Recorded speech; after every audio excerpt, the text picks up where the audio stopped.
This is a confession. This is a confession. This is a confession. I killed those people.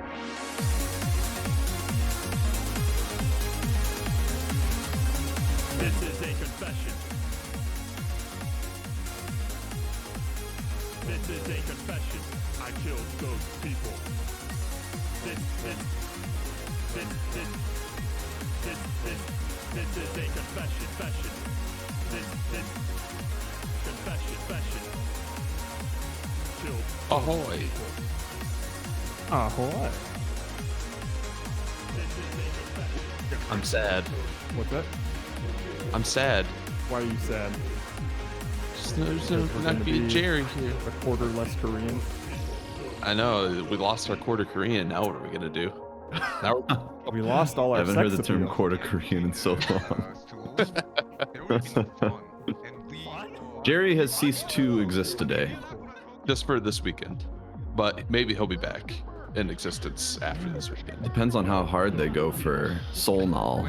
I kind of want us to do. We should do like a Sesame Street style cultural learning thing where we Where we learn figure out about what Korean Solnal holidays. is. Yeah, and we start off being really objective to it. First, we find out how wrong you're pronouncing it, probably. Oh, 100%. Listen. I'm pronouncing it based on the way Jerry spelled it, and I'm not convinced that he spelled it right. I mean, I would assume he spelled it right. I think he Well, would know. If it's, well, I guess- I don't. Hold on. I didn't don't know. actually try to look it up. I just assume he spelled it wrong because he was trying to translate it from Korean into English letters. I guess that's possible. Okay, and confirmed he spelled it wrong. Oh dear. no, At least upon a a quick Google search. Oh dear. dude. I was sitting in a meeting today at work, and someone spelled, like, in a PowerPoint presentation for like the art team, someone spelled which, like which one, Oh. but Uh-huh. but they spelled it like spooky witch, Oh, WITC. A I don't classic. know. I was just kind of giggling to myself. I don't think anyone else noticed it. No one like called it out. I was like, I'm not gonna say anything because we're talking about like semi-serious things. But Yeah, it was a real you know topic. what? I'm just gonna let it be. But this person had an egregious spelling error, Yeah, which and may I've, or may not have been a joke. I've kind of noticed that a lot with Oh no. a particular people at work. person?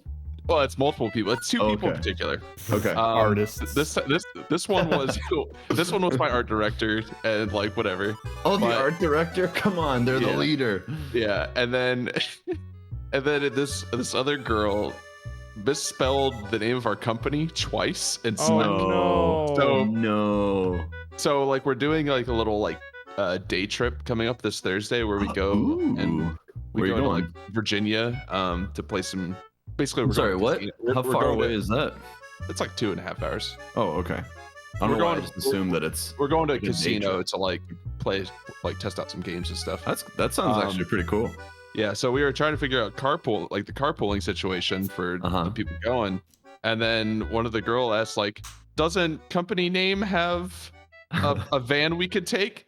Uh-huh. And then she edited it to a even worse Oh, spelling. no. And I'm like, No. how do you misspell? It's such an easy Come word on. too. Isn't it in the name of like the Slack channel or the? Oh, it's the, everywhere. Like your organization is part of the Now, Slack. I don't want to make fun of her too much because we had a whole like trust building meeting earlier this Ah. week where we were like, oh, like name some like what are your childhood traumas sort of shit. No. She has a learning disability that I didn't know Oh about. no. So like, okay, I get it. Okay. Okay. Okay. I kind of have to like keep that back in my mind. I'm like, all right, Uh-huh. like multiple people said they had learning disabilities growing up, and I'm just like, Damn oh it. shit. Well, okay. and Growing up, then- or currently, do they have the Growing- disability? I mean, you can tell that like a couple of them aren't really good at reading and writing, but Okay. it doesn't matter for art, like whatever. No, Uh, you don't need They're We're they're visual people. they're smart and good at what they do, so that's all that There you matters. go. But yeah, we were going around and everyone was kind of like saying like something in their childhood that kind of did that. And it got to me, I'm just like, I'm What gonna do be I honest, say? I don't have any I had a childhood. great childhood. Like I kind of started to say that. I'm like, listen, I don't really know like what to say. I've been kind of racking Yeah. my brain. They're like, oh wow, look at Steve. I'm like, I'm not trying to say. My trauma is that I'm having no perfect. I'm just trauma. saying that like I had a really boring childhood where Hugs and nothing really snaps. bad Can pie. happened. So, Typical So like basically- white guy so suburban just life, like you know. I guess Yeah. I'll talk about like shifting into art from engineering during college. That's That's a like the good one. only like struggle I really had, I guess. So, It's not minimalizing other people's Yeah, but stories there- because yeah, you there's don't people- have one. yeah, people being like, oh, I felt alienated from my family because I was the only one born in America. Everyone else was born in Puerto Rico, and like I was the black sheep of the family, and like all this shit. I'm just like, I don't know any of this. One girl like cut contact with her family for a while and Holy like talking about shit. this shit. People were crying and oh, So you're working And I at a was just challenge like, day. oh, yeah, challenge basically. day. And I was just like, Oh my God. I really tried to think of something in my childhood. I really did. Because I Yeah. went like next to last because it was just like a. Mm. And I So was you had like, plenty of I time to need think. I need to. I had plenty of time to think, and when it got to me, I was just like, I Fuck. don't know. I would hate that pressure. It was Can you imagine awful. if you were? Imagine if like what would you even said if it was you up first or second even? Like you hear the Yeah. first person go and they're like, I was, you know, This is violated right as a now the child. most And- traumatizing Yeah. experience No, I've luckily- ever And had. you have to Luckily, follow it up. nothing- this right luckily, now. Nothing that dark came up, Okay. thankfully. But obviously, That's like good. the girls who were talking about their learning disabilities growing up and how hard it was, they were crying Mhm. while they were talking. Sure, sure. And I'm just sitting there, I'm just like, man, I feel like the biggest fucking piece of shit. I'm just feeling like I had a great childhood.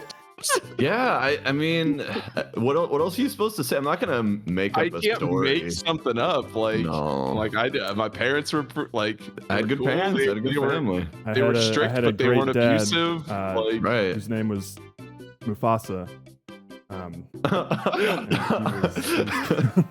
That sounds like that was really hard for you. It'd was. probably take like 90 minutes to explain the whole story. Am I the only one who thinks that's a weird forum For to work? Yes. to Well, unload yeah. your I also thought it Traumas? was weird, but Yeah. it was just like I forgot what the meeting was called, but it was like a trust, like building trust with your team, sort of. Sure. So tell me your deepest And- darkest secret. And I'm like, well, now I know way more about my team than I ever really needed to know. We also took a personality test Ah, Oh boy. before that, so now I know that I'm a virtuoso type, whatever the fuck that what, was. what are the 4 letters that correspond to that? There's shit. It's like Is it one of those with the Probably like a letters? Myers-Briggs thing. Okay. hold on, let me. I took that a while back. I think it's ISTP. You're Was, really close to me then. Yeah, it's Think like of, like, ISTP INTP and or then something. -A. So I'm an assertive version of ISTP. Oh. So yeah, I was the don't only one. remember any of this stuff. Everyone was like in this one like category basically, where Yeah. it was like Aw. yeah, like The pretty ones much who actually everyone- had trauma. well, apparently, but it was all like it was kind of honestly the most generic like sounding personality. And then I was the only one because they were like broken up into like there's like the analysts, the Ah. fucking diplomats. I think mine fell under explorers. I was the only one in that, and then there was like sentinels or something like the protective Yep, sort of people. Yep. Mhm. I think I'm the mediator. Oh, extra meat, please. yeah. So I'm the that was mediator. that was interesting. I was like, I mean, Wow.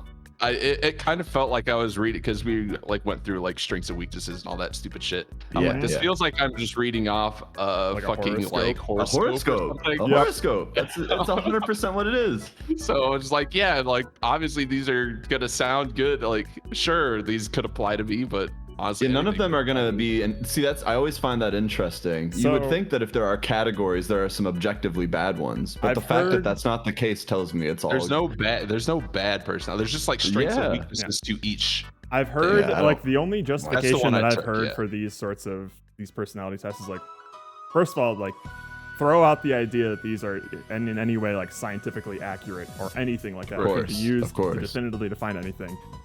But if you're working on a team, some people have different ways of communicating than other people.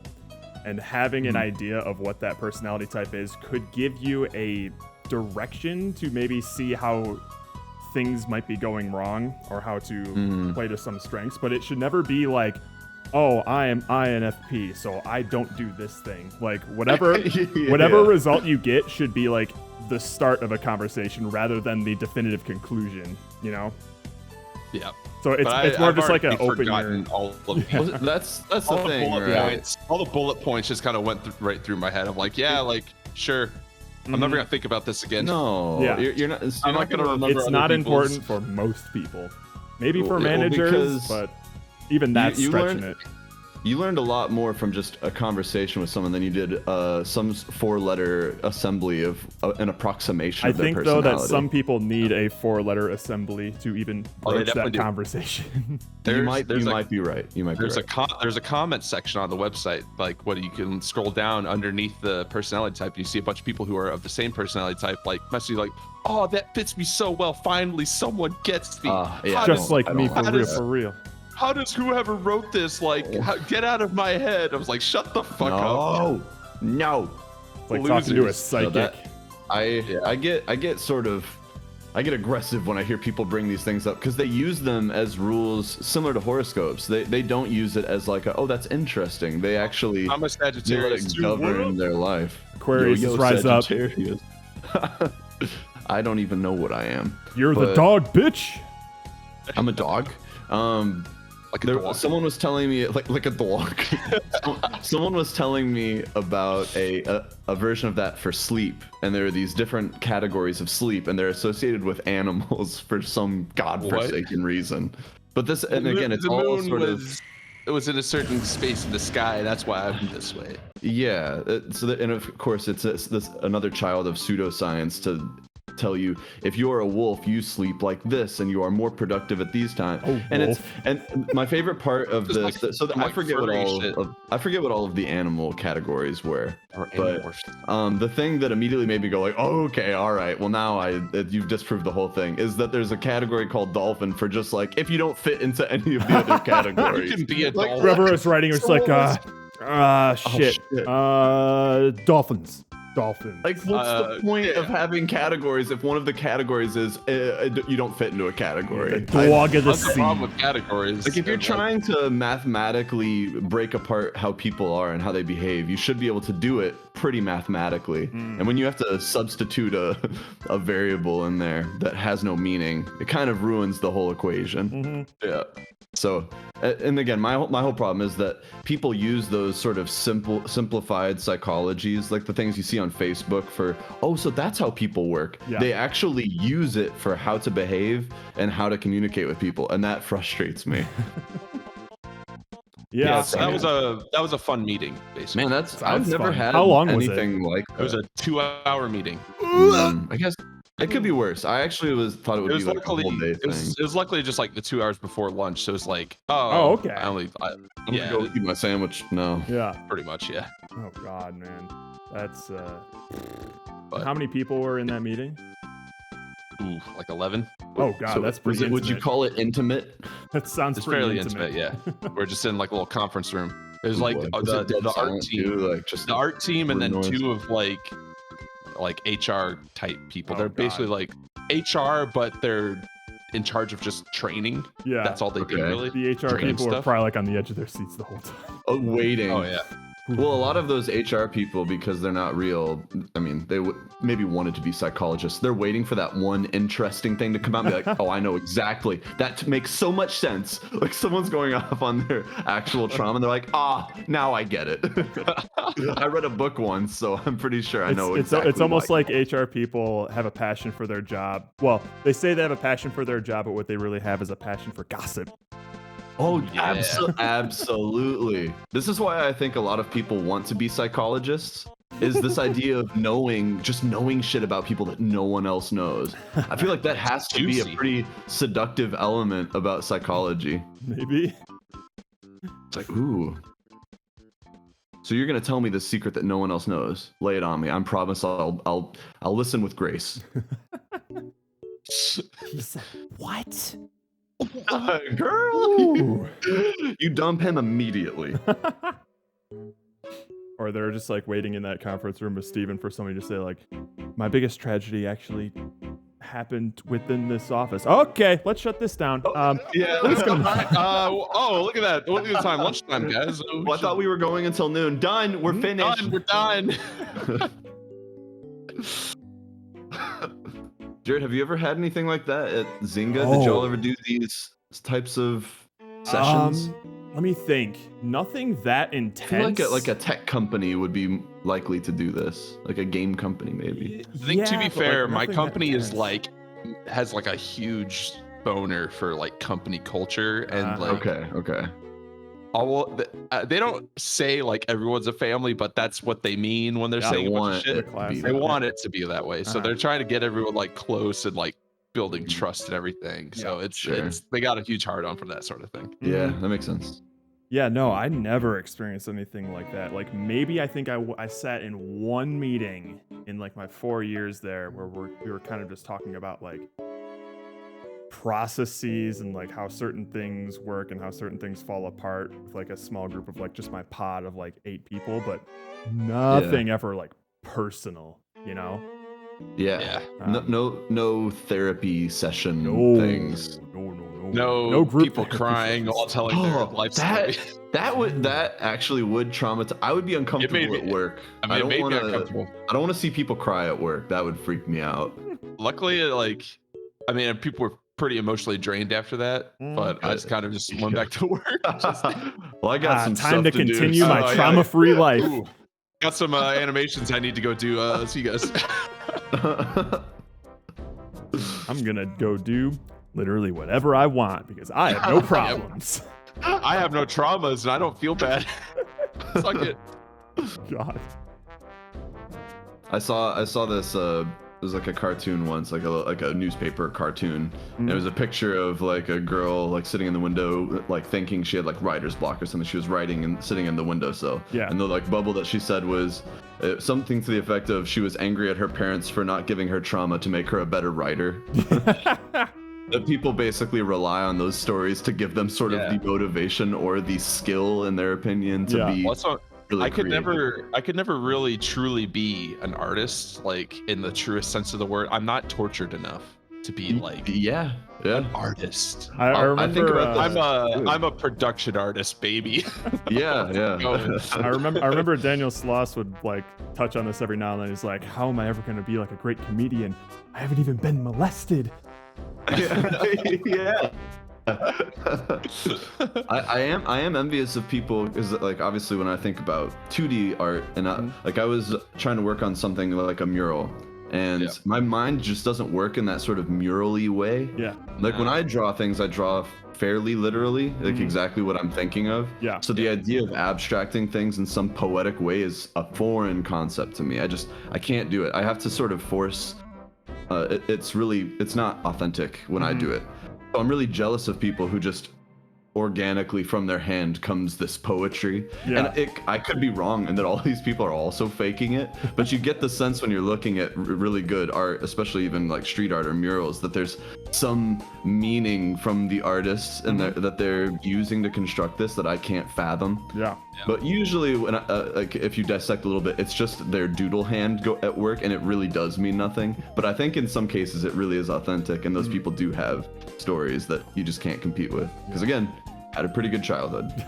Can't really complain too much. I was I raised can't to be an think object of- drawer. Yeah. I can't think of anything. And I hope that I hope I don't have anything like that in my work future. That sounds. That would be It doesn't painful. seem like a Silicon Valley sort of vibe. Well, it actually, to me, it weirdly does. Although I guess at my work, their solution for this is to try and force outside work interaction. Those outings, yeah. Those outings that they do. Yeah. And again, I'm always entertained when I don't go, and then people come back and complain about it. And when they were the ones trying to convince me to go, and they're like, oh, "Wasn't that fun?" or "It wasn't that great. I left early." Why were you judging me so harshly for not wanting to fuck go? off. Although, Steven, I do think, like, borrowing the philosophy of those outings, that you probably would have gotten a lot closer to your teammates if alcohol was involved in that meeting. Oh, that's what you were missing. I think my problem was I just wasn't drunk enough. Then I could have really shared things deep down that I don't. Everyone could have opened up a lot more, you know, because it loosens those inhibitions. Yeah. And, like, it's that social that's what lubricant. we really want. Please don't talk about lubricant at work. Talk about whatever I want at work. Oh, speaking of which, I keep having to like stop myself from like just saying like a fact or something like that at work. So I was like, I'm at work. Can't just tell people this. But we were talking about manatees. We were talking about manatees, and I was like, oh yeah, like sailors used to like that's where the Legends of the Mermaids came from. Like sailors saw them, blah blah blah. And then in my head, I'm like, also, but I didn't say this. Also, manatees anatomically have the closest vaginas to human vaginas of any animal in the animal kingdom, and that's also like sailors would fuck them all the time. But I didn't say that. I'm like, you know, but I did say that. So I'm like, there's another fact about manatees I know, but I'm not gonna say it because it's not safe for work. So I'm gonna keep it to myself. Wait, did you tell them you were keeping information from them? I did. Oh, that just made it even more. I told them to go look it up if they wanted. Just Google manatee vaginas and you'll know. Yeah, easy. And you know, that's probably even a fact that possibly isn't even true that I just heard randomly one time like 10 years ago, but it's stayed in my brain ever since because I wanted to fuck a manatee. Solidified as fact.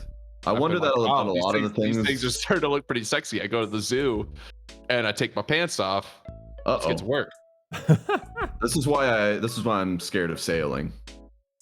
You're afraid you might fuck a manatee? I'm scared of what I'm capable of on open water.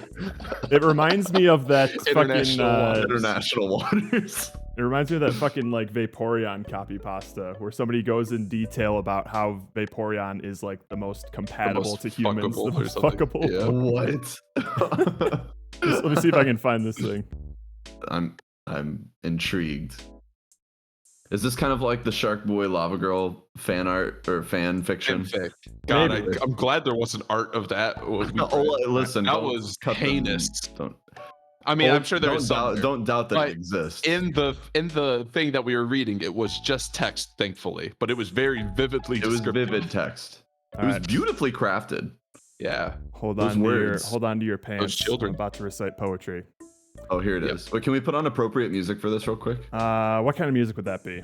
What's some good Pokemon theme song? I don't know. Oh, I got it.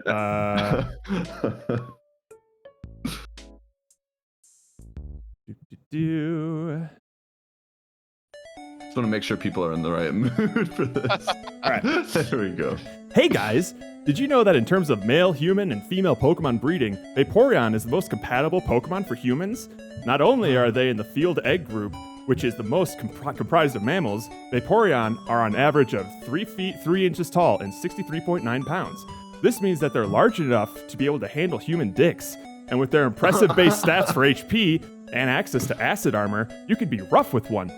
Due to their mostly water-based biology, there's no doubt in my mind that an aroused Vaporeon would be incredibly wet. So wet that you could easily have sex with one for hours without getting sore. They can also learn moves Attract, Baby Doll Eyes, Captivate, Charm, and Tail Whip, along with not having fur to hide nipples.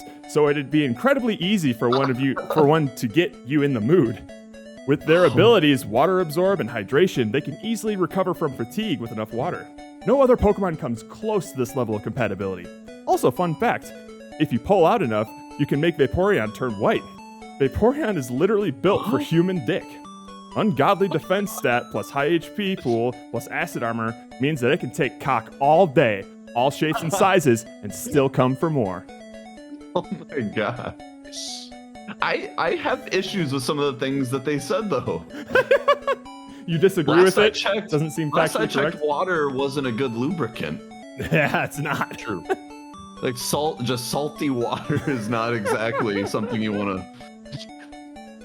I feel like I can imagine better experiences with a Pokemon than a Vaporeon. Maybe Gardevoir. Maybe we do a Pokemon Smash or Pass one of these days. Then we really get down to the bottom of it. Mm-hmm. Oh yeah.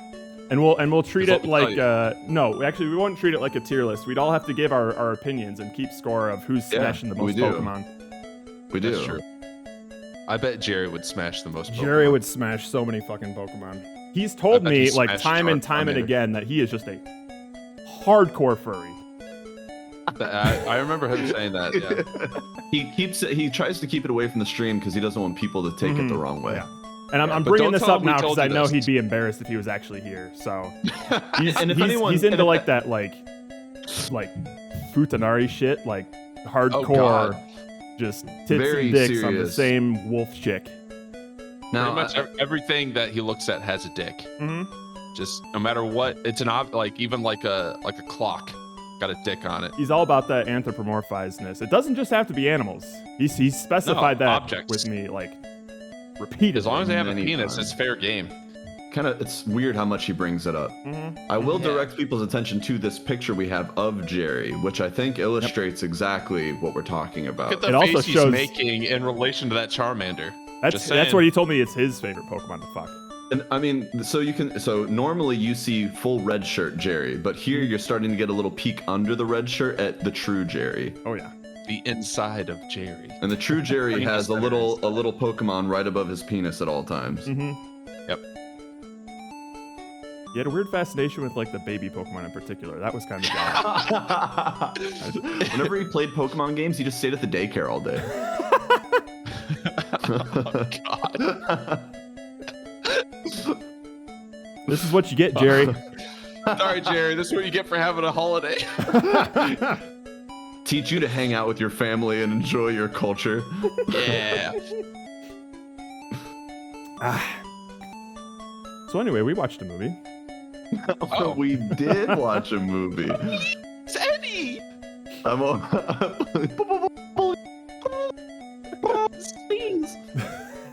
don't know if I could ever replicate that. No, I Sound. was trying to. I can't do it. No. Not wet enough. Mm-mm.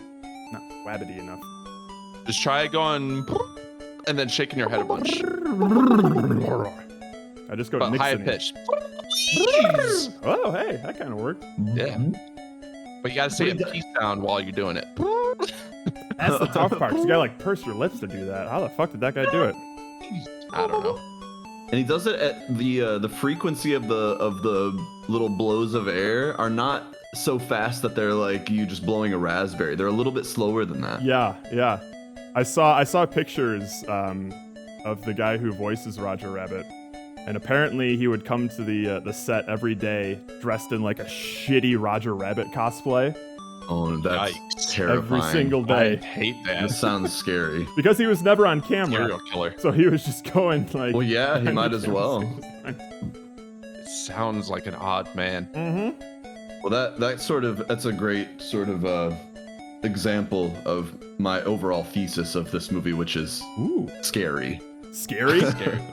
Well, certainly for kids, it's a lot darker than I Oh expected it to be. my Holy I- shit! Yeah, like I don't know how young I was when I first saw this movie. It was young enough that I was still stupid enough to think that the movie was made in the 50s. Oh, same. Because I'm When I like, first saw oh, this, I because did my kid brain was always just like, oh, it's set in the 50s.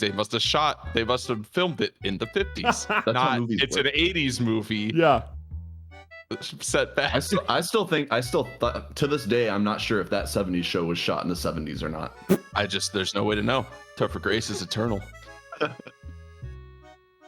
But that's your What's his thesis name? for this The movie is that curly-haired was guy like is perpetually not scary. Danny Masterson. Masterson? Danny Masterson is not eternal. Well, he's in prison, so James Franco share a cell. So for me at least, when I watch this movie, I'll be honest, like I kind of fucking loved this movie. Just from like here's the thing. This is another Listening. one of those situations I'm where listening. this is another one of those situations where I think I appreciate like the craft more so than like the story and the characters. Ah, okay. oh yeah, definitely. Gotcha. Yeah. But I still think that like, especially for like a kids movie, there's enough like interesting things that happen throughout the plot that make it more than just like fun visuals to look at and that's it sort of thing. There's a couple of like non-cartoon oriented shots that I liked, and the characters were more fleshed out than I expected them to be from something like this. I think this movie could have totally gotten away with having some of the best cartoon integration into live action that the world has ever seen, and they could have just called it a day there and just scrapped plot and characters or whatever. But I feel like they went a little extra mile with that stuff. So on top of just drinking in the visuals the entire time for me, I kind of enjoyed the story too. So I liked it. Well, Yeah. you and I will have an interesting discussion. Then. All right. Because I overall am not like a huge fan of this movie, and I have some pretty harsh criticisms of it. All right. But I do have a lot of respect for the craft that it took to make this movie. I mean, it does some legitimately impressive things. They do some amazing things. There are Unnecessary some- things that they could have not done. There are Like, some there's a shots in this specifically- movie. What's up? Specifically what? I was just say specifically the scene where like they go into like the back of the bar, the speakeasy The thing. moving lamp. The moving lamp. Dude! Fuck! Animating lights on Roger that are Yeah, like it's- dynamic. They didn't, and they like go, they Frame like by hit it frame. multiple times, Yep. and it like moves it even more. And They it's not keep until she doing like it. stops it, like The- shit like that. the Like insane- they didn't have to do that, yeah. but doing it Right. made it so much better. The insane thing about some parts of this movie is that, like, it's not all scenes, but there are some scenes that, at least for me watching it, because I rewatched some scenes like on YouTube as well because I liked them a lot, and even when I'm like going, just intensely focusing on the scene, sometimes like pausing to look at frames and stuff, some of the things they do hold up really well to scrutiny. I'm just like, that, fuck, Looks good. that looks good. I think How the fuck? I didn't look into this at all, but I'm pretty sure they just for like the stuff where they're like grabbing things and like Yeah. picking shit up, Mhm. it's just like rotoscoped animations over Over a someone's actual person. hands. Sometimes it's that. So they're- Sometimes they made it robots seems- for it. For really? the penguins holding like platters and things in like that club scene, they literally Yeah. built a floor and then people underneath it with sticks and plates on top were like going up and down underneath and shit like that. They did a lot of wacky Damn. stuff. Yeah, I would assume that Jessica Rabbit is basically just 100% just a person with a drawn over thing. I wouldn't bet Well, against that. Even With if the it- same size tits. Equal size. Just a question unrelated. Is Jessica Rabbit real? Can I find her? I need to know. I just this. need to know. Well, Andrew, this movie, she'd be like super old now. No, she's a cartoon, so Oh. tunes don't age. Betty Where Boop is still got it. Toontown? She does, man. Boop boopy doop. Did guys find Betty Boop attractive? Was that like a Apparently. hot cartoon? I think. Was that a hot No. cartoon? I don't know because I mean, I she feel has like- like the aesthetic of like a chibi pinup girl. I Yeah, get like, I get the pinup pinup look. girl aesthetic, but I Her feel like head. I have no idea like how popular she was like when she was actually airing, but I feel like she Yeah. became more popular later on where people are like, "Ooh, yeah, this is like my personality is like I like Betty Boop sort of Yeah, shit." it became kind of like a modern beatnik cultural icon. Yeah. Yeah. Yeah. So I don't know how it transitioned into that, but yeah, like who knows Do you if there's think like my dudes my masturbating to Betty Boop all the time? Right. Well, that was kind of my question. Do you think guys viewed a Betty Boop piece of art the same way that guys view anime girls today? Maybe it was the Maybe, best because, like, rendition of a how- hot lady. How many other like Homo, hello, What up? Homo? Did you ever jack We're off to Betty talking Boop? Yeah, that's I need Because everyone like who's if you rating to think answer about that the question. era that Betty Boop like came It's out important of, that I know. how many other like hot cartoon chicks were on the market? You know? Yeah, what were they When did- competing with? I mean, when Popeye's did- wife was shit. Well, no, Betty Boop was Olive even oil. predated Popeye. That's true. right? Betty Like, Boop is Betty 30s. Boop was like Betty Boop is OG. Prohibition late era. 20 yeah, it was like I don't know when did Was Betty she a Boop- Depression era cartoon? She must have been. 1930 Hold was on. Betty Boop. Okay, so 1930. it was Yeah. So there probably weren't a lot of just like everything else was like animals and shit probably. And it's like they're probably Well, more just, that's like, another hot lady. question. When Were was there any manatees? were manatees present? Because if were these so- international waters? Dog. Could anyone ball. see me? You can read it right there, Pomo. We're talking about Who Framed Roger Rabbit. So If you don't get that, then please answer the question. Then just answer Then the just question. answer the question. It's important that we Easy. know. But oh shit, what were we saying before Betty Boop? Jessica Rabbit. How They- hot Jessica Rabbit is. yeah. When we're talking about sort of the practical production work done. Yeah. Oh, and that was okay. So I was reading up on some movie trivia stuff, as I tend to do after I watch a movie, especially one that I like. Of course. And it turns out that, well, I already forget the name of the main animator, but he intentionally wanted to break like the 3 main rules that most filmmakers have for incorporating cartoons in live action. And those are minimize the amount that the cartoons interact with real objects. Don't move the camera too much, if at all, and keep away from any sort of like intense lighting in the scene itself. Yeah. And goddamn, because and I can understand that, because that's so much more fucking it was work. the challenge, you know? Yeah. It's so much more fucking work, and I think when you break those sorts of rules, like not even just break those rules, but really lean into breaking them, Like, that's make kind a of what show you out have of to breaking do. them.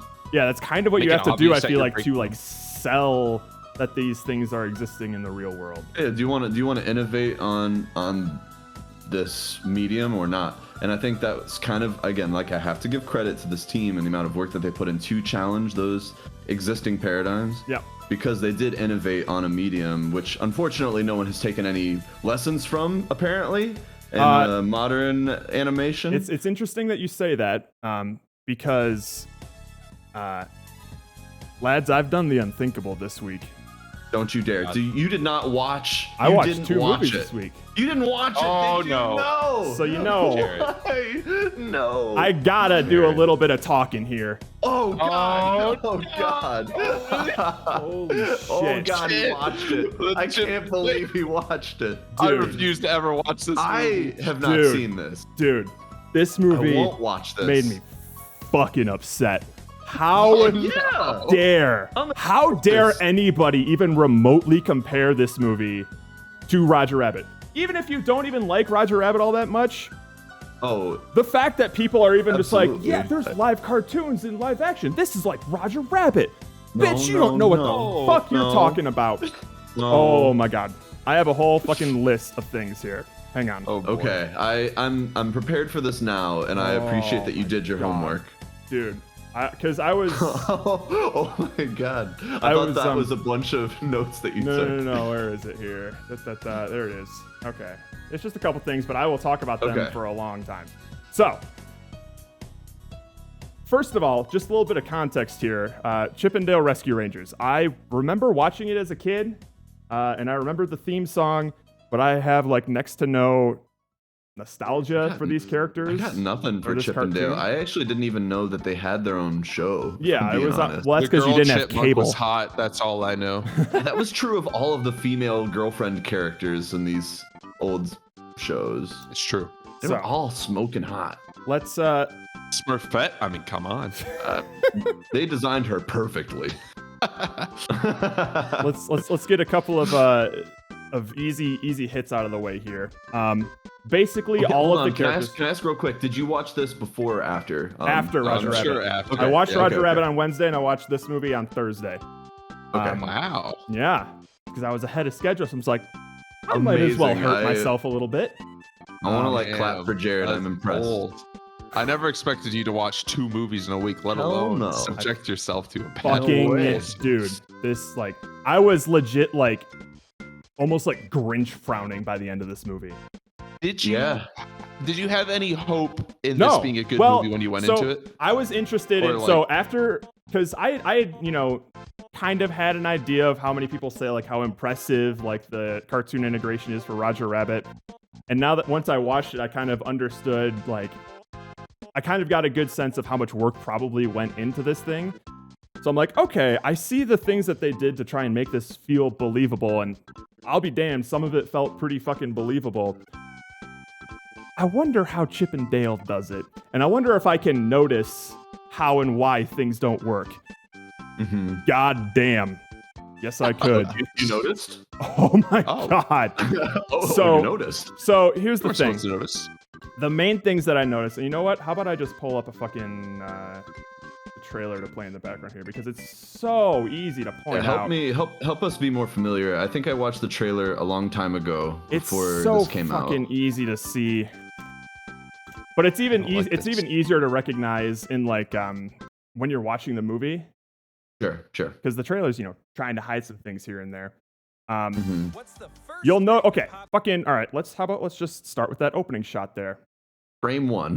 What the fuck are these scales right now? Like, it's mostly fine, but like when you see the 3D characters and the 2D people, well, okay. Here's the thing.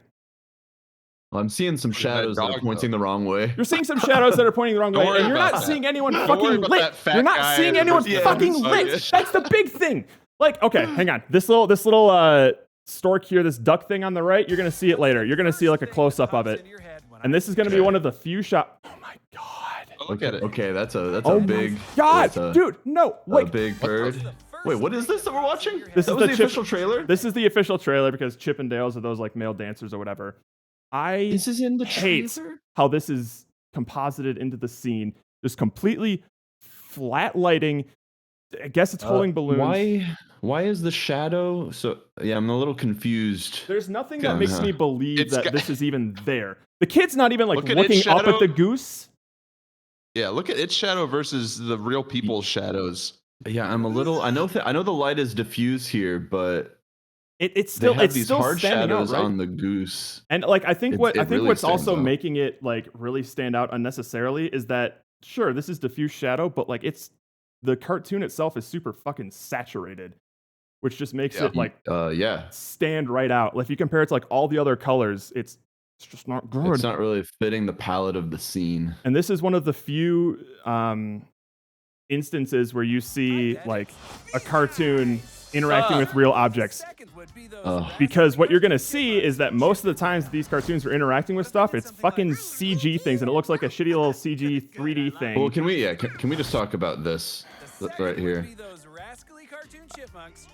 I hate that they tried to pass off their This fucking This sucks. is the This insult. fucking This is the sucks. biggest this insult. this art style this fucking shit art style for their This is quote pathetic. unquote 2D versions of them. Yep. This It's is not 2D, pathetic. obviously. It's not. It's It's 3D models because those are cel-shaded so with- much easier. with hard lines. So So it looks like those shitty anime that people are always making fun of for Yeah. like, Yeah. looking like garbage mhm. because it looks like no work was put into them. And that's So- what this looks like. Yeah.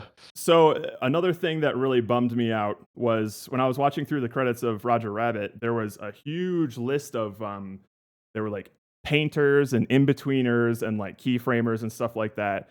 Whereas Sure, this yeah. movie had like the fucking classic Vietnam War memorial of digital artists that went on for like 2 minutes. I'm like, oh, Yeah. Well, because 100% they're outsourcing a lot of this Yeah. to other studios. Mhm. And they do like the keyframes in Disney or whatever, but all the in-betweens are done somewhere else. This is what like all of the objects they interact with look like. Like absolutely just straight out of Blender sort of shit. It's just not. I don't like it. It's just for some reason they're driving real cars. Because I was watching this and I'm just like, man, that fucking taxi chase scene in Roger Rabbit looked pretty cool, and that must have been a lot of fucking work. Hello, Hockenberry. yeah, This is the absolutely. Chippendale movie that I also, for some reason, watched this week. Jared revealed to us. It's a car. I've Cars, seen Cars. that. So- I've seen Cars. Another I've thing been is to like Los Angeles Comic Con. Okay, so 90% of this movie is basically just, look, we referenced a thing you like. Isn't that funny? That's it. Roger Yes. Rabbit had a bunch of, copyrighted characters that were doing their own little gags, but the main focus was basically on like the original characters. And even if you Yeah. didn't know those like classic characters, they still fit into the world and they could still like entertain you. I have no idea what kind of personality Betty Boop has. I liked her little scene there. Kind of weird that Mickey Mouse was like on the same page as Bugs Bunny on like a murder streak. Yeah, there. Mickey I know, Mouse what was are just Warner like, Brothers yeah, and fuck Disney? you, dude. Yeah. I'm not giving you a parachute. I think Bugs Bunny's got a spare. Uh-huh. And then it was a tire the whole I time. always knew Looks Mickey like was you're an about to, ass. die. I'm like, damn, Mickey, what the fuck? Don't you think it What is this? I hate Ooh, look at that, I like, hate the lighting. lion in a The cloak or lighting whatever. fucking sucks. That's the biggest thing for me is none of them are fucking shaded. Like at all. my updated modern look? Don't you think you'd That crowd looks bad. They're doing a lot of gradient work on the characters, which is odd. Shut up, John Mulaney. This is the most egregious part. Those are your main characters. I'm Oh, yeah. sorry. Oh, We're yeah. gonna see them the most throughout the movie. This is what they look This like. fucking dog just. Is it a CG dog? I'm pretty sure just the way that it kind of behaves, it definitely felt like a CG dog. Granted, maybe I don't have as good of an eye for that, but it was not. Didn't seem like it was you'd be able behaving to tell like by a the, real you'd be able dog. to tell by the fur if it's a CG dog. It seemed a little floaty. Oh my god, this fucking Is she CG? fuck you. I searched the perimeter. No clues. Why would there be? So most interactions between cartoon characters and humans kind of look like this, where the humans kind of just like looking at something and standing still, and then the cartoons just have their own shot. One clue. Like they very rarely share scenes with each other and like interact with each other, interacting with like real world stuff. There's no illusion here, and this trailer is like, cutting between shots Pretty pretty quickly. representative though. Well, kind of, because this trailer is cutting between shots like pretty frequently, but there's just so much like back and forth dialogue where like the characters are kind of just like riffing with each other and going on like a little monologue thing, and the camera's just sitting Right. there. Characters aren't we're doing just anything. They're taking just it in. gesticulating, and that's it. There's nothing They're James interesting. Cameroning it. There's nothing interesting happening with like any of these shots. These characters aren't doing anything animated. Like the characters in Roger just Rabbit were fucking dialogue. stretching around and knocking shit Oh, about. there was no such thing as just a conversation. There was always something being everything was quote unquote animated. Like Yeah. they were behaving They in an were all animated like way. 1950s style cartoons, so They they're were all bouncing, crazy, breaking things. exaggerated, Yeah. things going nuts. But this is just like, And I can't have that.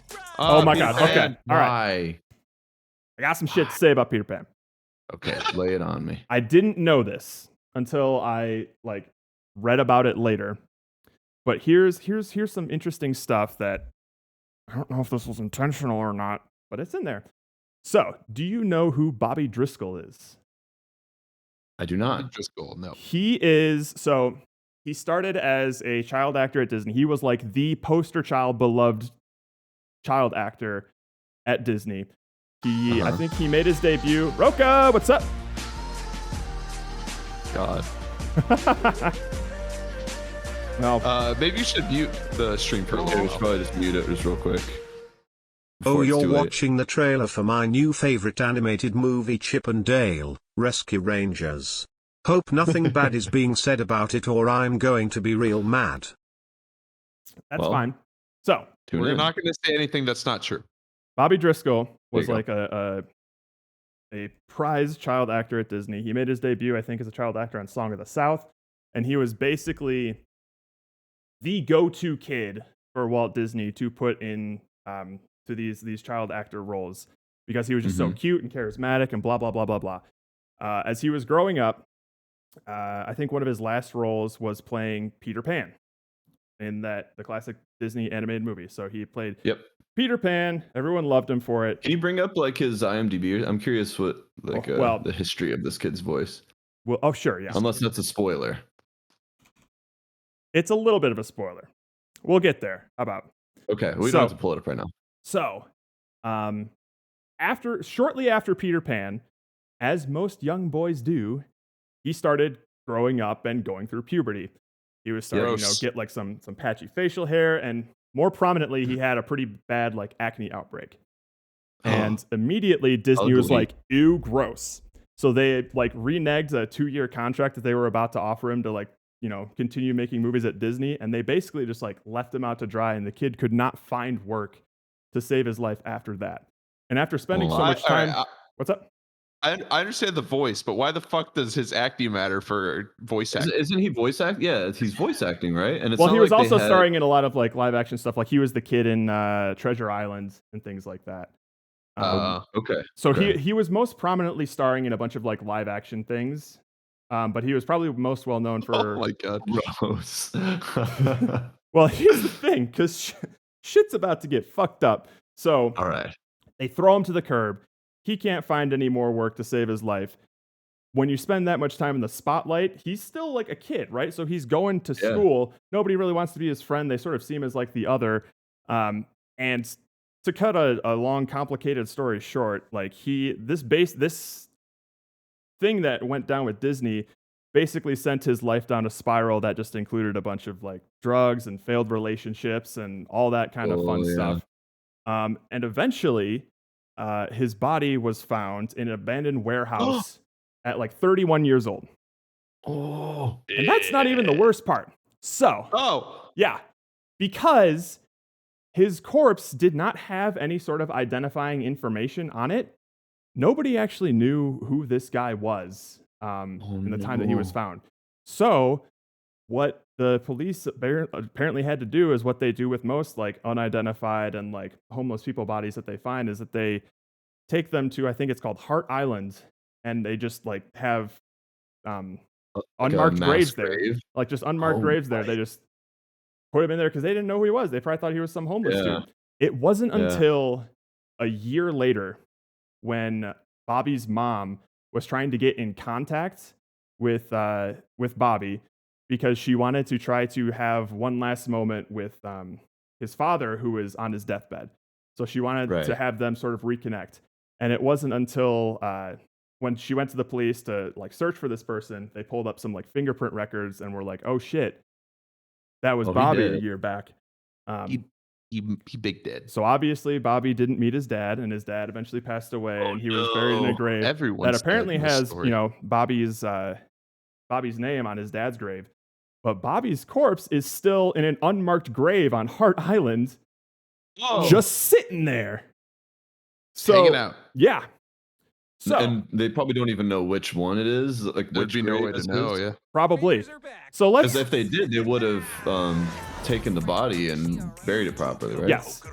So let's real quick. All right. Here's Peter Pan. Okay. All right. Now this guy, he's the main antagonist of the film, and they go over his backstory where he was super famous playing Peter Pan. But then he started to grow up and grow some like patchy facial hair and get some acne, and he couldn't really find any sort of work anymore. So he started to get like, washed up and turn over to the bad side of things. Like, what the fuck? Hold on. Is this intentional? And if not, how is it not intentional? Like, what the fuck were you thinking? Because you said Bobby Driscoll played Peter Pan, correct? Yes, he was the voice of Peter Pan. What the fuck? One of his most famous, well-known roles. Okay. What the fuck, man? That seems a little gross. Yeah.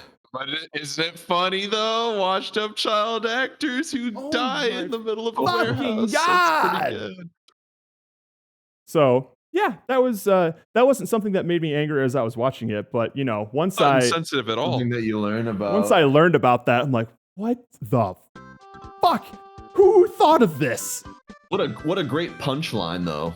Oh, hilarious. Yeah, no, hilarious. Did you see how fat and ugly Peter Pan turned out to be? Man, I wish he'd be better off dead, probably.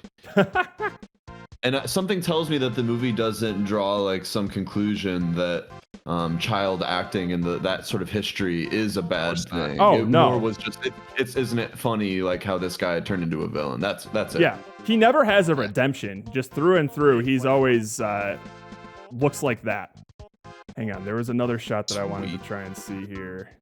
I would probably wager also that there's nothing thematically relevant about that guy's past. No, he's just fat and isn't that funny.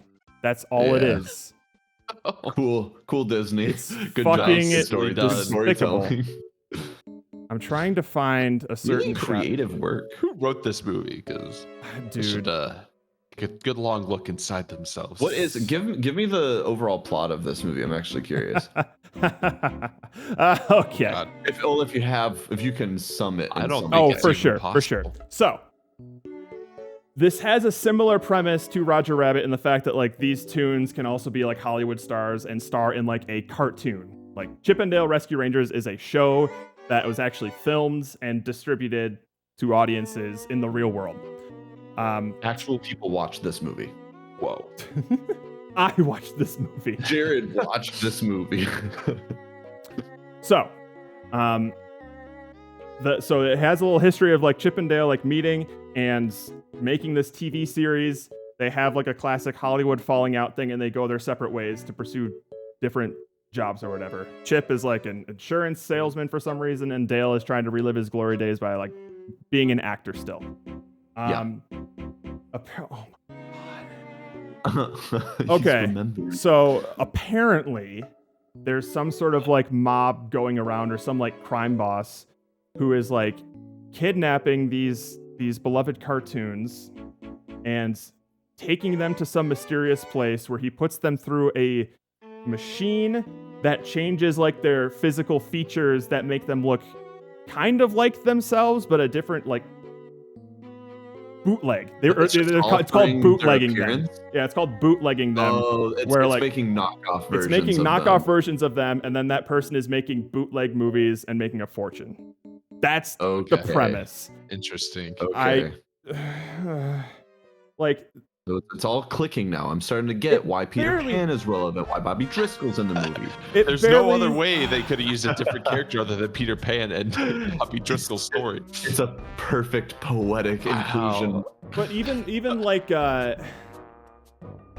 okay, so this is just like a very minor point. I didn't think like the world building in Roger Rabbit was like exquisite. But as I was Right. watching it, it mostly made sense how a world could function with like tunes and For the people. most part, yeah. It had it kind was of like fine. rules. How the fuck does like this whole bootlegging process fit into like the real world? How has nobody found who distributes these movies? And like, how is this like a mysterious thing or whatever? They literally show at the back half of the movie where they're like trying to escape the main bad guy or whatever. They blow through a wall and they discover like all of these sets like in the middle of filming these bootleg cartoons. Like there are crew members around making this shit. There's an industry built around this. Yeah, it's fucking weird. It's not a hidden thing. No. That's like saying like, oh, I made a movie with Matt Damon in it, and then it's just some guy who vaguely looks like maybe Matt Damon's Yeah. brother. It's And just- clearly you're like, well, that's not Matt Damon. It's So just why Brett am I watching Feynman. this? Brad Pitt. Exactly. Why he doesn't have the same last name as his brother? I'll never Yeah. know. So there's another character in the Rescue Rangers. I think his name was like Monty Jack or something, where he gets caught up in this whole bootleg shit, and the cops say that their hands are tied or they can't find this dude or whatever, because they'll get too caught up in like red tape and shit. But Black Girl Sassy Cop tells Chip and Dale's like, hey, we can't handle this, but you guys should enact some vigilante justice and figure out the shit. Sorry, what was that? What's that? So the cops are just like, we can't do this. So Yeah, it's they're like we're calling always on- caught up. We always get caught up in red tape and bureaucracy because we're cops.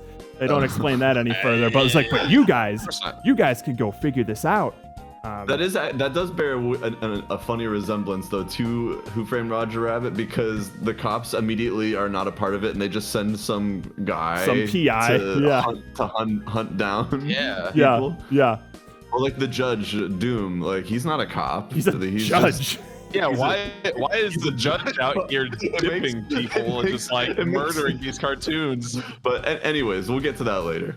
Yeah. I don't think I would listen to a judge if he's out there pointing his I know. cane at me and I'm a cop with a gun. Like, No, bitch, I'm a Wait, hang on. cop. I'm a goddamn cop. Let me see if I can get an image of. Okay, yeah, here we go. Do. Close. Movies.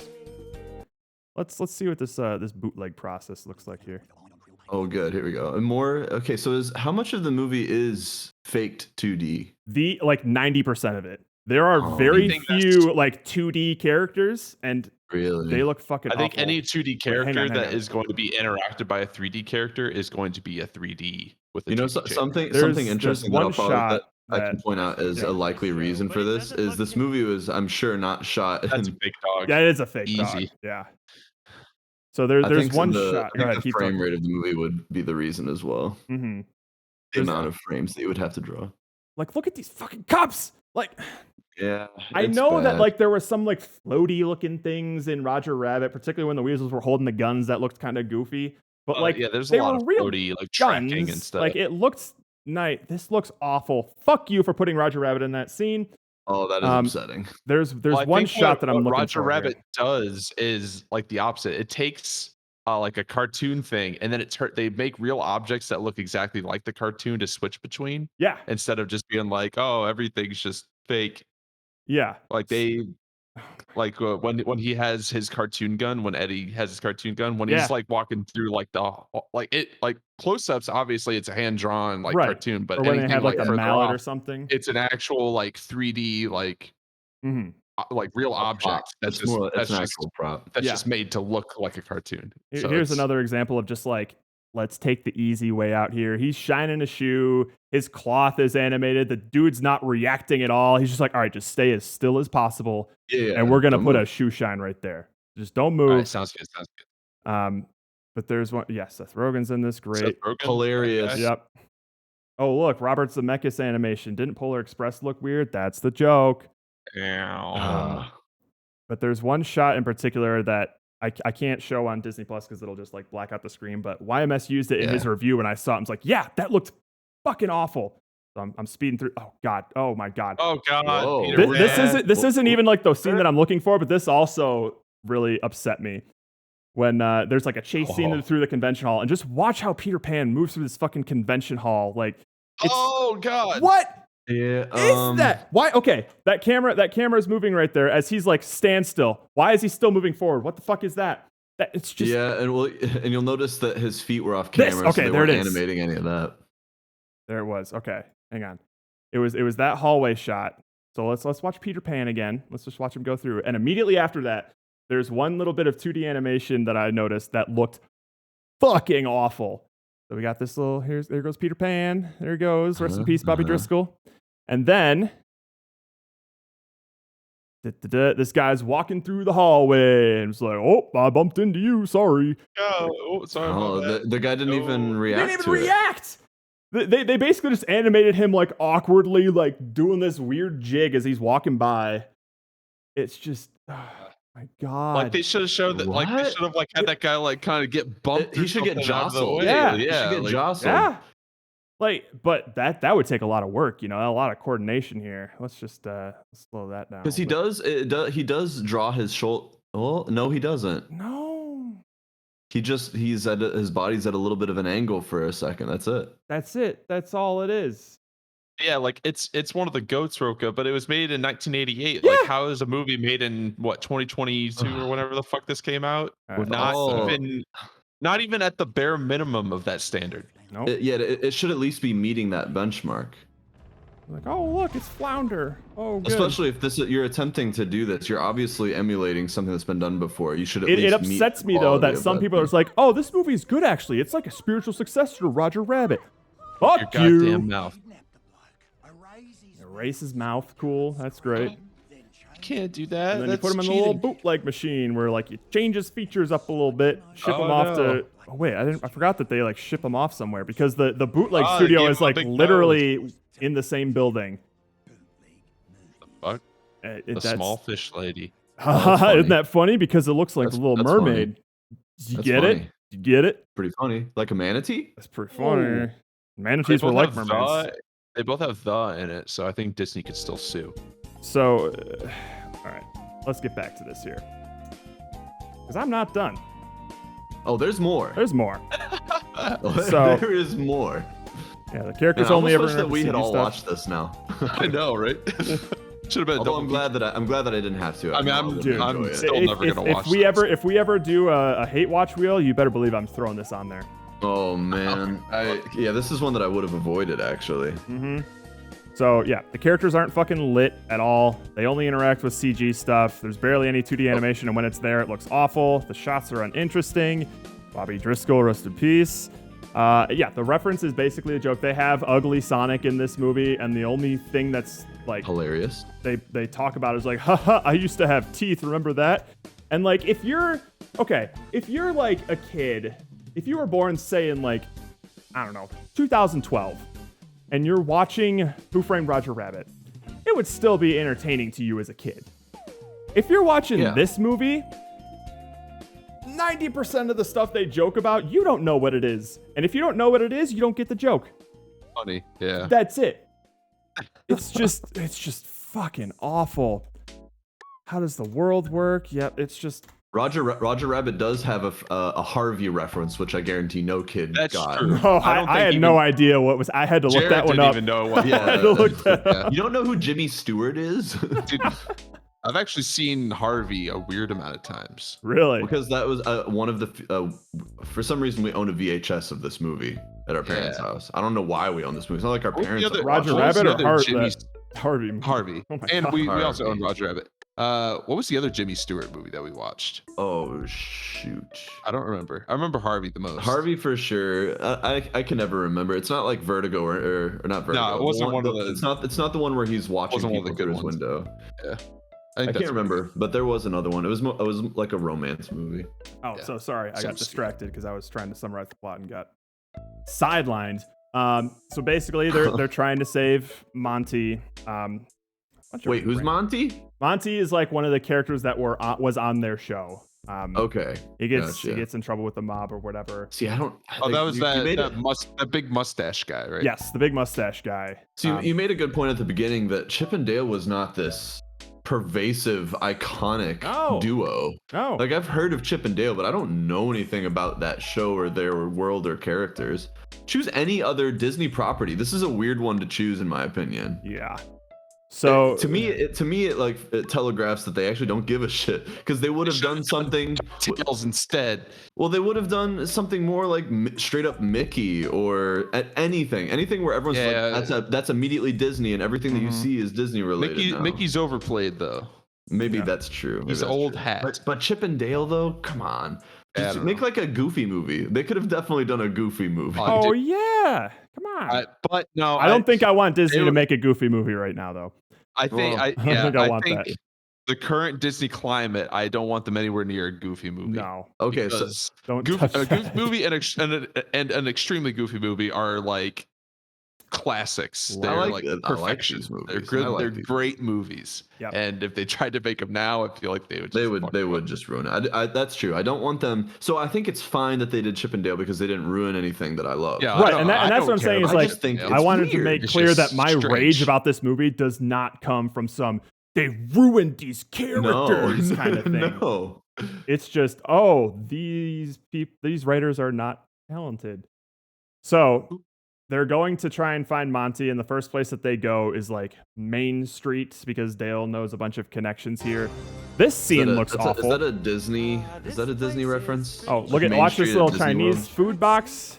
There's Noxa. Whoa! Right. A nice Dude, you see it 3D bounce? box. That Are you illu- kidding me? Wow. Just make it a real box. Great. That animation. Okay, that animation was garbage. Look at the delay of the little crumble part. A boing. Oh. That is what it looks like every time a character interacts with a real world object. No way. That's what it looks I like. hate Look at the way it. it stops. It's so I unreal. fucking How hate it. dare So they people didn't compare even- this to Roger Rabbit? So they didn't even bother Box made of simulating Jell-O. physics. They didn't even No. bother simulating physics. Nope. Because they could have easily done that. They So- actually did animate had with a a- skeleton that They had boxed. they had an intern hand key that.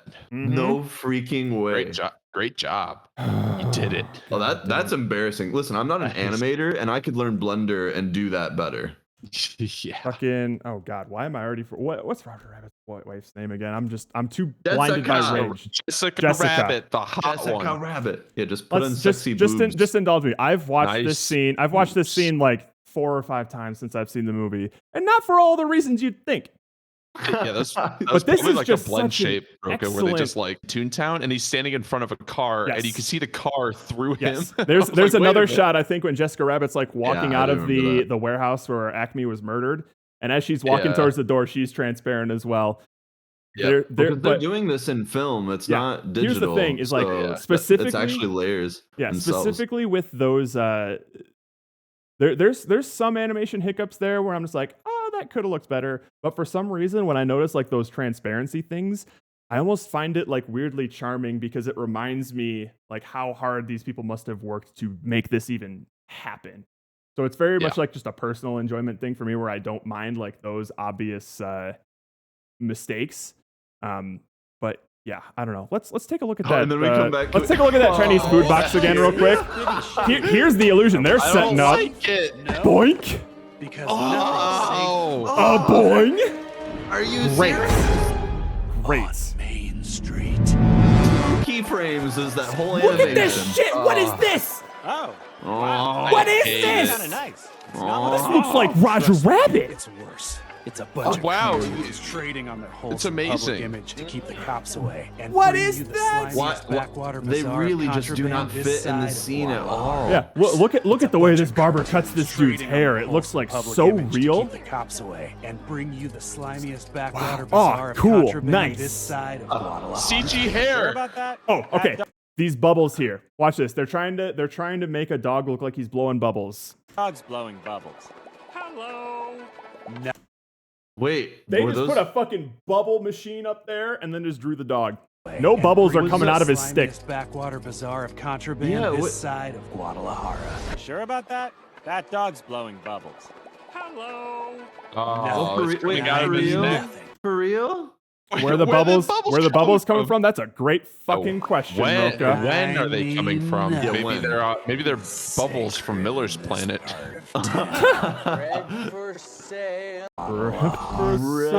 Blowing bubbles. Bubbles. Nothing's coming out of there. I mean nothing is sacred Do they in this part not? of town. There's zero love in the making of this movie. It's- That guy's this- got real shoes. That this guy has is- real shoes. Did he really? Oh my God! Wow. There was That's another- a real man. There was That's a another real thing. man. Okay. The lower bottom is that's a real human don't with think- a drawn. I don't think Hands I'm on gonna be able to face. find it. That's Once it. once I get to like the ending of this movie, I don't think I'll be able to find it. But there is one shot that I think I just yelled at, and it was a Stop! dude. It was a close up of one of the cops near the end who's like apprehending the bad guy, neck down, real fucking dude, collar up, shitty ass dog face, like a 2D animated dog face. He doesn't even like No. fit in his collar. It's fucking awful. This, Oh, I don't know how you justify this besides saying it was quicker. I So don't know what else. It was you- so like Quicker and cheaper. everything that we saw here is a movie made by passionate people who wanted to accomplish something amazing. This was a challenge. They took on a challenge creatively to shift the paradigm Mm-hmm. in the creation of movies. This was made for money. That's the difference. That's all it Ah. is. Sad. Why? No. Fuck is that?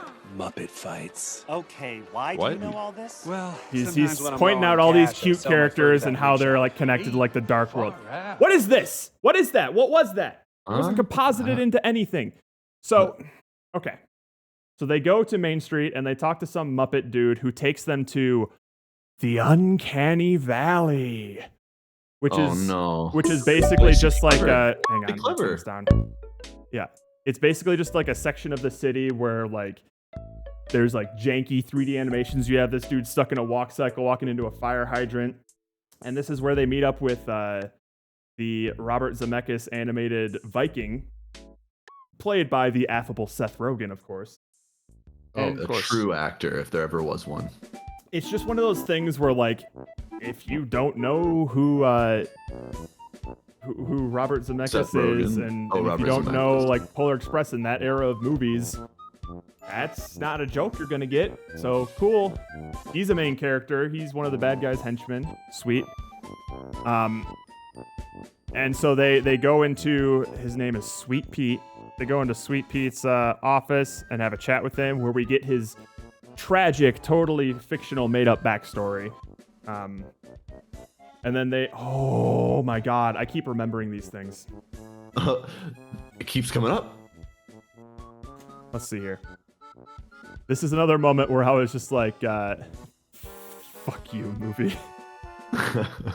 I mean, I can already sense that if I were to watch this, I would be fairly upset for the duration. Oh yeah. Let's take a look at that speakeasy scene, shall we? From Roger Rabbit. Oh, the classic scene. Let's The do. classic. Oops, hang on.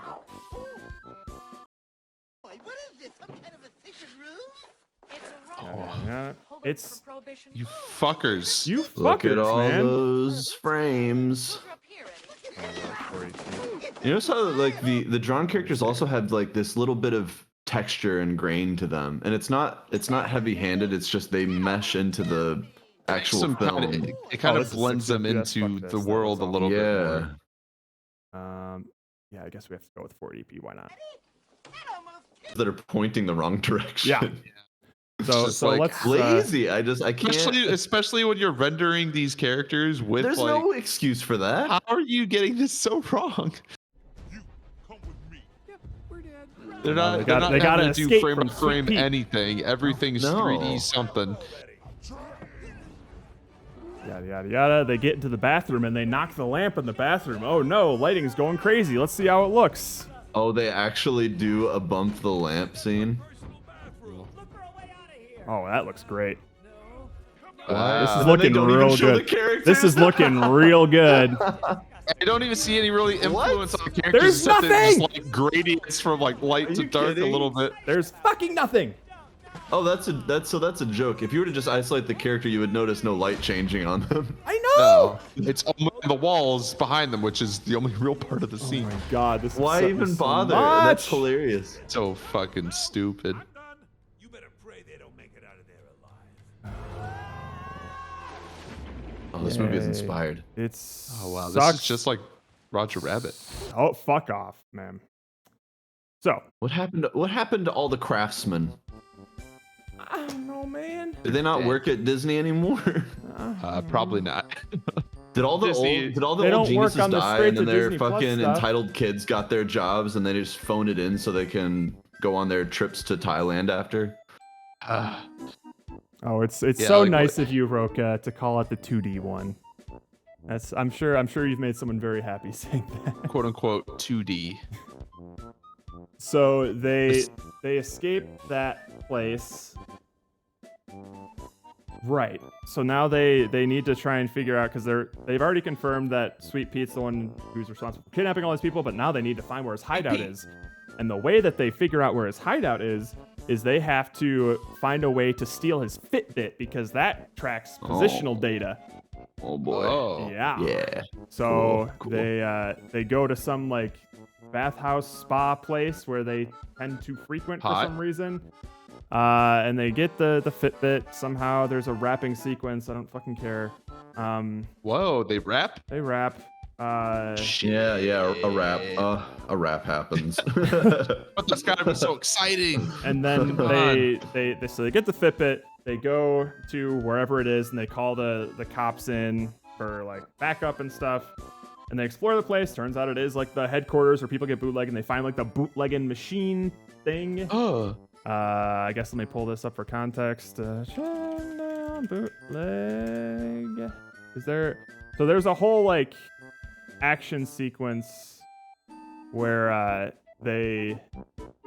Chip and Dale accidentally fall into like the bootleg machine, and it's some weird like conveyor belt thing where there's like all these lasers that if it like zaps you, it'll like change a part of your body or whatever. And they're doing like Mission Impossible shit, dodging through the lasers. Of course. Chip gets one of his ears zapped by a laser. Now it's a Snoopy ear for like 10 minutes. It doesn't matter. Wait, it's just temporary? Yeah. Okay. They find a way to fix it, and then whatever. Doesn't matter. Who fucking cares? Fucking what else happens? I'm trying to like I know like the main points of the scene, but like the there's so much nothing in this movie, and it all looks like garbage. Chief of Police, J.K. Simmons is like a double-crossing bad guy dude. He's like some Spoiler. Clay Gumby looking thing. He's working with Peter Pan. Right, they go back to the conference area, and there's a bunch of like chase sequence. That's where you see Peter Pan's great running stride. They're chasing him around. Chip gets kidnapped, and Dale has to go save him. Fucking it, God. I hate this movie. I hate this movie. It sounds painful. Eventually, they get It to just- a point where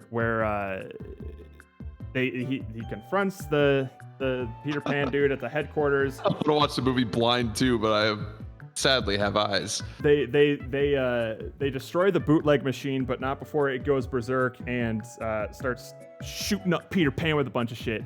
And now let me see if I can find this thing here. And Dale bootleg Pete. Yeah, there it is. Oh my god. So they hit him with a bunch of stuff, and he has a bunch of different components to him now. He has like, I don't know, like a Transformer's right leg, a Woody's boot left leg. He's got like the Zurg like ball gun thing. Well, things that I'm familiar with. That's yes, yes, of course. He has Also, two he looks Toy like this. Story things. Seems like a... So he has all these different like components to him, and oh boy, he's like, this is the final boss. He has like the Wreck-It Ralph arm and shit, and he's just like going around. This is the climactic like final boss. This is what Peter Pan turns into, which is just Is that the cat from the Aristocats? I know that. Oh my It's god, Aristocats. I think it is. Aristocats. Holy shit. The hot one. So that looked great. Yeah. Let's see here. I'm googling Chippendale How is the ending. Aristocat not Vin Diesel. Doesn't make any sense. Oh yeah, they had a bunch of like, oh that's the credits. I don't care about that. Post-end credit scene? Oh, There was no post-end credits scene. It was just. Wait, Sonic? Oh, Wait, Dale's does Dale death scene. die? Sorry, no, he doesn't. He does not. They pull a classic fake death thing.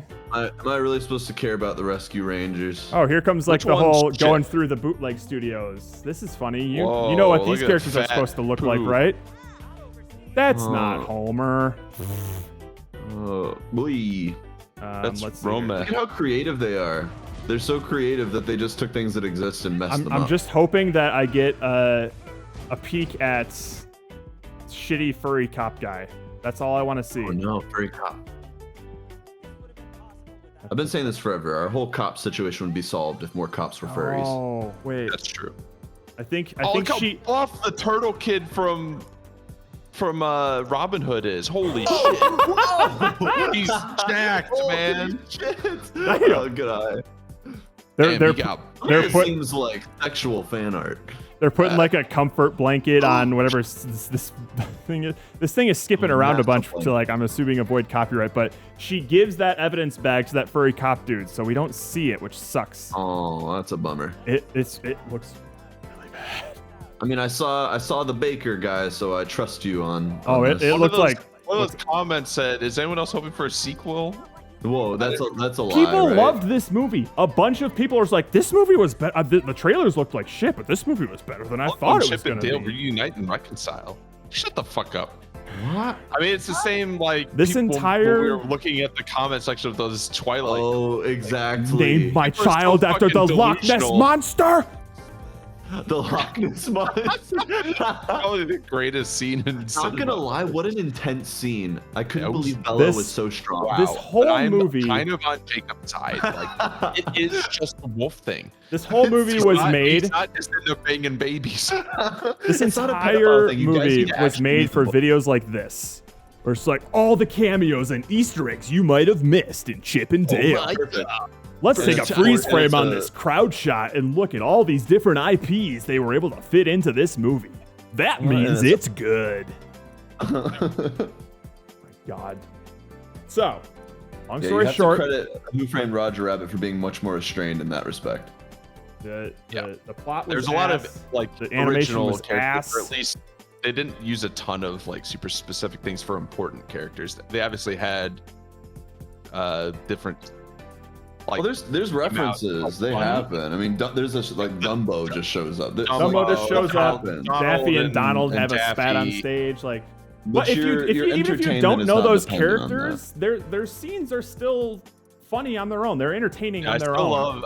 love it. The Donald and Daffy thing where when Daffy's like got his hair all crazy, he's just like Wow. going nuts Yeah. on the beat. I fucking love that. Throwing a part. bunch of He shit looks around, hitting the keys. So goddamn insane with his hair all like fucked Mhm. up. It's so good. They're They never like get to finish their set.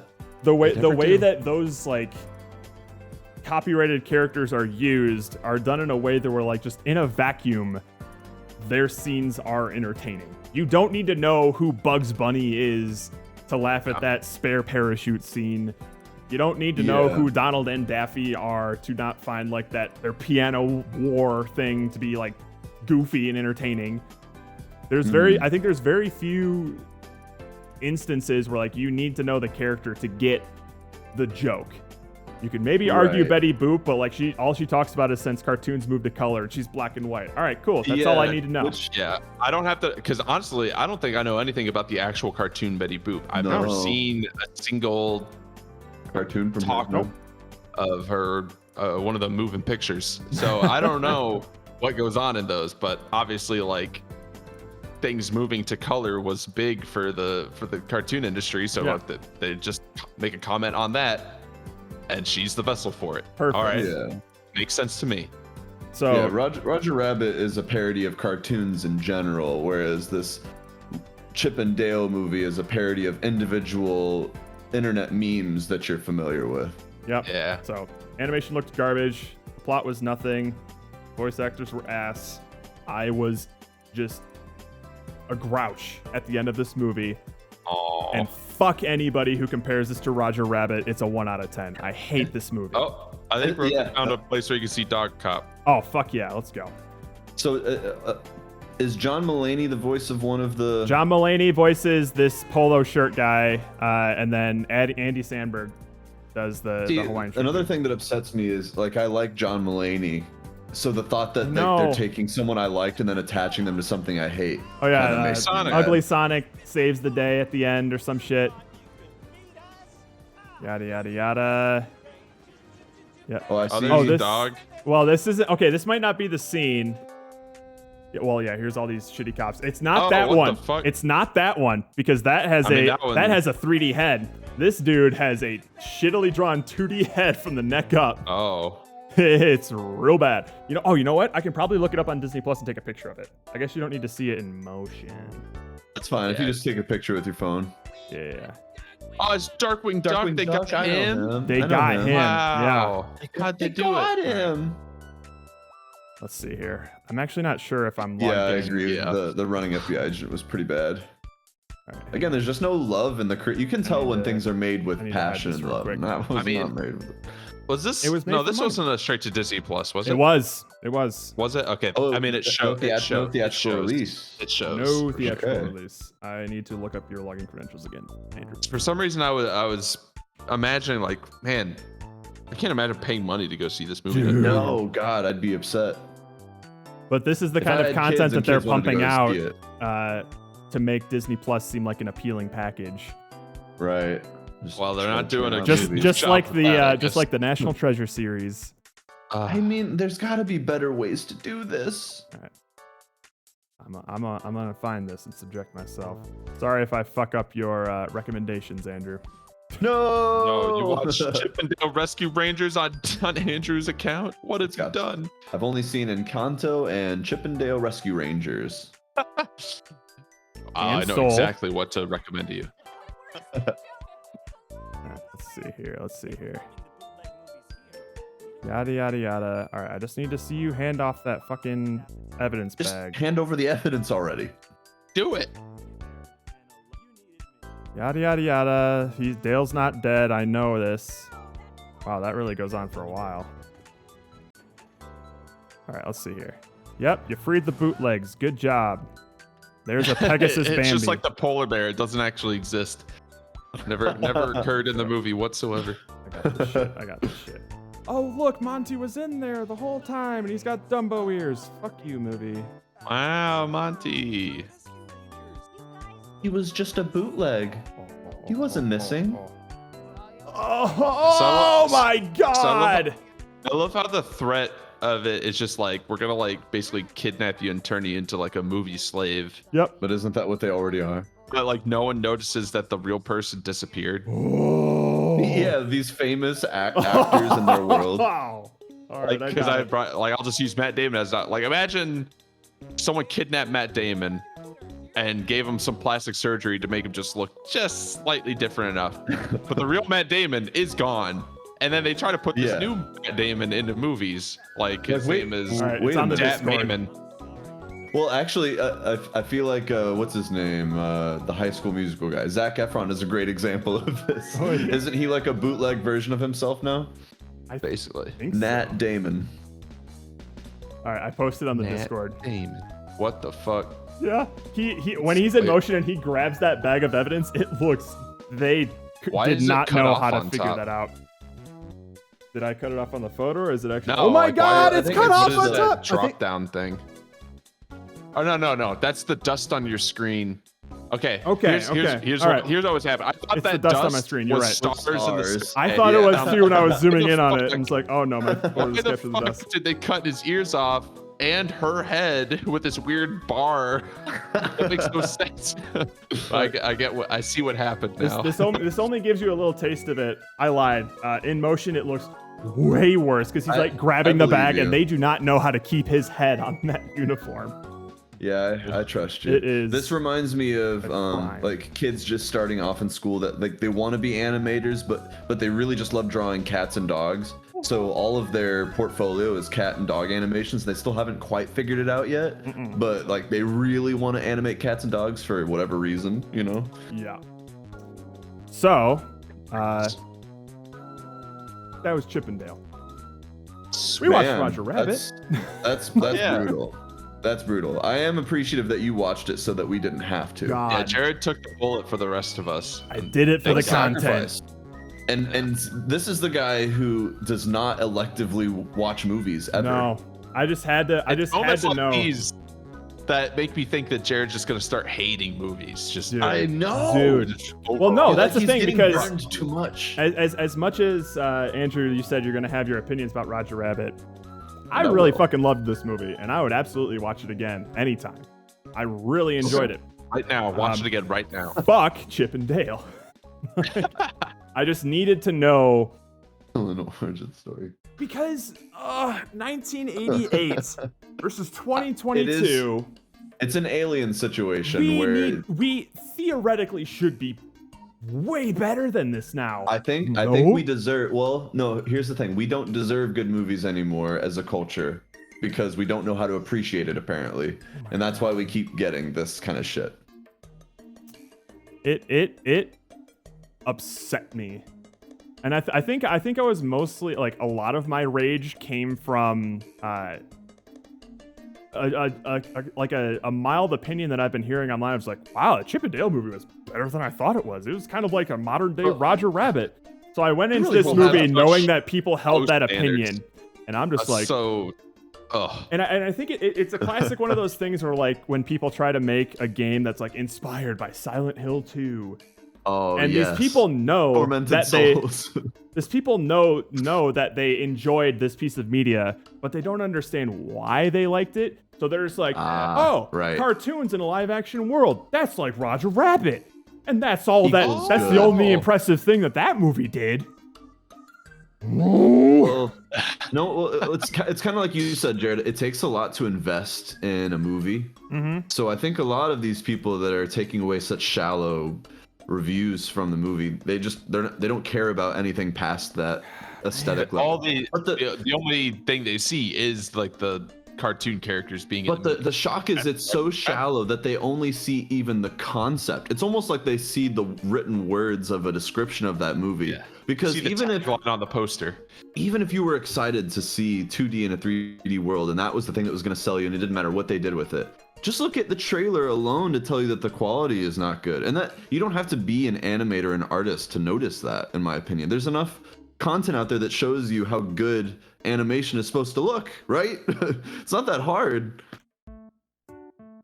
All right, the new movie thread's up on Discord for anyone who wants to be submitting that stuff. But it just like upset. I think maybe the reason that I was not like all that interested in movies was that I wasn't impressed by the movies that were kind of coming out in the past couple of years. I was like, That is see fair. that. That is honestly fair. I can't think of a movie recently that's come out that's given me really faith. There's been like decent movies, but There's a couple yeah. that I think I'd like to see. I feel like I would enjoy like the John Wick series, like Bullet Train. There are definitely fun movies out There's there. fun, yeah. But as Sure. far as But I don't think there's any like like this thing Of, where like, it's classic, shit like, where you culture can defining. tell how much like fucking work and Did y'all passion not get people that had when they were making when this. you watched Avatar, the latest Avatar? Me personally, no. Okay. I like Avatar is very technically impressive, Okay. but I don't get the sense of like It's like, yeah, like it's expected It's kind to of be. like an of course it is. Yeah. Of course it is. Technology's at that point now, sort of And they thing. spent, like, look at there's- how much money they spent. You know, it's like, And not time. yeah, There like wasn't any. the water, yeah, is like the most beautiful CG water ever fucking made, but still, like Mhm. I'm not. It's like it's not anything groundbreaking to me because Gotcha. it's like the logical next step. It's Yeah. nothing that like blew my mind of like I didn't expect them to do this ever. Sure. Right. They're not innovating on anything, and the stuff they're 'cause innovating on it's is all stuff. It's all stuff where I'm like, oh, I could comprehend how they did that. They just Right, took a lot right. of time to do it, and that sort of. What would you my say? typical Go ahead. my Go ahead. typical rule for myself is I'm impressed by things that even if I imagine myself with all the time and money in the world, I could never accomplish. Hmm. Mhm. So when it seems like, oh, I could literally do that if I just had a bunch of time and money, Yeah. I'm typically not that impressed by it. Wait, seriously? Did they have like a varying frame rate in the Avatar When I movie? watched it in the frame 3D, rate I don't know was- if you noticed it, Steven. I odd. felt like it was changing sometimes, or Oh, that God. I thought it was dropping frames actually. It definitely What? does. It's there are definitely some scenes that the frame rate seems really fast. Yeah, because I feel like Steven, when the movie Like, starts, there's a lot it's of, like, 60 flying through FPS, the like- jungle, and it feels like Yeah. a video game, like really high Yeah, frame rate. Yeah. But then there were shots where it felt like sloggy, and I wasn't sure if that was the 3D or if it was the movie like dropping frames. But it didn't. It just felt like that fluidity was lost because it would go from like a really a fast-paced action scene to an emotional scene. And the emotional scene seemed like it had fewer frames, like a typical 24-frame movie. And then the something flying had 60 frames. It really felt like that. I don't know what was going on with that. They're using weird frame rates. So it was definitely not a consistent thing. It's the same thing like how the Hobbit, like watching that looks weird because and they you see use the like, GoPro shot. they use like weird frame rates while shooting that entire movie. At least it's consistent for the most part. This Uh-huh. movie is definitely really easy to tell how they're just kind of like going back and forth. I don't know. Doesn't make a Damn. lot of sense. What would Like you someone say? was rendering out their animation at the wrong frame rate or something for a scene. Yeah. Like oops, and they got too many because like, but they set like 1,000 computers to like I don't know how it that works. happens. What would you They use say is variable like the frame most rates. Yeah, recent well. like paradigm shifting movie that you've That's seen? it's a good question. Man, you know, good question. like- I don't. Something that's actually either improved on a genre or started a new genre or shifted the way that we make movies. Or I mean, like you could the ar- expectation that you would expect from going to see a movie. I mean, it might be easier to know these kinds of things in retrospect, but like That's I fair, feel like yeah. you would feel it if you saw a movie. You're just like, this is some bonkers shit. Like, Yeah, Yeah. I can't think of the last movie that I walked away thinking like this is going to be a part of me for a long time. Yeah. or that Yeah. I would look back on this as some inspiration for something in my life. And I it's mean, you guys possible would it's probably know a because lot we're more than kind me. of. It's probably because we're kind of like at least like near that industry a little bit, so we know how things work Sure. now. Sure. So I don't know if our minds are going to be like blown quite as easily. Well, I mean, like, I feel Like, like my Roger mind- Rabbit my was mind probably could be one of blown. those movies, you know? I mean, when I was a kid, like Roger Rabbit was phenomenal. Like, and then obviously when it first came out, it had to have been like the most groundbreaking fucking thing I've ever seen. Mhm. There. So yeah, like what's this generation's actual Who Framed Roger Rabbit? Not in the sense of like let's just put 2D characters in 3D, but like a genre-defining movie, yeah, genre-defining movie that will something basically that stand the raises the test of bar, time. you know? yeah. Chef? Well, it's So, definitely I don't know. it's definitely not Glass Onion because that movie sucked. Oh, did Well, it? Oh man. Do I you want to thought give a about quick the- I thought it TLDR was on that? What about the Uncharted movie, Andrew? Was that? Oh, dude, the Uncharted movie. I've never Still even haven't seen. that. Oh wait, what movie did I watch recently that made me mad? I think it was Glass Onion. I thought there was something else. What made Glass But Onion that might shit? be it. Glass Onion was shit. So I mean, I wasn't like a huge fan of Knives Out to begin with. I thought it was fine. Mm-hmm. I had no problem with Knives Out. It was a fine enough movie. But Glass Onion was just kind of pathetic.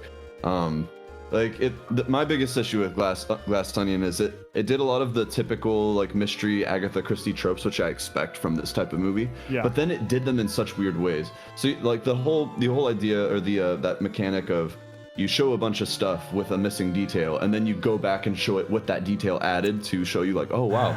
So it's fine that they use this. But the weird thing in Glass Onion is that's actually, imagine that normally you go through like an hour of the movie and then they do like 15 minutes or less than that of going back to track through it. This movie was the opposite. It was 15 minutes of movie, it felt like, and then an hour of it going through. So it's at a certain point, it's not a flashback or a showing you things in a different perspective anymore. It's just the movie not hiding things as it progresses, and it felt really weird. And then just like the way the movie ends is so stupid. And well, honestly, so the whole idea of the movie, unless you're gonna, are you guys planning on see it? Probably not. But if anybody is, mute the stream for a couple minutes. Here, really quick, spoiler alert on Glass Onion. If you don't want Glass Onion spoiled for you, stop listening right now. There's your warning. Turn your ears off. I'm about to spoil the movie. So the whole idea of the Glass Onion movie is that you thought that there was a really, really complicated, smart murder here, but actually, no, the murderer is just an idiot. And all of these things that look smart just are coincidental. He actually is just a really stupid person. That's why it's so hard to catch. It's like the Boondock Saints. And that in general is just like that kind of the whole point of the mystery genre is that these things are smart. And I know the people that are going to say like, but it's turning it on its head, or it's innovating because you never Ryan expected Johnson, that. But just you can't just say like, oh, you thought you were gonna get something smart, but the answer is actually that it's stupid, and now you're stupid for like getting the wool pulled over your eyes. But like all that aside too, like that's fine. I mean, even if that's the premise of the movie, whatever. Yeah. But and nothing really interesting happens, particularly in the whole course of the movie either, to unveil these, reveal these mysteries. And I saw the movie going different ways that I was actually excited for it to do, and it never did that. And I'm like, oh, okay. But the way the movie ends, so the whole idea is this Elon Musk type character is inviting a bunch of his friends to an island for a murder mystery. Ironic. Which makes no sense considering that the whole idea of the movie is that the Elon Musk character is a murderer, and there's no explanation for why he's inviting them to the island for a murder mystery when the whole premise is that he's trying to cover up a murder. That's some Scooby-Doo shit. It kind of just makes no sense to begin with. But at the end, the person that he murdered, and the little Agatha Christie missing detail that they come back and show you is that the person he murdered had a twin sister, and she's the one on the island. And this is the part that the movie spends 75% of going back and showing you things, and I'm air quoting right now, going back and showing you things in a different perspective. But it actually is just most of the movie just showing you, okay, this is a sister, this is not the real girl, let's just play the movie now. So there's no mystery anymore, you're just watching it happen in real time. So It's not a mystery anymore. So that was really annoying. But for this girl to basically get revenge, or to catch the Elon Musk character for her murdered sister, the way that she gets revenge at the end is everyone knows that he's the murderer at the end because the Hercule Poirot, I forget what his name, the Daniel Craig character, says he is an idiot, and he uncovers that Elon Musk guy is an actual idiot. Like, he didn't actually plan any of this. He's an idiot. So everyone standing around a room knows that that Elon Musk is the murderer. But they don't know how to get him because he's like, there's no proof. You don't have evidence. You can't do anything, even though you know I'm the murderer. So gotcha. And everyone in the room's like, yeah, I guess we can't do anything. What does the main character do? She blows up the room, and like with literal fire, she blows up the room to get revenge. And this is after a weird display of breaking a bunch of expensive objects in the house, which is not explained. It's not relevant. It's just this weird emotional rage thing. It's not a smart thing. Yeah. See, because ideally in a movie like this, where the villain is really unintelligent, you use that as a way to show how really clever and smart everyone else is, or that the hero character is. They don't do that. She's really smart. She just starts breaking things and then literally blows up the room in a blaze of fire. And for some reason Elon Musk has the Mona Lisa in this room. Okay. He just has the Mona Lisa. The museum is lending him the Mona Lisa. As you do. Great. This was another. Like, it's a he boy has the with Mona Lisa, Apple. and it's in a protective glass case. But it's not always actually encased completely in glass. There's a glass plate that comes up to protect it. But as a default, it's actually exposed to the air, which doesn't make any sense because the Mona Lisa cannot be exposed to it's old. The type of paint and stuff, it will disintegrate in the air. It has So for some sensors, so if reason- anyone even gets as much as a fever close to it, it'll immediately shut down. That actually is how this works, though. Oh yeah, So no, these things are like basically a sound. airtight. So, but as a default, the Mona Lisa is exposed, completely open to the air. But if a loud enough sound happens, or a jolt in the air, this glass shoots up like really fast and protects it. I'm sure it's faster so than that- a bullet. Yeah, so it reacts to a sound to protect it. So that's Right. and so you think fine, it's this weird Objectively slower thing. I'm going to accept that this for some reason Elon Musk is allowed to just have the Mona Lisa. And that for some reason they designed this protective glass that leaves it exposed until after something happens. Fine, I'll leave that alone. And they play this joke a bunch of times in the movie. This joke happens a ton because right now you have this mechanism where anytime a noise happens, you hear ka-chunk, tsh, and then the Mona Lisa gets protected. Gotcha. So for like many minutes in the movie, conversations and things are happening, and every time a noise happens, no matter what degree, in the background you hear ka-chunk, ka-chunk, as the Mona Lisa is being protected, and you hear it a lot, and it is not subtle about this. And It I'm sure does they this- draw attention to it. Like you hear the sound, and the characters are like, Yes, they do. They draw your attention to it. It's meant to be hilarious that this is happening. Onion? Because That's glass. Is that the glass? well, the glass onion is actually the name of this like room that they're in. It's just a okay. giant glass sphere, but it's shaped kind of like an onion. It's Have super layers. cool. right. And there's layers. There's layers to this. Oh. So all of this is happening, and all you're thinking is like, okay, so that's relevant. They keep showing that this thing reacts to sound. So like, in a murder mystery movie, that's definitely going to be relevant. And you would be correct. This idea of the mechanism is relevant because at the end, after this chick blows up the room and things are on fire, she thinks, okay, how am I going to get this guy back? I should destroy the Mona Lisa. So she runs and pushes a button because this guy had built in a button to reveal the Mona Lisa, sort of deactivate the protection for Right. some reason. Button to deactivate the protective glass. Yeah. So she deactivates that so that it can be exposed now to the flame, and then it burns up. And after that she says, "I got you now." Sucker. Cool. Get fucked. So not that this guy clearly left a trail of evidence which would lead to the murder. Like what got him was her burning up the Mona Lisa, which was obviously a burn on him. Of course. Imagine how embarrassed he's gonna be when the museum comes back. He's like, "Bro, can we get that painting back?" He's just like, Burned it. it's burned. Like, the movie goes to these weird lengths to feel like they dunked on the billionaire instead of just focusing on the fact that he was a murderer and it was so obvious that he was going to be caught by police. Like, because when it reveals all this stuff and shows it, it's like, why didn't the police would have figured this out day one of the murder? But the movie neglects all that. It keeps you on this island where none of that is relevant. It's not until they get to the end and you realize, wait a minute, so none of this matters because not even a cop would know to just look at this one detail and be like, oh, we should probably talk to that person. They're probably the murderer. And this guy had all the evidence on him, so it would be over. But the fact that the main character gets the billionaire back by burning the Mona Lisa, I rolled my eyes so hard at the end of that movie. And she sat smugly on these steps as she was just like as the victor, and the billionaire is like, "What have you done?" And she's like, "You're done. It's over. I got you." I got you." Oh my god. So that movie was pretty embarrassing, and anyone that gushes on that movie, God help them. God help them. Womp womp. The Roger Rabbit, though. Okay, I actually do want to talk about Roger Rabbit though, because Yeah. I'm curious to hear your opinions. I have opinions. I get the have feeling that opinions. you're going to have some strong opinions that I'll agree with but not care about. I think that's where this is going to end up. Because I Yeah, thoroughly well- enjoyed this movie despite recognizing a lot of like flaws with it. Yeah, I have a feeling that I'll point out. I don't think that anyone's going to disagree with anything that I say. Mhm. Maybe. I can't imagine it being that disagreeable. Yeah. It will just be the difference between our scores, I think, Sure. at the end. Yeah.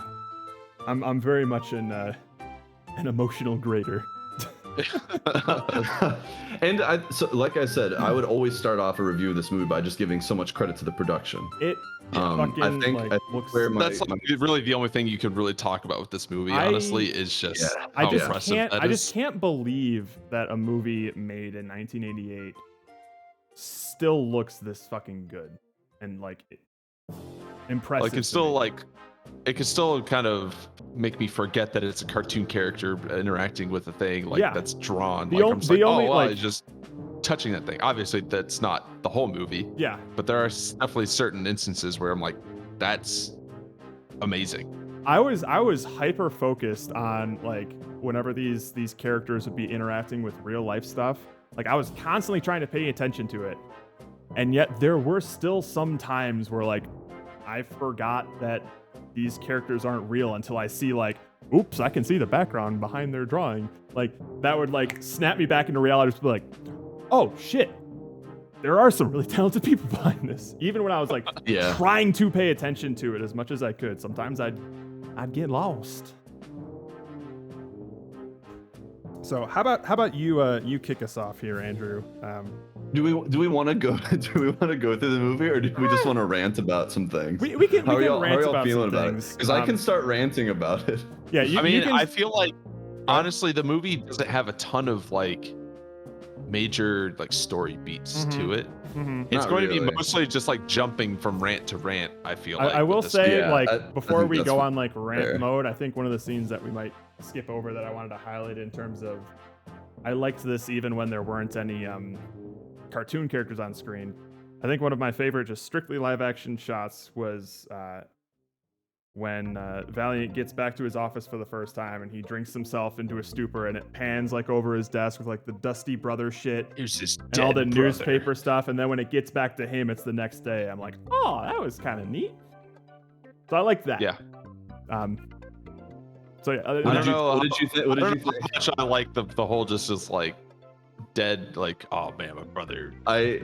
That's one of my least favorite And parts then of just- the movie. Really trying to like show his brother, but then never talk about him again, Yeah, sort of yeah. thing. Until like the very end, like my brother, he killed my brother too. My Like, I don't- brother. I don't really care. Like I didn't know your brother, so yeah. whatever.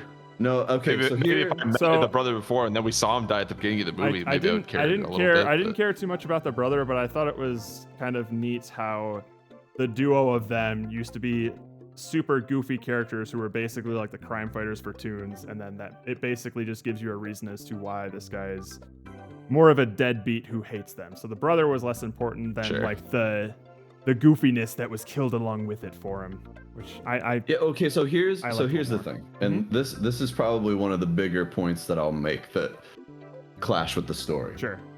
So the whole thing with his brother dying is, okay. Before I get to that, my problem is the tone of this movie. It's extremely It's extremely confusing. Yes, it is. I have no idea if I'm supposed to be laughing or if I should be upset. I never know. This movie is Always laugh. weird. It is weirdly vague because this movie does this thing where it's standing in two places at the same time. It's Yeah. trying to be this sort of almost like cynical, gritty kind of atmosphere. Because Like I mean, this it's, noir, like sort of this theming to old it, but then detective also- noir. yeah. It's this Yeah. idea of like you lost your girl or your wife, you lost your brother, you're drunk, your business is failing. It's a Yeah. very cynical and sad. Yeah. And then you have that sort of clashing on the other foot with this like jumpy cartoon, and it's being sincere in both respects, I think. Which makes it very confusing tonally. I never know how I'm supposed to feel. And I think the best example of this is the dead brother. Yeah. Oh, you're Because like, is that- when Oh, is it a joke? funny? I don't know. when Because when it's it brought up- revealed, it's like drop the piano on his head. It's a joke, right? Like that's supposed to be funny, I think. But it's like his whole character is built around a dead brother. Yeah. But clearly when she brings it up, when what's her name says like, "Oh, give him a break, you know, Toon killed his doesn't like brother." working with Toons. Yeah. A Toon killed his brother, and you think like, okay, that's pretty serious. And they're like, dropped On his punchline, head. dropped a piano on his head, Piano on his and then you head. hear the rim shot, boom, tsh, And I think, Yeah. well, shit, is that supposed to be funny? Or is that a throwaway thing where it's not going to matter? No. It's a very important thing because the villain is the one that did it. Yeah. So then I have to just- wonder if the villain is serious. I think they were just trying, because it's like, well, the Toon shot him with a gun. Like, it doesn't, like, you have to make the killing like seem like something a cartoon. But do you understand how that tonally confuses the movie? But I think that's the whole point of the movie. Whether or not it's like correct, I think is different. Oh, Whether if or not that's they if that's the should've point, I think the whole it's point fine. is the juxtaposition of like serious detective with goofy cartoon, Yeah. like mixing those together. It's Well, not just like you the can real do that. characters in Like, so 2D. I you think can like, definitely the set tonal up to do shift that. is like their whole shtick. No, you can do that, but you then can't expect me to have any sort of genuine response then to anything that happens in the No, story. I'm always going to besides- be like kind of bouncing in the middle, and I'm not. It's I- hard. yeah, to- I'm not- I was it's never hard like. to have a powerful moment in either direction. I'm not going to be like really laughing. I'm never at gonna. I'm never anything, and exactly. I'm never going to be like emotional about anything either. That's the problem. Yeah. So even if they set out to do I do that, think it means I do that think they're it was. sacrificing. Yeah, I do think it was intentional, but I don't know if it was the right call. Sure. Yeah, like I'm not like really. There aren't any like heart-wrenching scenes in this movie or any characters that I was like super attached to or concerned about. So yeah, I mean that will obviously reflect in my final rating, but at the same time, like I've watched plenty of movies where I didn't really connect to the characters and found the plot to be, you know, decent. But it was just a really fun thing to watch. So that's kind of where this Yeah. movie falls for me. To where like Yeah. I guess like you're It's got absolutely entertainment right. value in Yeah, some regards. you're absolutely right that like the tone of this one is kind of hard to pin down. I do think that like something like he killed his brother, dropped the piano on his head, almost kind of works in like a world building aspect of like serious world, but these goofy cartoons are here. The fucked up shit can Yeah. still happen. It's not like a main focus of the movie, but that wasn't. I noticed that as well, and I like kind of nervously chuckled at it. But I didn't think it was like a super like So dark. problematic thing, just because like the characters and their arcs weren't really important to me as I was watching it, if that makes sense. I can definitely see that perspective. And I actually agree that there's something interesting about, like you say, Steven, that juxtaposition, but they're not consistent with it throughout the movie. Like there are times where they try to lean one way or the other, like fairly clearly. Yeah. You know, like when they bring Eddie back to his place by himself, and his drinking problem is not like a. Oh, it's never played for a clearly not. joke. It's clearly not like a joke all the time. Yeah. Sometimes actually like a serious thing, and him being alone and sad in his. I don't room. think him drinking is ever a joke in the movie. I don't think so. They never once do the classic like gag of him drinking something and then pouring it like. Yeah, looking at well, something no, he crazy and did. pouring Wait, it no, out. well, he doesn't. Does he do it? After Well, he it's- does that it's- thing where he's about to take He's a about to take a drink. sip. and It's then- like his I'm completed thinking of, arc where he's like- like, Yeah. So Yeah, but that's different. That's different. That's him like, I don't need this anymore. I'm thinking of like the classic cartoony thing where like something No, crazy he doesn't happens and you're drinking, No, and then you no. look at it, it's got like a bottle with 3 X's on it, and then he pours it out. No, that Like, does I not. would've- That does I not. would have wanted a scene like that to kind of just like throw goofiness at his like actual problem. His, No, like, see that's where I actually start his to agree. addiction. If they were consistent throughout, where it was always tonally confused, where I Yeah. never knew how to feel, that discomfort Exactly. becomes I part think- of the entertainment. I think that would work. And, Oh, like, I this sort of thing. actually agree with Where you. it's If that kind of was how he playing- gave up drinking, Yeah, it's playing both tones at the same time. right? That when it's doing it consistently, then it feels like the movie has a voice. Yeah. But when it does it back and forth, and sometimes at the same time, it loses a voice to me, which then affects how I interpret all the scenes, which then to me starts to extend even to the visuals. And now what is like a really interesting, creative, playful atmosphere is suddenly this like surreal nightmare for me. A lot of things and a lot of the visuals make me uncomfortable, and this has Really? nothing to do with does it look good or not, or is it objectively well done. It has nothing to do with that. It just has to do with the atmosphere of the story being told, and again, the voice. Like when I'm following the tone of the movie to interpret that plus a visual, The it scariest adds part this of the movie- weird. Scariest part of the movie is when the judge dips that shoe the first Oh my time. God. He's like screaming. Yes. I didn't. I'm What like, the fucking Christ, man? What am I watching? Is it supposed to be funny? Because he. No way It's that was scary. supposed. That It's was definitely scary. supposed to make the judge look like a evil a guy. villain, a bad. But man. I liked. I didn't actually like this, but I thought it was kind of funny how he's talking about. He's the judge, right? He's like some justice bringer. He's like, I'm going to capture him and convict him and execute him. And he dips the shoe in the dip. That shoe was minding its own fucking business. That shoe It had wasn't no doing trial. anything So all- criminal. All it was had no trying to do was it was like nuzzling up against him, like trying to be all cute. and then it realized his intentions and started to run away, scared for its life. Yeah. And he grabbed Holy it, shit. just melted it with acid, Yeah. basically. And oh, Which also brings- another speaking of confusing tone stuff, I had what was definitely probably an unintended reaction to something. In like the final climactic scene when he's like making the weasels laugh and shit, and they're like going up Yeah, on the thing. That's a scene that scares me, by the way. One of That's one a of the weird scene. one of the weasels doesn't die of laughter. He kicks it in the nuts straight into the dip. Into the dip. And when that happened, and you saw like his colors kind of come out of there, I was like, oh.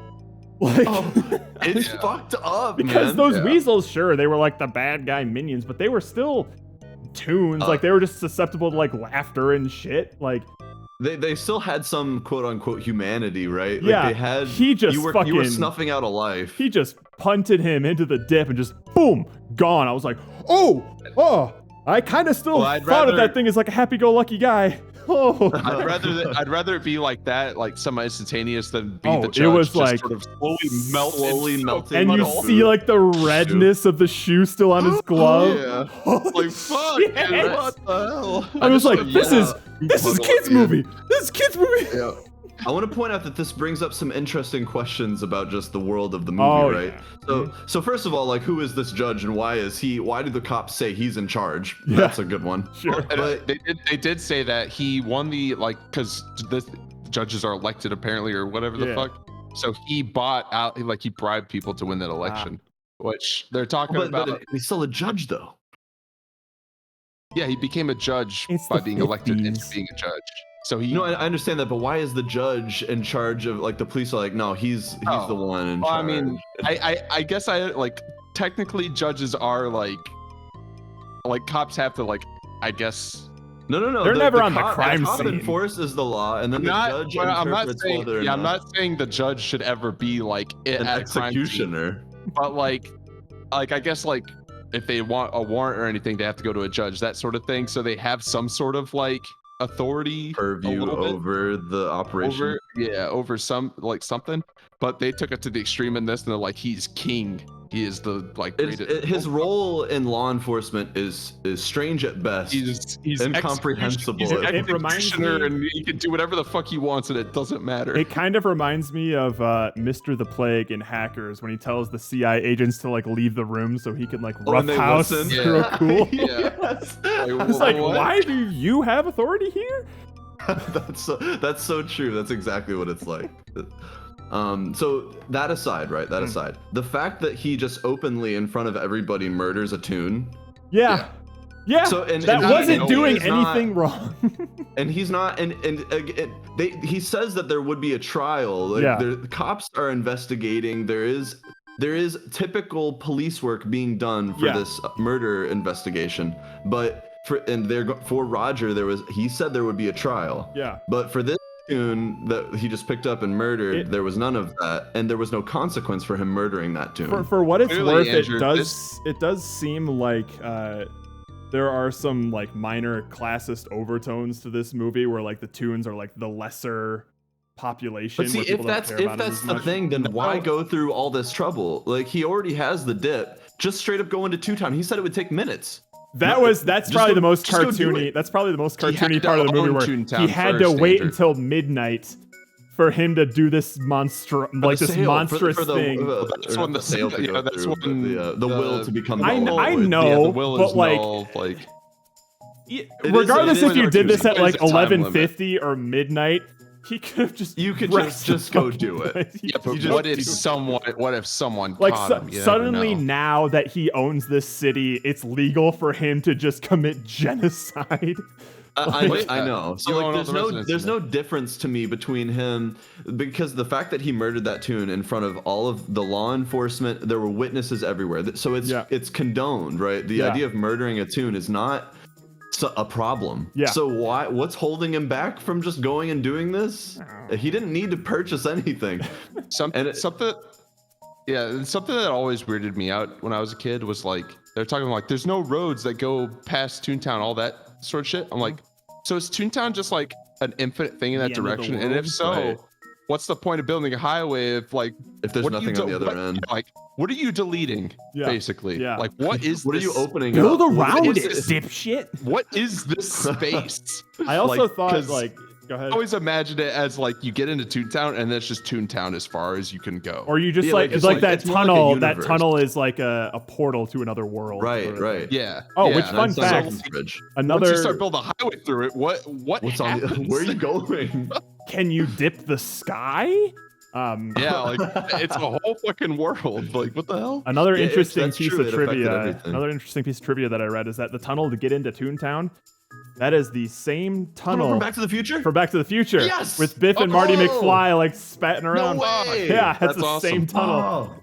I noted down. I'm like, I wonder if that. Yeah. Because it looks really familiar. Mhm. So I'm really glad because it is a Zemeckis film, so it makes Yeah. sense. That's so cool. That's so cool. Some mecha stink to it. Yeah, it was stanky. Speaking of Zemeckis stink, we should probably watch the new 2022 Pinocchio movie. Oh. Oh boy. Oh god. There's proof that just because a director does some good things doesn't mean they're not capable of.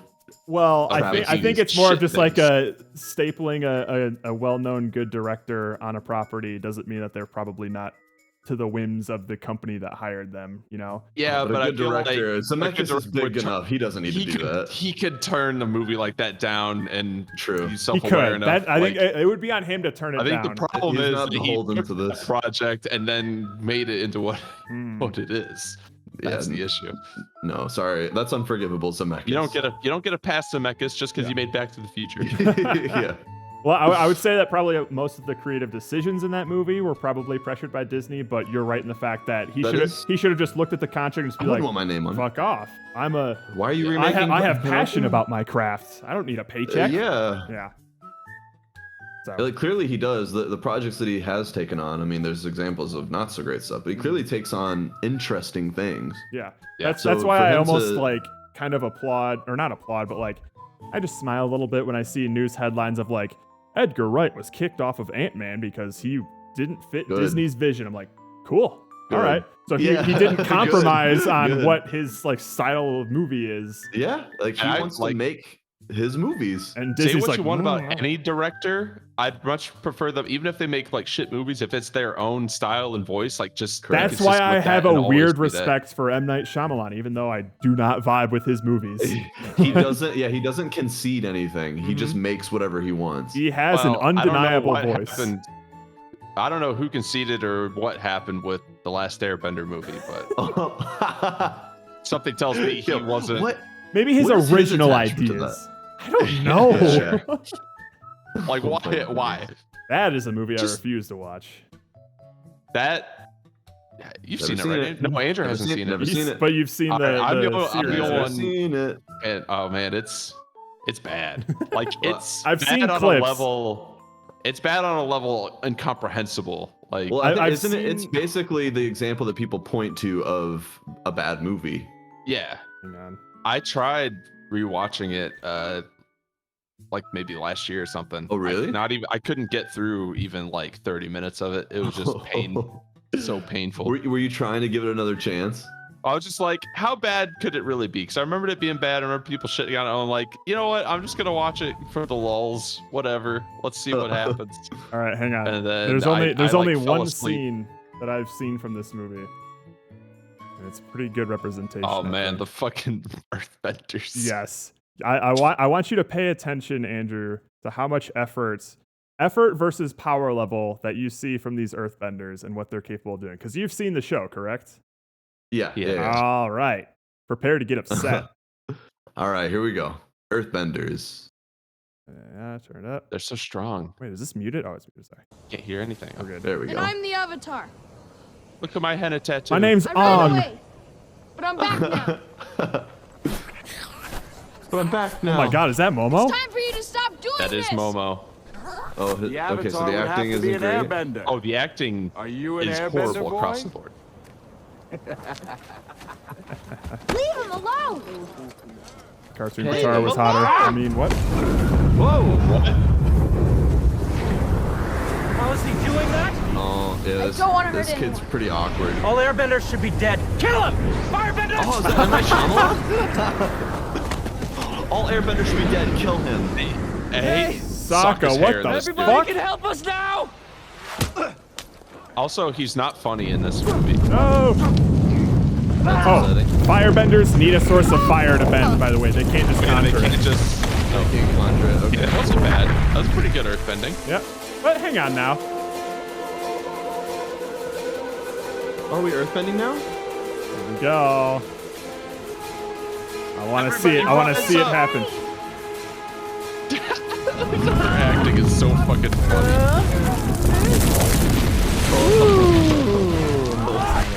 Here we go. Here we go. 5 earthbenders at the top of their game doing a cool dance. There it goes.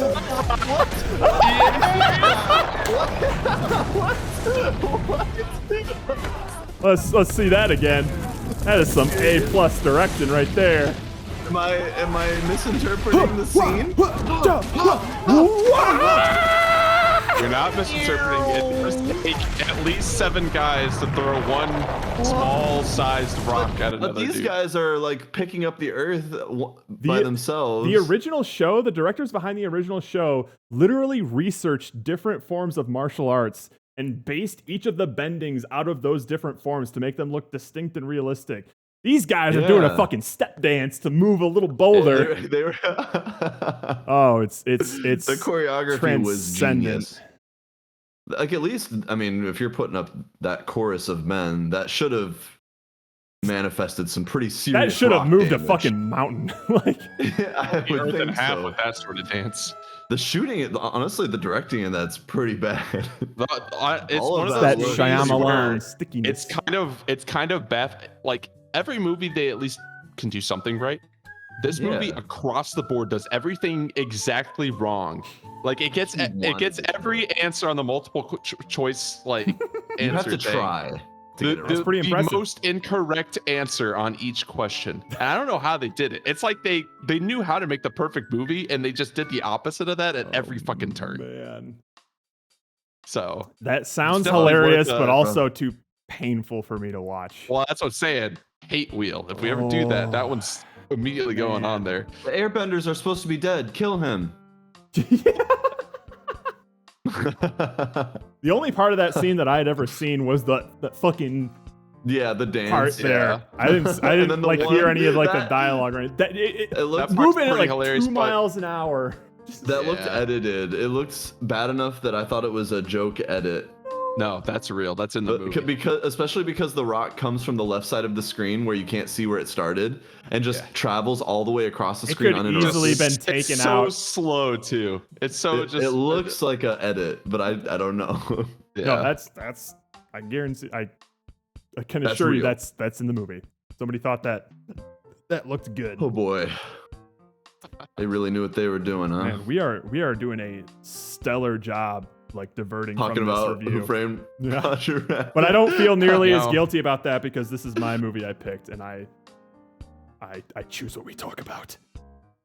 So Listen, I don't think that we're gonna miss any of the big points. I went I think the into problem- this I review think- expecting to go on a 1 hour rant about Chippendale. So Well, I think our Fair big enough. thing about Who Framed Roger Rabbit is like the craft of it. oh my Yes. So if we god. start talking about that, we start thinking about how other movies sort Yes. of do things. Movies Yeah, that It's came easy to out compare. decades later Yeah, with it's infinitely easy more to make money. the comparison. Yeah. Oh, another so- thing that I was doing is I was filling in a couple of ratings I missed on IMDb. Who Framed Roger Rabbit currently stands at a 7.7 on IMDb, and Chippendale Rescue Rangers sits at a fat 7. Oh, Really? People think that they are very comparable.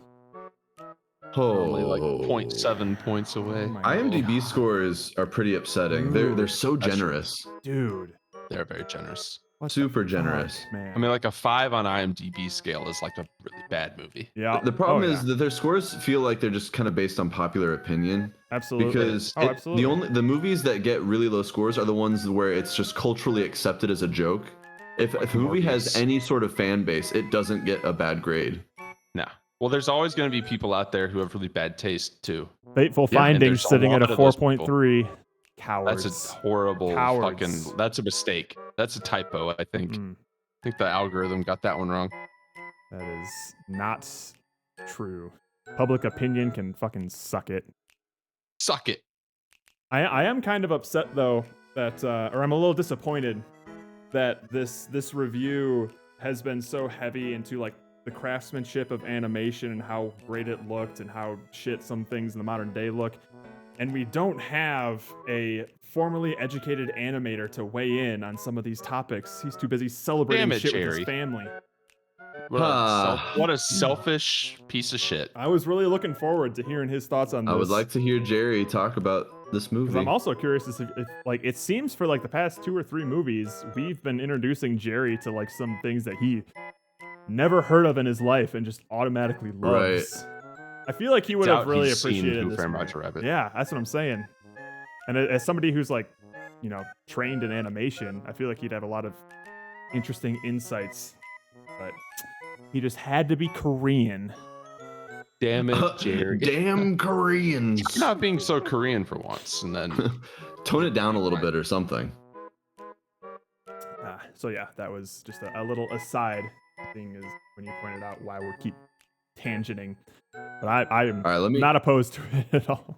let me ask a quick question. How did y'all feel about the with no bias in my question? Okay. How did y'all feel about the use of callbacks like throughout the movie? Oh, I liked those actually. I thought, I mean, they weren't, Okay. they were never like important all that much, but I'm just like, oh, hey, okay, so this story had, or like this like screenplay had some thought There put was a into lot it more of- than like the visuals.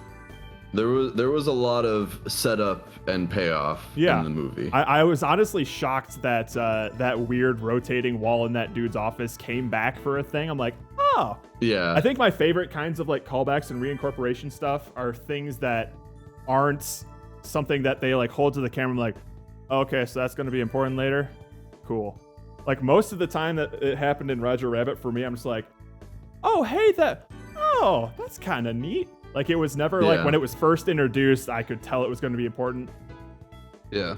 I'm trying to figure out when I pieced together the love letter though.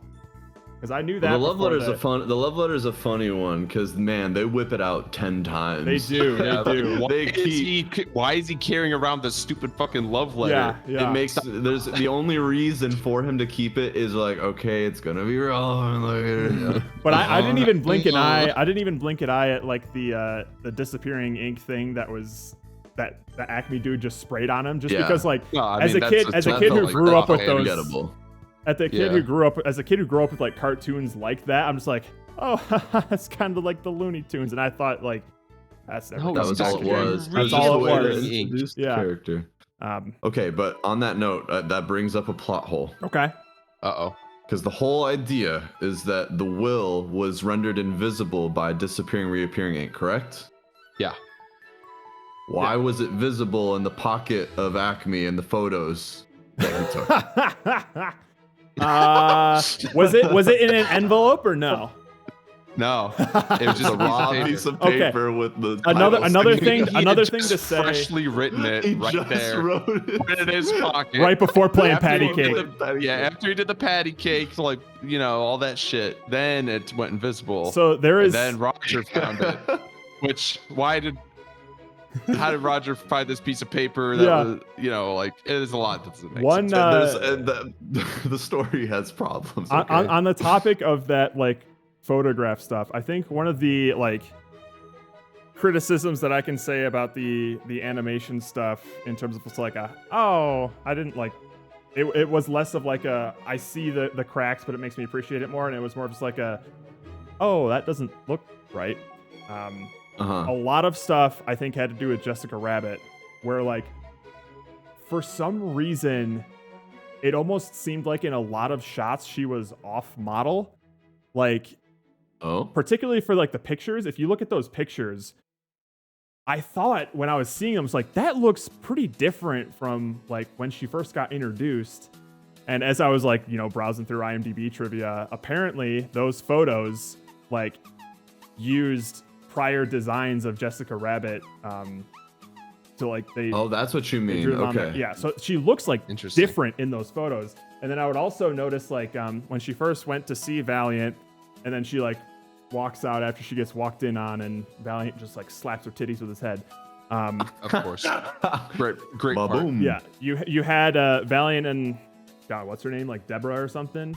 They're like Dude, walking who out, cares? and Jessica Rabbit's in the car, and she like peeks out, and there are some scenes where she is like sharp face, like sort of tone sort of thing, and then there's other scenes where like she's like round and squishy, particularly like in the face area, and I'm not sure what she was supposed to look like, but there was always just like a couple of scenes where I'm just like, Her head was pretty that looks inconsistent, different I'll say. than Her what I've normally proportions seen. would definitely be a little flexible based She always on had- what but not was. but Big it old never titties, felt though. it never felt like So- it was whenever she looks different, it never felt like it was like a intentional for like exaggerated effect kind of thing, because sometimes like most of the scenes that she was in, she wasn't like, you know, super expressive, Being except when she expressive. saw dip.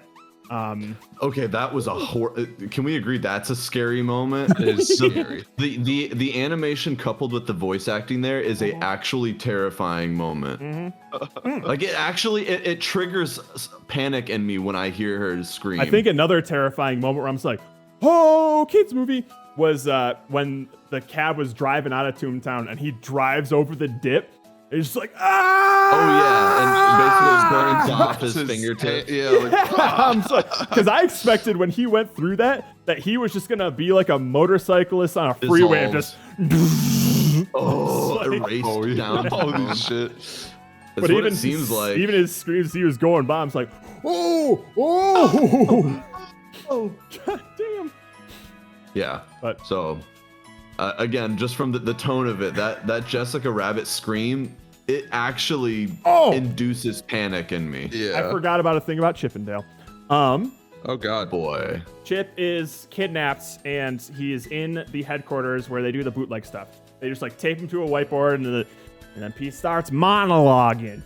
He's monologuing. He's got me on a silver platter and and he can't stop talking.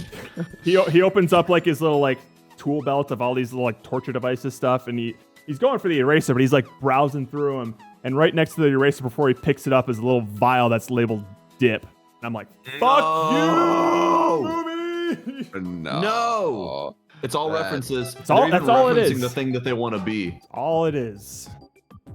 Fuck it. Just fuck it, Pathetic. you know? Pathetic. Fuck movies. What a bunch of failed artists. Dude, don't say that. Not all movies are bad. See, like here's this. the thing: is like the whole reason that I wanted to start doing this thing was that there was a bunch of classic, genre-defining, paradigm-shifting movies that I've never seen. Right. And now It's not necessarily to see like, you know, keep up to date on the latest flicks. No. Because a lot If of that were these the case, we movies. wouldn't be watching Terminator. What's the most recent movie we saw? I think it was either Your Name Encanto. or Flipped. Or no, it was Encanto. It was definitely Encanto. Encanto. It's definitely not flipped. And Yeah. Flipped was like It was in- 2007, but like that's still pretty like late. Interstellar is newer than that. Oh, you're right. Interstellar is 2014, and then, Yeah. but I think But it was definitely Encanto Encanto. is, It was definitely Yeah. Encanto. yeah, that's like And I last didn't year. like Encanto. And it's I think if you look at our scores, the only one, luckily Soul and Interstellar are both fairly recent. Soul is 2020. Soul was 2020. Encanto is 2021. Yeah, so Encanto I think is one of the probably the newest I movie think it's we've definitely seen. the newest. It Yeah. is. And one of the lowest scores. Oh yeah. It's not as good as Coco, by the way. Just for anyone who's listening. Very much agree. You shouldn't be comparing these movies. They don't exist on the same plane. I just think the characters were better and like the story. Shut I your thought damn more. mouth. Make me punch Talking you right about in the give me an damn face. example. But the Don't just- soundtrack's pretty killer, right? That soundtrack slaps. Zach, get out. Leave now before I Leave. commit violence. Leave. Oh my! You did not just God. bring that opinion in the middle of us raging. Oh lordy. But yeah, it doesn't surprise me that I don't particularly like more recent movies all that much because not much is really appealing to me. But like, I mean, to be fair,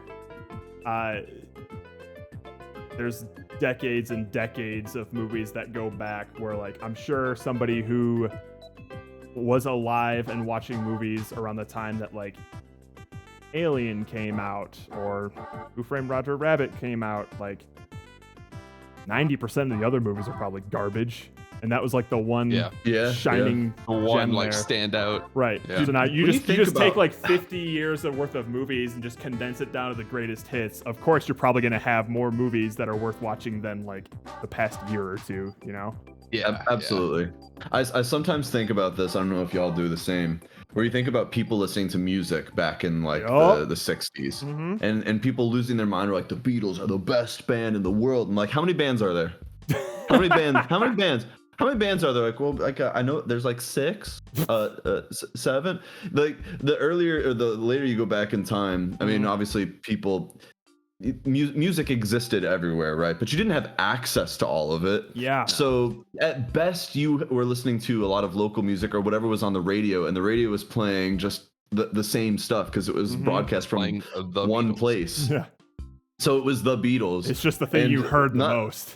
Not to say the Beatles aren't like good or anything. I mean, I'm not like a huge They're fan, overrated. but Yeah. this idea of just like they're like the greatest band. Like, who are they up against? Tell me who they were competing with that where they earned this title. Because now today you have access to endless music and God, so much fucking movies as well. You will never To in the your point- lifetime be able to listen to or watch all of the content that exists in the Oh, it's world. To the It's point where literally like impossible. legitimately talented people making objectively good shit stand a very good chance of just being drowned out, you know? Yeah. Easily. Never They to be seen they exist in the ether. heard. Mhm. You'll never find them. Yep. So you have to then draw a conclusion about what's good or bad based on what is just then presented to you, because you'll never be able to dig far enough to really have an objective opinion. Yep. So it's given to you already, and then this idea, and I hate this because someone did this to me a while ago and it made me really mad. They said that me having an opinion about music or saying that some music is bad is pretentious, and I thought, why is saying that some music is like low grade, why is that pretentious? Because the idea is you should just like all music. I like all music, and this is a really popular thing now. But to me, the fact that we have so much music to choose from, you have to be picky a little bit. And- for you to not have an opinion means that you are going to objectively be listening to bad music. It's weirdly a controversial take to have, but art can be objectively bad. Like Yes. you agreed. you can't just be like, oh, it's art, it's all subjective, so like nobody's No, opinion no. is like the truth. There are some things you can make cogent arguments about a piece of art being objectively bad. That doesn't necessarily take away from somebody's enjoyment of that piece of art. But Sure. you can literally like write an essay and just be like, here's where the plot doesn't make sense. Here's why this character doesn't behave in how they should based on how they were set up. Yeah. Here's why this plot structure and like this payoff didn't work because it wasn't set up. But you can point to these things and Right. say like, this was poorly put together. It's objectively problematic. And I mean, somebody can say, sure, but I like it, and that's totally fine and valid. You're allowed to like bad things. But you know can't that you you're can't stupid for deny having you that. can't like completely reject the idea that a piece of art can objectively suck. You know? Like Things have to be able to be bad. We have to we live in a world of logic. Mhm. And logic is absolute. Everything's good and nothing is. Then nothing is. Like, logic is absolute. It's the one thing that doesn't change. So when things have inherent logic problems, which is where we have rules for music, rules for movies, because those things are logical. Yeah. And if we don't have that standard, then you can't measure anything. I'm generally pretty keenly aware of like my like subjective taste versus my objective taste. Like I know there's certain Right. things that appeal to me, even if they're not like the greatest thing in the world. I love them. but I also have a part of my mind that can recognize, even if it's not my thing, I'm just like, that's just a damn fine piece of art right there. Like, Right. I get it. It's not for me, but that's good. Like, just objectively good. For what it's worth, all of the ratings that I give for these movies are my subjective taste. Sometimes I'll mix in a little objective taste where those parts overlap, but it's mostly subjective. So I would probably say that I try to view these things analytically, but obviously the degree with which I view things is based on bias. Yeah, you're gonna grade something harder or easier. Yeah. There's no. It's impossible not. the to moment have the bias moment there. you give an It's opinion on any absolutely part of the impossible. movie, there's your bias. Like, that's just what it is. Otherwise, you would just like read the plot synopsis of the movie, and that would be like the most objective review you could possibly give because it's void of opinion. The movie was this exact minutes long. This is a higher or A list lower of facts. average. It than is other one of the movies I've Yeah. ever seen. Only just very just like quantifiable, like exact. Only like just legit. Observable There's only one empirical truth things. observable- See, I want to believe that empirically, Eddie dancing and singing in his gruff voice to the slapstick performance I loved is that. a I loved that. verifiably scary scene. I really I like that a hated lot. that scene. I hate it I did so not. much. I hate Eddie's singing is my least favorite part of the movie. I really it scares enjoyed me it. because again the tone of it, his voice, he's singing like this, and it's kind of like Jared, you haven't seen it, but the new It, Steven, the dance that Pennywise is doing. It's a fucking Pennywise like Where it's like Pennywise routine. it's stabilized The on his head head is and he's doing his stationary. thing. Oh yeah. I've seen that. Yes. It has this demented circus clown performance. But that's meant to atmosphere. look unsettling. And then Like- there's No, weasels I'm referring flying to the Eddie Valiant version. Okay, It okay. feels like a demonic feels clown like that. performance. Because I don't know, his I like it. voice, the tone of I the movie, I just don't like his voice. I think is his the voice, main it issue. creeps me out. It really creeps me out. For me, it mostly like the way that I sort of reacted to that scene was that this was a dude who used to be goofy and then lost all of his like inner child He or got that his whole goof- he's got- personality. He got his goof back. He got his goof back. Yeah. And then I'm seeing Right. all of these like classic like Looney Tunes gags in live action. I'm just like, Sure. I feel like it's not great, but I felt like a charming like nostalgia inside of like, I remember this kind of humor. It's nice. Like, I don't know why. I just Yeah. liked that scene. I'm just like, it's not like my favorite scene in the world. I'm just like oh, like that's pretty accurate. Uh-huh. I just liked it. I don't necessarily not mind convinced. some of the gags in there. Like obviously like he's doing all these like very on the nose things. I You just don't think like his it really singing? just does. I think it really does just boil down. I just don't like his singing just at all. And I know like he's not supposed to be like good at singing, and like it also was just like, oh, they just needed a section where like that's the only reason they had a picture of like his dad being a circus performer or Yeah. something like that, like when they were showing his brother. Like there's no other reason other than for Yeah. that. I'm like, I don't. This is definitely But one of those It situations where like doesn't I think show you any, guys like, are goofiness whatsoever until No. that exact moment. And I- I'm like, I can't imagine even before his brother died, him doing any of this shit. No.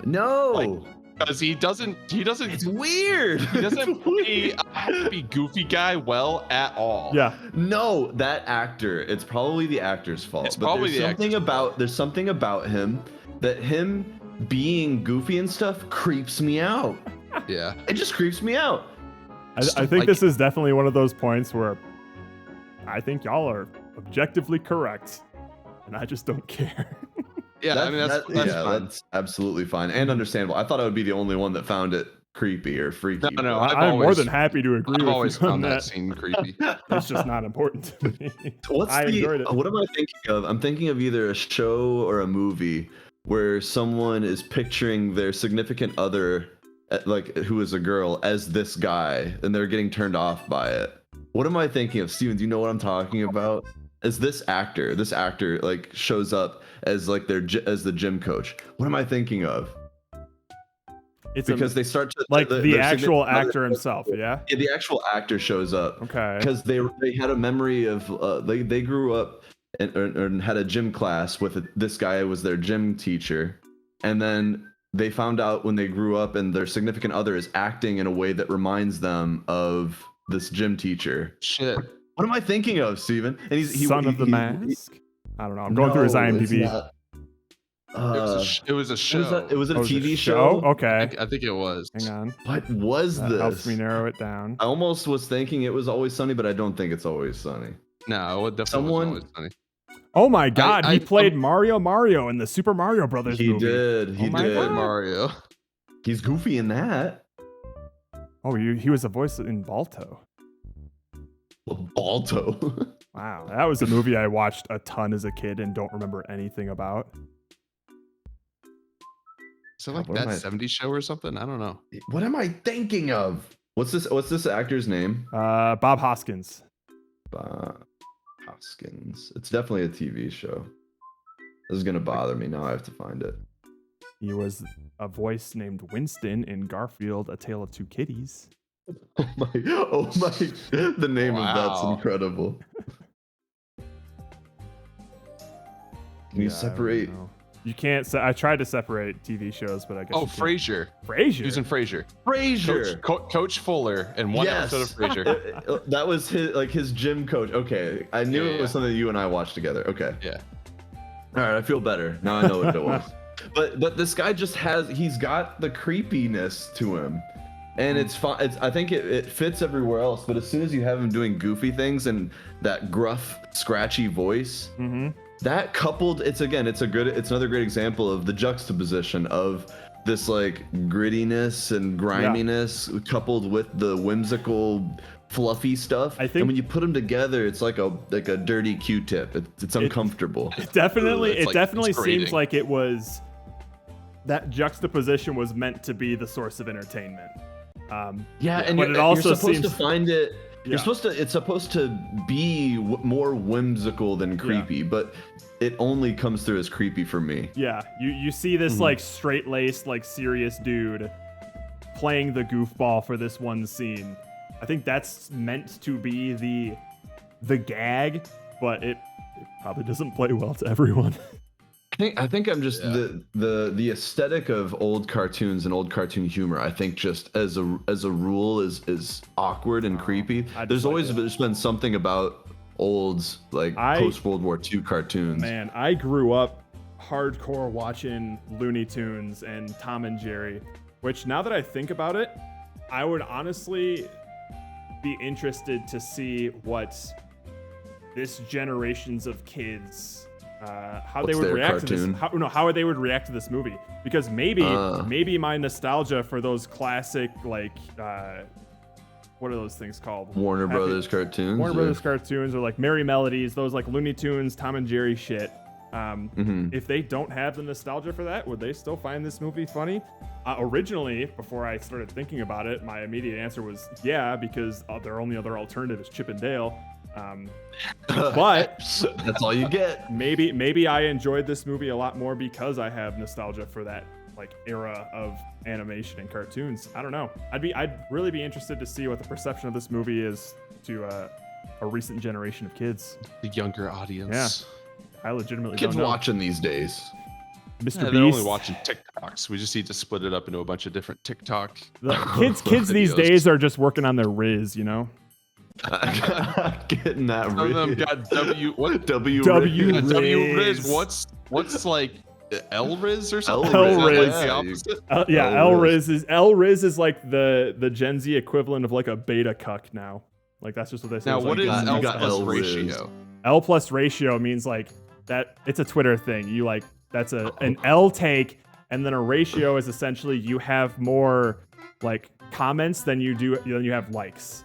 So like generally it's believed that like if you Oh have my more goodness. comments than likes, that means that you had a really shit opinion and everyone's talking about it rather than like supporting you. That's what a ratio I is. see. Oh no. Interesting. That's one aspect of a ratio. Another ratio is like you say some really dumb, stupid thing, and part of it is getting more comments than likes. But the important part is somebody just says L plus ratio, and when a lower comment gets way more likes than the original post, that's a ratio. Oh, So when okay. somebody just has like a stupid quippy thing to like put you in your place and everybody loves that instead of the original post, that's a ratio. So when somebody's just damn. when somebody just comments L plus ratio, and that sometimes gets and that ends up being the top comment. I'm realizing more and more that I'm just kind of turning into an old man. Right? But I kind of hate that shit. You know? Yeah. It's like, not, Message and forum culture. Well, it's just like someone says one thing one time, and then people are like, "That's funny. I'm gonna say it too." And it's just a bunch of people just like using that same shit. Oh, Yeah, absolutely. That's like TikTok and social media in a nutshell. That's all. It's That's just all like, of it. Yeah. So I see here's- something funny, so I need to do it too. So I'm funny. Mimicry. No one's creative or original anymore. It fucking just irritates me to no Here's end. the thing for me is like my familiarity with like TikTok slang and social media culture stuff. It basically starts and ends with me understanding the reference. And if I ever were to say it like that's some W Riz, bro, it's always ironic. It's always very ironic. But yeah, there is a whole culture of people who use that vernacular. Like that's just how they communicate. And Yeah, I think just I'm in a similar boat for you. It's like I don't fucking get it, man. Yeah. And there's nothing that can be done. There's no way that I will ever get it. I'm beyond that point. As like a group of people as well who are already kind of like social media allergic, right? Like I still have a Facebook and Twitter, but like I don't like engage with anything. I don't really post anything on it, but I'll like browse it. As people who are already like kind of disconnected from social media, the mere concept of like, I do not fucking understand Snapchat at all. No, I don't get it. Nah. But that is a defining app for like my sister's generation and like generations younger than that. I only kind of recently, so I've known about Snapchat, but I didn't realize so recently that it's actually used. People ask for snaps as a way to exchange information. Oh yeah, yeah, because you don't want to give them your real phone number. You give them your Snapchat, so if you need to block them, you can. That shocks me. I That's still why, remember like- Snapchat just being a way to send nudes to people. Yeah. Well, that's what it started out as, but now it's this whole fucking thing. It's a literal But now it's social like, network that people like are glued Damn. to. Yeah. If you were ever trying to like get like a girl's number or something, you would have to have a Snapchat first so they can check my you out or goodness. whatever. Oh, this reminds me, Steven, were you in the car when Ashton was telling us about the guy that was asking for her number? And I don't know if he asked for a snap or a number for what it was. Were you in the car when we were talking about this? I think so. And then she said no to him. Yeah. And his response was, no, you don't get it. Like a lot of other girls have given me their number. He was trying to explain I think that was a guy trying to get one of her friends' numbers, though. I don't think that was her. God. Oh, it wasn't her? Still a weird I fucking think thing that to say. particular story was her. She did have a dude try to like ask for a phone. I don't think that specific like story was. Okay, well there was some story I don't know. that she was telling us that All involved that matters a guy was asking this a girl. guy asked a girl for the number. When she said no, he's like, no, it's cool. I have a lot of other girls' numbers, and he thought that was As gonna if be that the thing was to, like. the comforting. I think in his mind it was he like, had- I'm a he had- trustworthy. Women trust me. Yeah, So we would say should. he has L Riz, and L that's Riz. he had L Riz. Riz. Well, he came up with confidence that he had Riz. yeah. He rizzed right up there. When you're a Rizzer, you kind of know how to use The the Riz in Rizzler. such a way. Yeah, the Rizzler. I think- love the idea of just misusing TikTok terms and stuff. Next time Oh, you it's are so like back funny. home and talking with your sister, you got We to will. I gotta do my research before and just figure out what the kids are saying, and then just use it just barely off enough that she knows what I'm saying, but it's like, Even- no, that's wrong. Even if you Just use it aggravate her to no 100% correctly, if it's not prompted and she has no idea how you learned that, you will still deal some critical damage there. That is true. It'll That be is true. immediately uncool if I start saying it. If I heard be my cool, mom say that my sister's boyfriend has L Riz, I would probably faint on the spot. Dude, oh my god, that would be hilarious. That would kill Oh, I would love that so much. me. So yeah, We gotta start Eddie learning- we Collier gotta start has learning more. Elvis. Man. Gotta start learning these terms. I know. Fun fact, apparently that shot of him accidentally titty bouncing Jessica Rabbit was apparently censored. Like I was just like, It feels pretty erotic. I found on you. I was trying to find some like behind the scenes things of like how they did some in the stuff. original or something? No, like the whole concept of him just like boom that Just thing. him They took touching that her out breast and bouncing it. apparently. Like okay, hang on, I can bring this up because For I was what confused. audiences? I don't know. For theaters or something? Yeah, I don't It's know because I'm just definitely there like in this one. exactly. Hang on. Because I was intrigued. I was looking at a bunch of like behind the scenes things to see how they did some of these effects, which are fucking bananas. And then I They saw got an actual big titty woman to stand on top of him, and then he and just then bounced I right up saw What I would this video that just said, "Who framed Roger Rabbit?" No, not uncut. Uncut Laserdisc. Yeah, the censored parts. Wow. It was censored parts. So like, it was like, ooh, what did they change here? Because there was already some risque things in this movie. Yeah. Right. Everything you're about to see in here was in the Disney Plus version, but because you're gonna see it in this movie or you're gonna see it in this video, you'll That know means that it was theatrically censored it was somewhere. cut. Yeah. They haven't even like broached the fact that one of the characters is fucking Doc Brown. Oh, I mean, Christopher Lloyd is the star of the movie, and this is hot on the heels of Back to the Future 3. So It is, yeah. So yeah, those when scenes when were did part apparently 3 come censored. out Ooh. for Back to the Future? I think It it was would have been 87, around right? this Or time. Was it 88?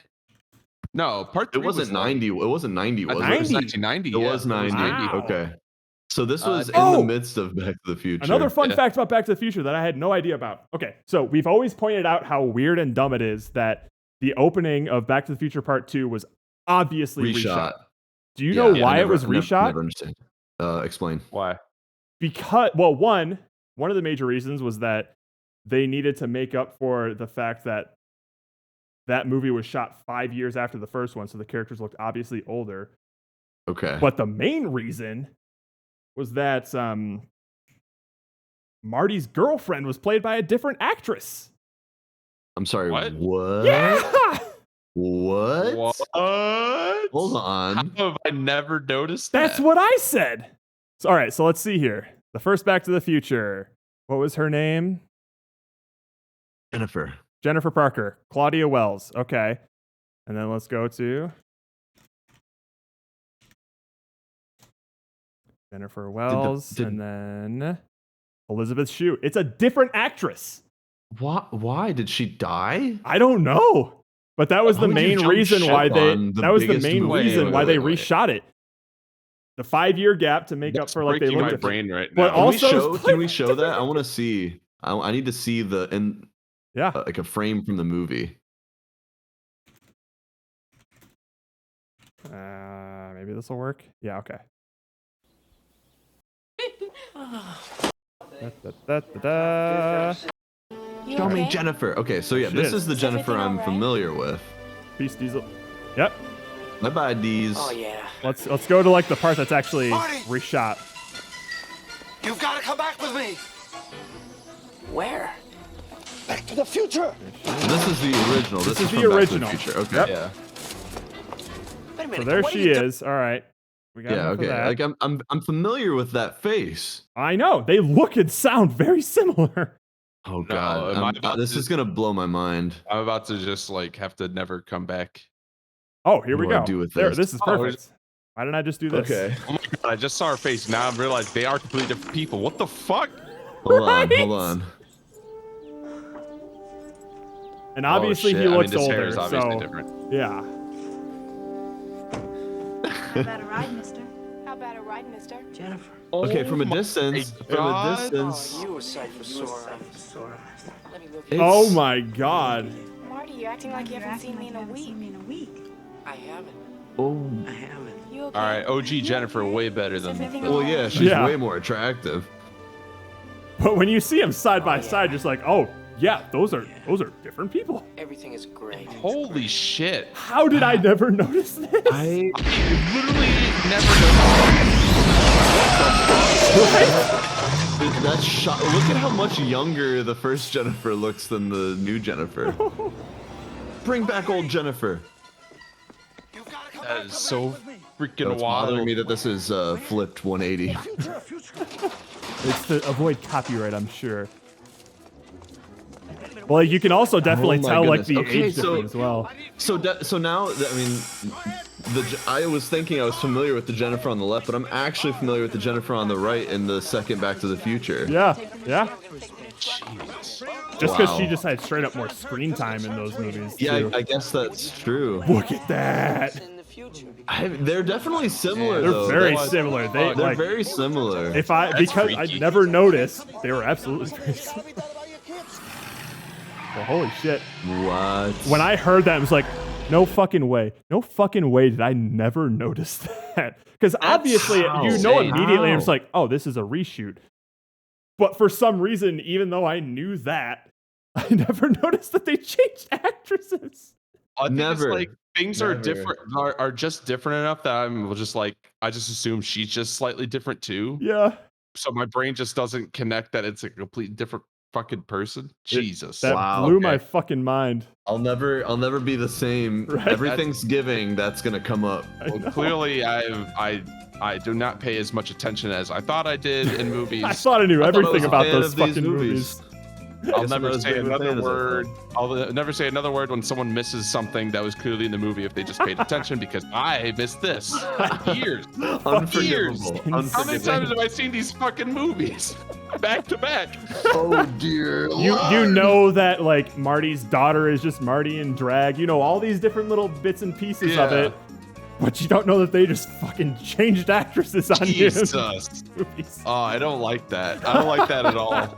It's got to be because we're so focused on that whole scene being new. Different, yeah, And 'cause, we're like- paying attention to the big stuff, and we just somehow glided And then right over past Jennifer. that, and then past that scene is just like, well, Jennifer's just Jennifer now. Yeah. Like it, Yeah. she's kind of like transforms from Jennifer to other Jennifer without us even realizing it. Seamlessly. Fucking crazy. No way. Well, now I'm curious what happened to Jennifer 1 because I don't know. maybe it was. They knew they were making 3 movies, so would she not have been on the bill for the whole thing? I have no idea. And why? And so, like, you wouldn't voluntarily leave. Why would you jump ship from the biggest movie in the world? Hold the fucking phone. I just She's googled it. dead, right? I just googled it. I just googled Back to the Future Jennifer, and the first article to pop up says, "Back to the Future: Why Jennifer was recast twice." Huh? Is there a third Jennifer? Let me read this here. Hang on. I remember this up. watching the Back to the Future documentary and them talking about how Michael J. Fox came in at like the last minute. They had another guy Shot like most of the movie. like a lot of the movie, and then they decided like no, it's just not working. And then they came in with Michael J. Fox and like that's God. it, we're redoing it. The other guy's gone. Oh, there's another fun fact about Roger Rabbit. Apparently, both Robert Zemeckis and Steven Spielberg wanted to cast Bill Murray as Valiant, but they couldn't get in contact with him.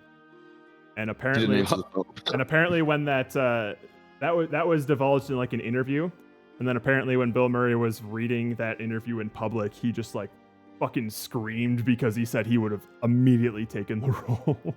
Really? Oh, Yeah. dude. Bill Murray in that movie would have been fucking awesome. Now imagine Bill Murray doing the clown show. Pull that off. I yeah. think it would have worked because Yeah. I think like a goofy guy playing a serious detective. That's like your Leslie that's Nielsen the kind of joke. shit, you know? Yeah, exactly. That's That's, the the joke. joke the whole time, and Mhm. then he shows his true colors Yeah. at the end when he does the dance. Not a guy you can never imagine even making a joke his entire life. Going through the entire movie. Yeah. Oh no, Claudia Wells left Back to the Future for tragic reasons. Oh, And shit. it had to be. You would never do it voluntarily. Her mother, who was also her manager, was dying of breast cancer. Damn. Oh, Yep, so the first movie's ending had to be reshot. that's pretty sad. Think about that, and then to this day, you could have been. I mean, she still did all right, but Yeah. Wait. I just saw the name Jan in The Office. What? Sorry? Wait. Scroll down a little bit. Scroll down a little bit. Just a no, little that's bit. not. That can't. That's not. It's not. Claudia Jan. Wells participates in Back to the Future conventions and still acts on occasion. Oh my God, hang on. Wait, what? Who? Who is this? Oh, I know. Who it is. Oh my God! Is it not the? It's that's the first Back to the Future. Hold up. Hang on. I think it's the other girl. Okay, hang on. Hold on. Claudia Wells participates Back to the Future. Credits select. Melora Elizabeth Shue. Hardin. Elizabeth Shue, Back to the Future, Cobra Kai. All right, Melora Hardin. Okay. Playing Jan on The Office? Hang on. Let me see here. This is about to be Oh, what? Melora Hardin. Okay, well, All right, yes. hang on. Let me see. Of course, but Wait. what's going Was on? cast as Jennifer Parker in Back to the Future after actress Claudia Wells dropped out of the film during pre-production.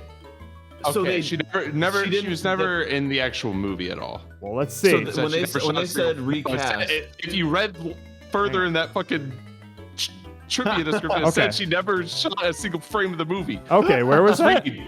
Right there, you're hovering right over. Laura never shot a single frame of the movie. However, Gotcha. She was let go when Eric Stoltz was replaced by Michael J. Fox. Okay, cool. Oh, so she was the original Jennifer Parker with She Eric, was gonna be she's gonna be with Eric Stoltz as the Jennifer, but then and then she they was also dumped replaced. both of them when Damn. Michael J. Fox came along.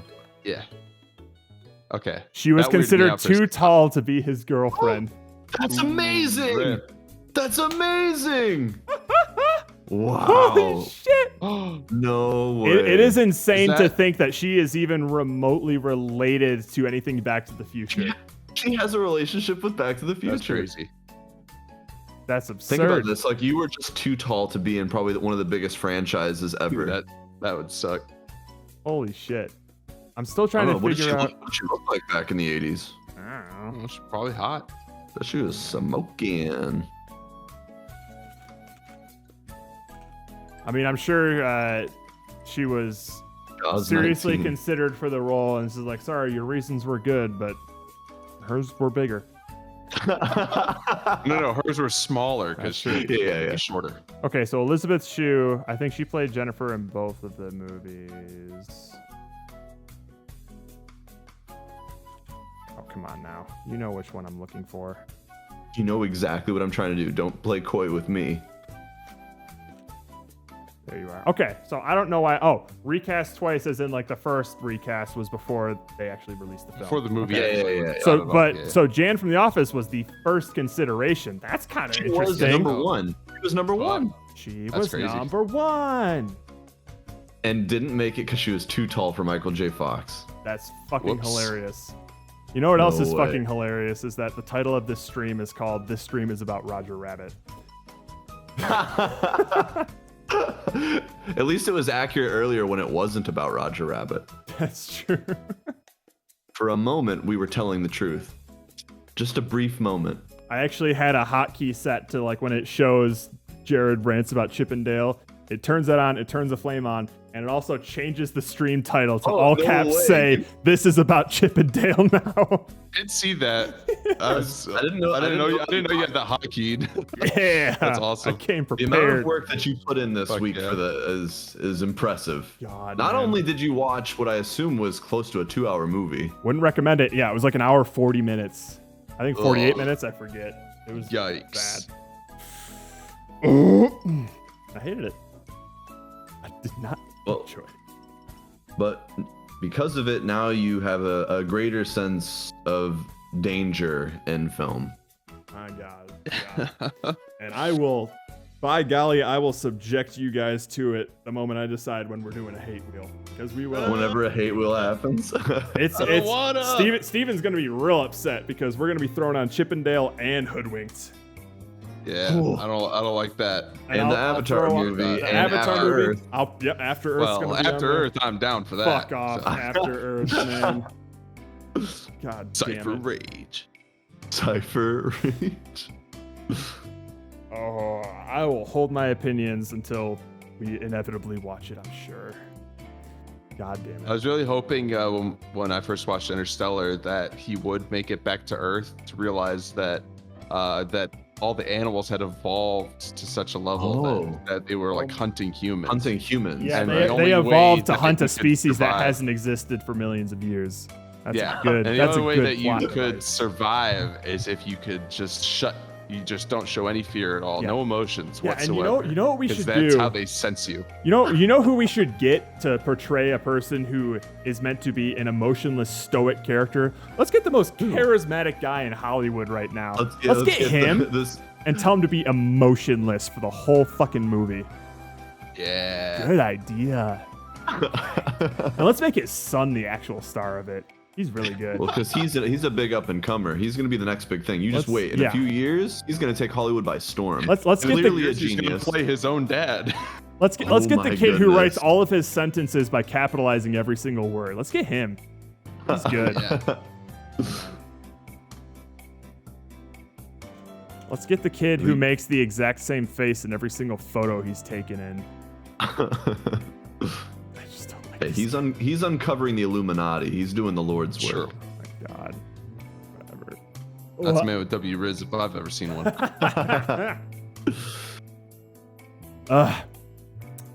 Any The other Riz thoughts doesn't about fall Roger too far Rabbit? from the Rizberry. Get us back on Roger Rabbit, Andrew. What other qualms did you have Oh about shit. it? Well, my overall is that obviously I already pointed out that even though everything is done really well, it makes me uncomfortable, and That's very interesting. it's because that there's the drinking and the sexualization of characters is so adult, and the whole backstory of Valiant is meant to be, it's definitely meant to be tragic, but it's always seen as a punchline. So this movie is more so a collection of setup and punchlines than it is actual story or narrative. Yeah. Because even the motivations of the villain make no sense. It's just a joke. Like his whole bit at the end is a bit. It has no connection to his brother being killed. Yeah. The reason his brother was killed is also just kind of meaningless. It's just that for these guys were after him for robbing a bank and he killed them. And then at that the was end, the his judge who killed him, Andrew, because he got that money so he could become judge. He sounded exactly. just So it's like this judge, this cartoon character, it makes no sense. This How did he villain wear makes human no skin? They sense. never explained it. Where did he get the they human said it was skin like a from? rubber mask because that was the only thing that was left in the dip. So maybe he was wearing like a rubber suit. So you never actually see what the Toon actually looks like outside of like his eyes. I wanted him to unzip himself and we just see what he looks like Gross. like 2019 Cats style. exactly. Oh, ugh.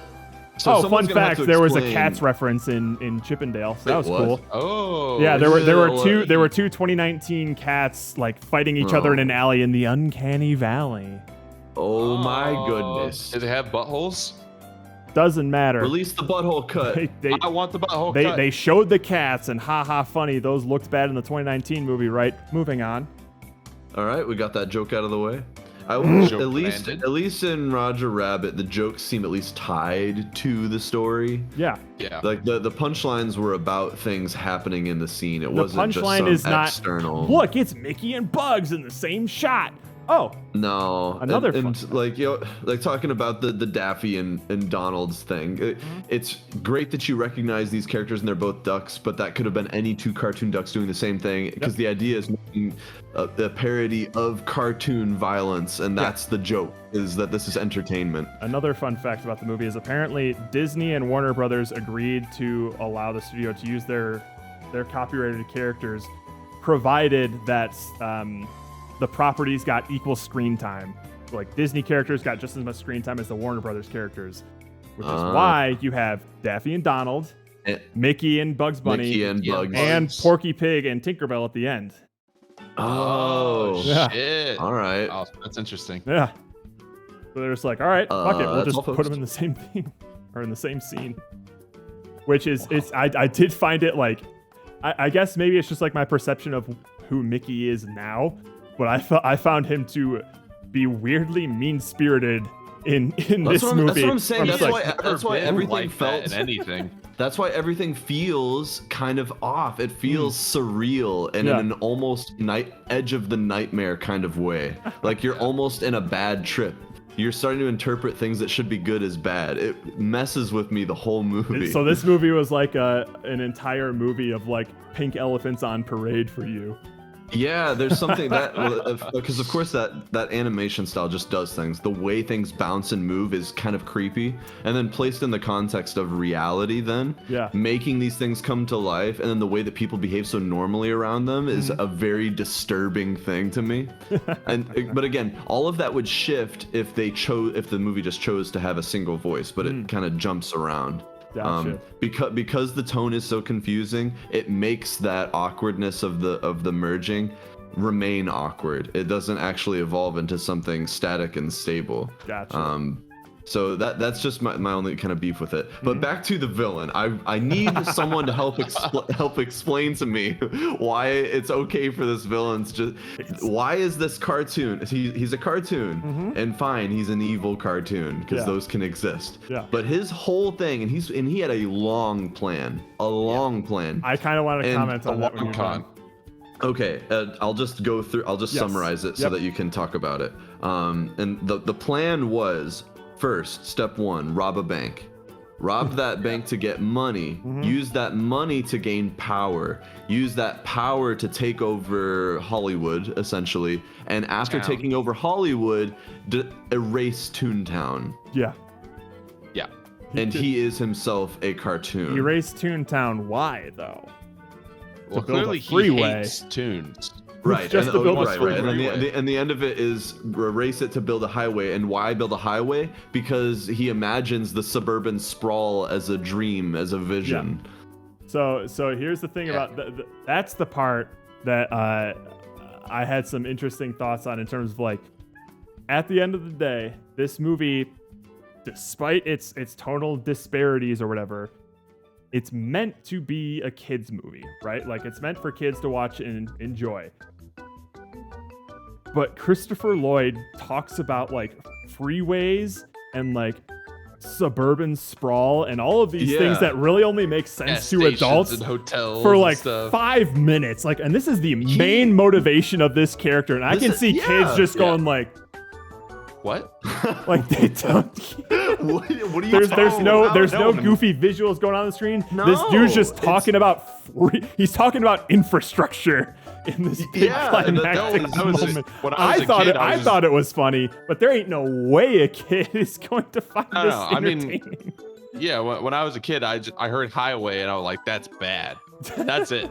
That's all. Yeah, I don't remember. Like, traffic jams will be a thing of the past, and you're just like the jokes that they're making. Like kids are just gonna be like, what?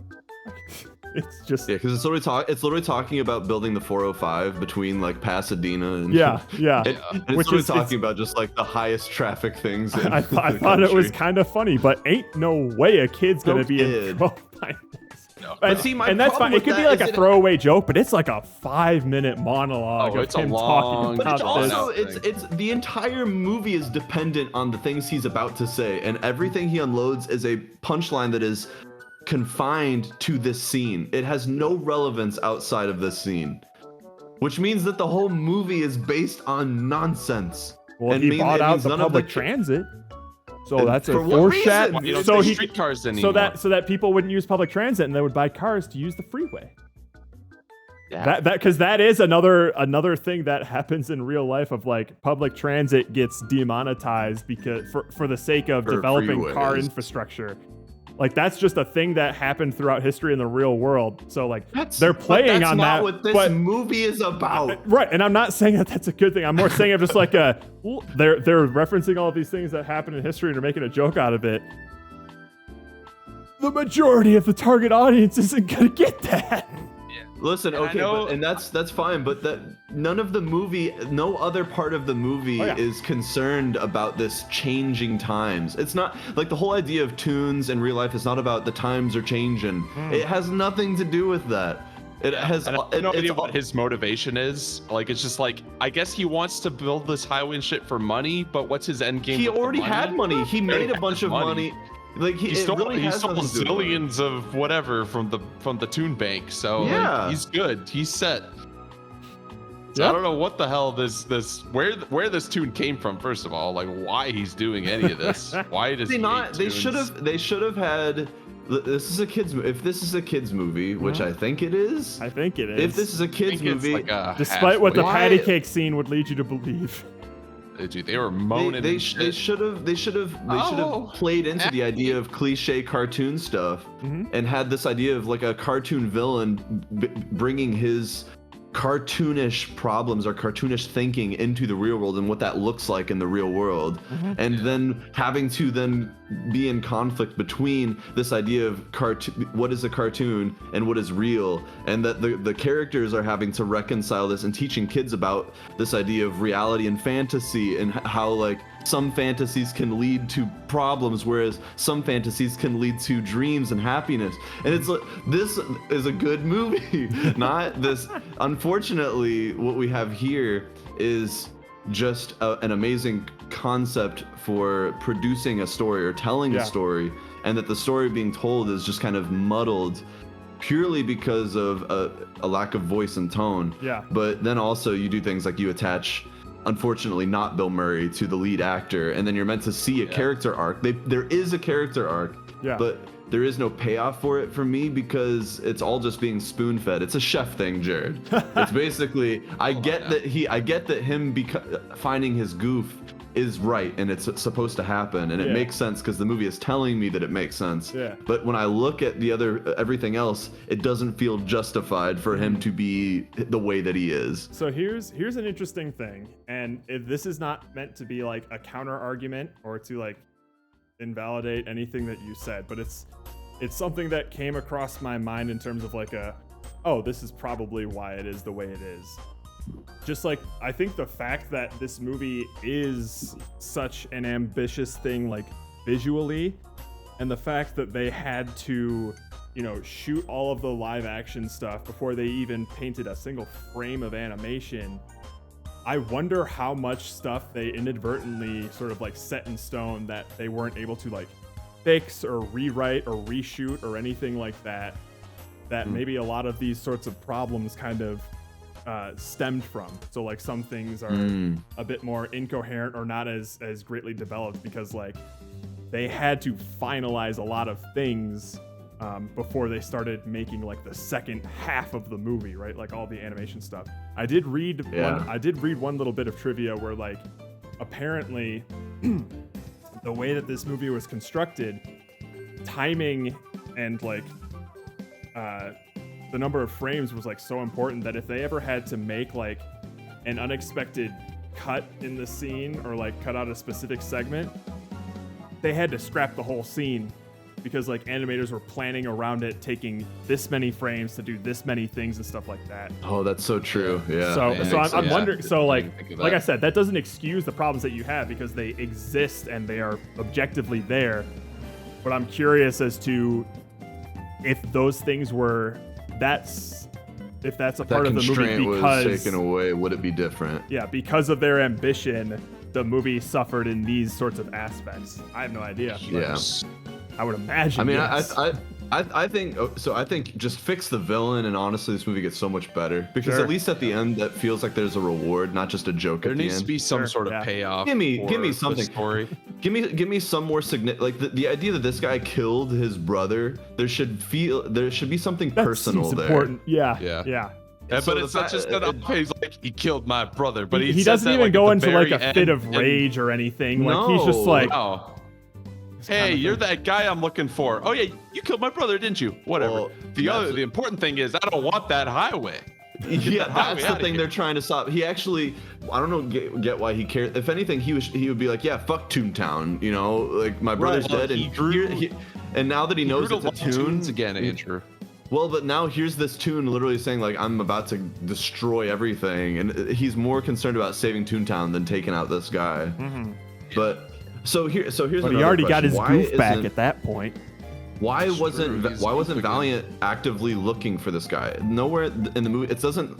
You would expect in a movie like this, especially with a PI, that he would have like a board or something in his office Like of red cartoons that he's like threads going why? from each one. That seems like a weird thing to not have him do. Yeah. At no point is he investigating. No. the guy That's who- like the tomb that killed his quintessential, brother. like grizzled down on his luck detective. This is behavior. everything else is so cliche. It's weird, which makes it weird that they would overlook this obvious one. They make such a big deal about like why he is how he is, but not of like what he's Not with doing any about consequence it. to Not the with any actual plot. consequence. Yeah, it's all just like, oh, he just hates tunes. Like Yeah. that's all that's important about that. So that over the course of him hanging out with one, he likes them again. That's it. Yeah, that's the only thing. Like the whole, because you better believe that any other character would have been hunting this dude down. Yeah. but not- Absolutely. not Absolutely. this one. Even Roger started plotting revenge after Jessica was just caught doing patty cake. Exactly. Yeah. But Eddie Valiant's brother is murdered viciously in the course of chasing crime, which is what they do. Yeah. And he afterwards he just doesn't do. He just starts drinking. That's the response. Yeah, at no point is he like, he doesn't even like, oh, and he's talking about his brother being killed by a tune. He doesn't even once say that he tried looking for him or anything. I No. don't think he did. Or He's he's just like, like, "I've I'll lost never the forget trail." those red eyes and that cackling Yeah, laugh. like they. 'Cause I he- think it he was could more have of just been like, this is a trauma that stayed with me forever, and it never really hints at. He makes it sound I've like it's been something looking that for happened this when guy. he was a kid, but it happened Yeah. presumably within the past couple years. Yeah, and you're because they were you're a working. detective. You have the capability of. This is finding what you do. guy. This is what your the whole this is point your of- profession. You do something else. investigate Something. Well, he's like, I never make work personal. Yeah, it's not like it's like before he became a detective, so he couldn't do anything about it. He had no information. No, and, this like, was in the heat of his profession, Yeah. in the middle of an investigation, in the middle of chasing down a villain. That villain takes out his partner, and he has no reason. He's just like, I don't work in Toontown anymore. I don't like the tones. Oh, speaking of like These tangentially tunes are related, serious. They don't play by our rules, man. tangentially related to like drastic tonal shifts, I personally think one of the most horrifying shots in the movie for a kid to see was when that Hollywood exec guy got shot in the back, and then Oh, yeah, and then yeah. he looks at him and he's just like like in that thing, just like limp face. That's like a horror movie Yeah, shot, man. pretty That fucked corpse, up. that corpse That was is pretty fucked up. graphic. I'm like, It's God. that's some hot stuff. I was already like kind of raising my eyebrows at the squibs that came out of his back, and then it cuts to that like corpse shot. I'm like, oh, Jesus.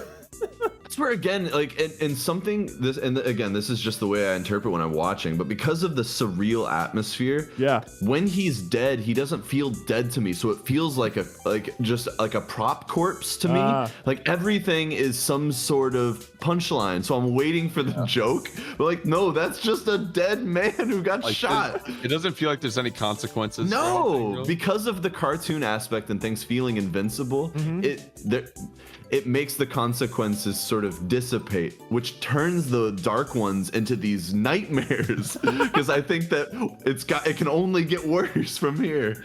This also might just be like a relic of like what the tone of kids movies maybe were like back in that day. Because if you think about stuff like the traumatizing scene in Dumbo or like Brave Little Toaster, like it would have these like lucid dream fucked up nightmare scenarios in like each and every one that of them. era of animation is scary. Yeah. Like, that's because everyone was hammered back then. Yeah. And they were all still depressed from the war. Yeah, I mean that could be. Korea was on the brink. But I don't know. I can't tell you why. I still enjoyed it. I still liked these parts of it. Even when there was like this. What do you think about the Deborah? Is her name Deborah? It might be Deborah. I think it was either like Deborah or Dolores. I swear it started with a D. Let me look Dolores. it up. It's definitely Dolores. Dolores. Okay. That rings noir heavily, so it's definitely Okay. Dolores. Dolores.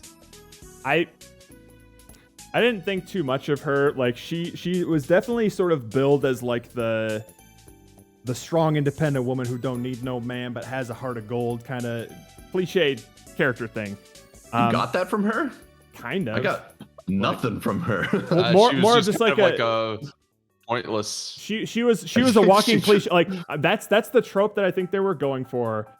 I'm not saying I felt any sort of like emotional attachment to her. Well, but even whatsoever. I'm surprised I didn't really get a read about her character even. Really? More so than anything more than she used to be with Eddie. That was basically Yeah, I think she was just like a tool to show like, oh, Eddie used to be like happy and had a life, and now look I how almost felt miserably like it she used to was be more with of Dolores. she was more of a tool to be like the convenient solution to whatever problem Eddie was currently facing. Like she has the backroom speakeasy spot. She got all of his stuff in a car for them to go out to wherever the fuck. Like whenever Yeah, she she showed does do a up, lot she for was him. like resolving a problem. But I still got a sense of personality of just like she solo runs this bar where there's just a bunch of drunk dudes around, and she's like become hardened by that, so she ain't taking no shit from nobody. Like if her character at the bar was just replaced by a generic bartender, Sure. and Eddie was just friends with the bartender, Yeah. and the Dolores character herself never existed, would the movie change at all? They'd have to find a couple of different ways for Eddie to get out of a couple jams. Well, like if he knows, That's like about the it. speakeasy still exists, right? So and Sure. he knows the bartender because he's an alcoholic. So Sure. like that's not a problem. And then she comes So back what with after like that? when she comes to visit them in the theater, she comes back with like some supplies in a car that lets them go out to I think the Acme factory or some shit. Like she comes to deliver some things for that. Okay, so she's just like the one person that Eddie knows. Yeah, and Yeah. that's what I'm saying is like her main purpose throughout this movie is to show up and fix whatever problem Eddie immediately has to set him back on the path there. I'm not saying like she's like a significant character, but I still Yeah, I well, still I think like gleaned a personality off of her, and that's Okay. about it. Like because yeah, you can replace him with was, some generic bartender, and yeah, it's still I think a character with a defined personality, not a deep personality, but not just Do you, like a do you a blank read her blank. as a love interest? Not really. I don't. Because that's what because the movie really pushes that forward. It really with, you know, was. Eddie looking at her didn't picture and that didn't resonate. I mean, with they me were whatsoever. definitely like lovers in the past, sort of Mhm. thing. Yeah. But like clearly, and he's trying to not make her jealous with Jessica Rabbit and all that shit or something. The, But the love at no interest point stuff am could I easily be feeling scrubbed their out. chemistry and it together. would- yeah, so like consequence. she could just be a platonic friend and it would all be fine. Mhm. Yeah, it Absolutely. would change nothing. Yep. Like at the very end, they walk off together towards Toontown. That's like something, I guess. Like, Oh. he's finally moving past. You know what other funny thought that I had after like watching the movie and thinking about it for a bit, like, so Eddie goes through all of this shit and he discovers the will and he clears Roger Rabbit's name and all that stuff and oh good, happily ever after. Yay. I couldn't help but think about the fact that this guy is strapped for cash, and a certain 50-year-old baby offered him to pay him anything to do exactly what he just did, and he told him What to he was fuck gonna do off. anyways. So he This guy did was all of this desperate stuff for that this money. baby He ain't getting that wanted, money. and he ain't getting paid for this job. No one's paying him for saving Toontown. Nah, dude. Roger's gonna bankroll him from now on. They're sure. tight. Yeah. He better. Maybe that's what they were counting on. Maybe that's why Dolores really stuck around because she knew there was money to be made. Yeah, that's Or why maybe like, maybe they're just that's gonna why, let him like, into the bedroom. Roger and Jessica were like, Jessica's like, oh, I'll make a carrot cake, and Roger's like, oh, yippee. They start walking home towards Toontown, and then Eddie and Dolores are just following them. Yeah. Why Where are are we you going? going? that direction? It's a classic cheap where's your kids place? movie ending where all the characters start singing and dancing and walking off to the Smile, I don't know the lyrics on them. There's a great world after I all. also couldn't help but okay. Another thing that is basically just my adult brain trying to work in a kid's cartoonish movie of when like Eddie pulls that little lever and all the water comes out.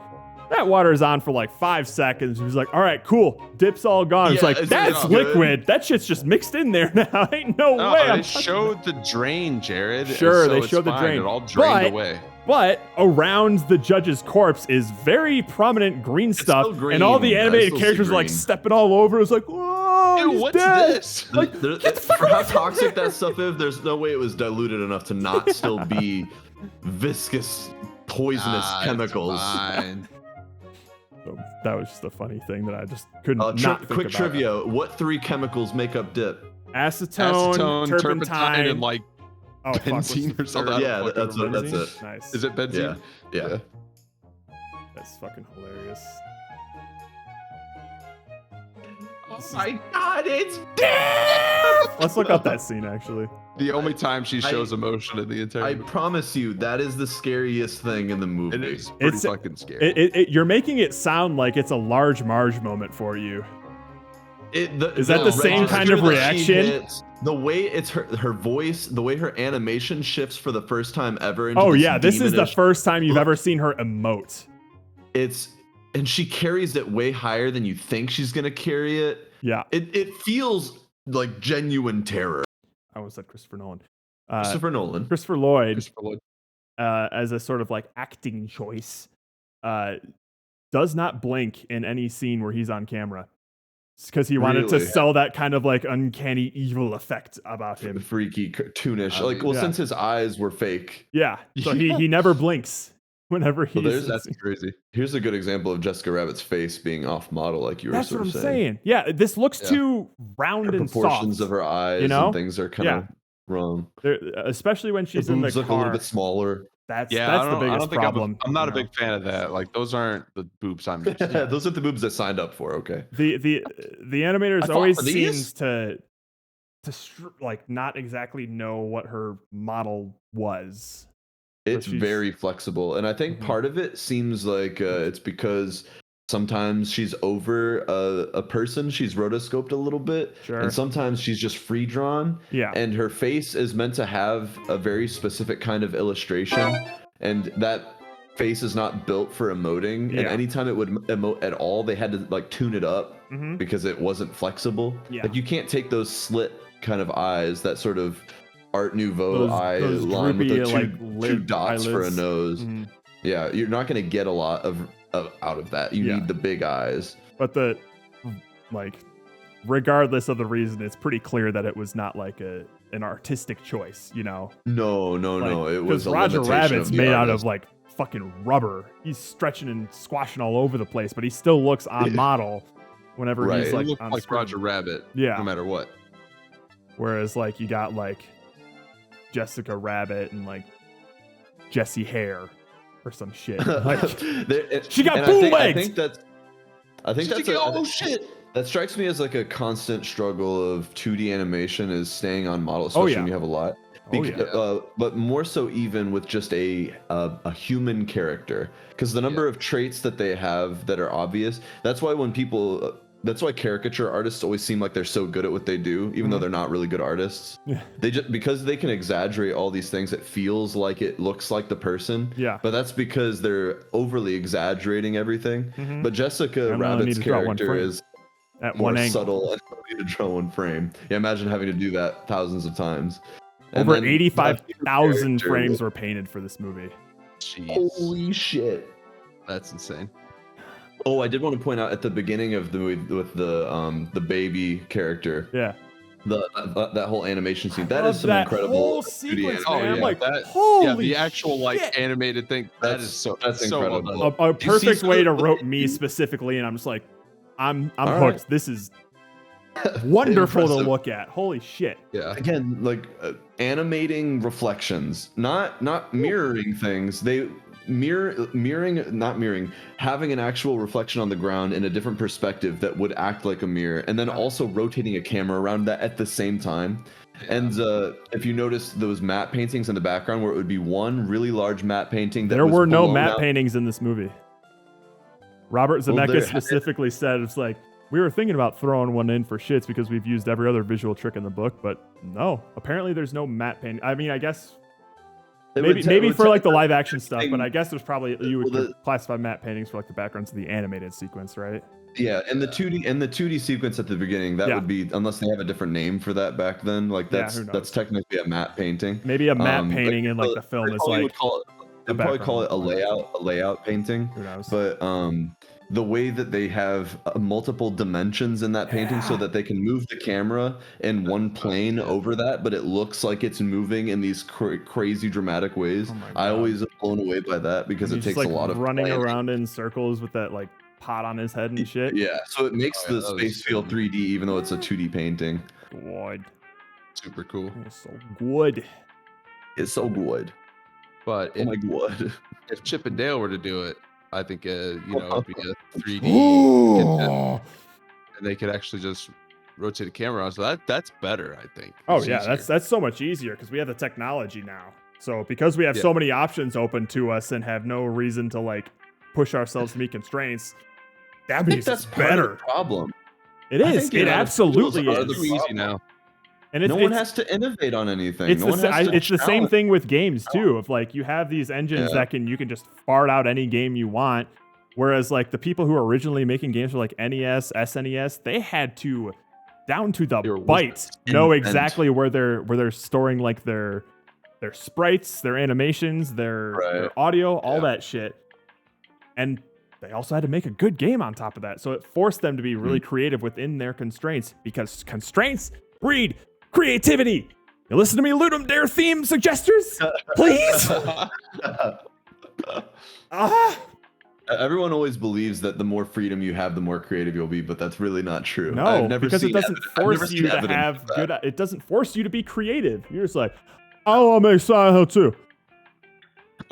You have all. You can do whatever you want, Jared. So what are you gonna do now that you have all the freedom in the world? I'm gonna turn the lights off.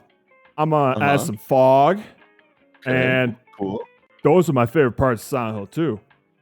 Okay. So I Cool. did it. That's why You Silent could- Hill 2 is good. And this character chased me around the map. I'm just gonna have that, Oh, like yeah. in Resident Evil. I'm- I'll just I'm have a- it. won't have I'm a- I you like won't have par- any animations. I like Pyramid Head, but what if he had like a cube head? Oh, Oh, That what would if be it was crazy. just like this, like floating, like bloated water body that's just kind of flying around at you? Just like in Resident Evil. I you're like just, Mr. like- X from Resident Evil. Let's have If something you like just that. leave, if you just leave the room and then come back in, it's just gone. Well, I mean, it's hard.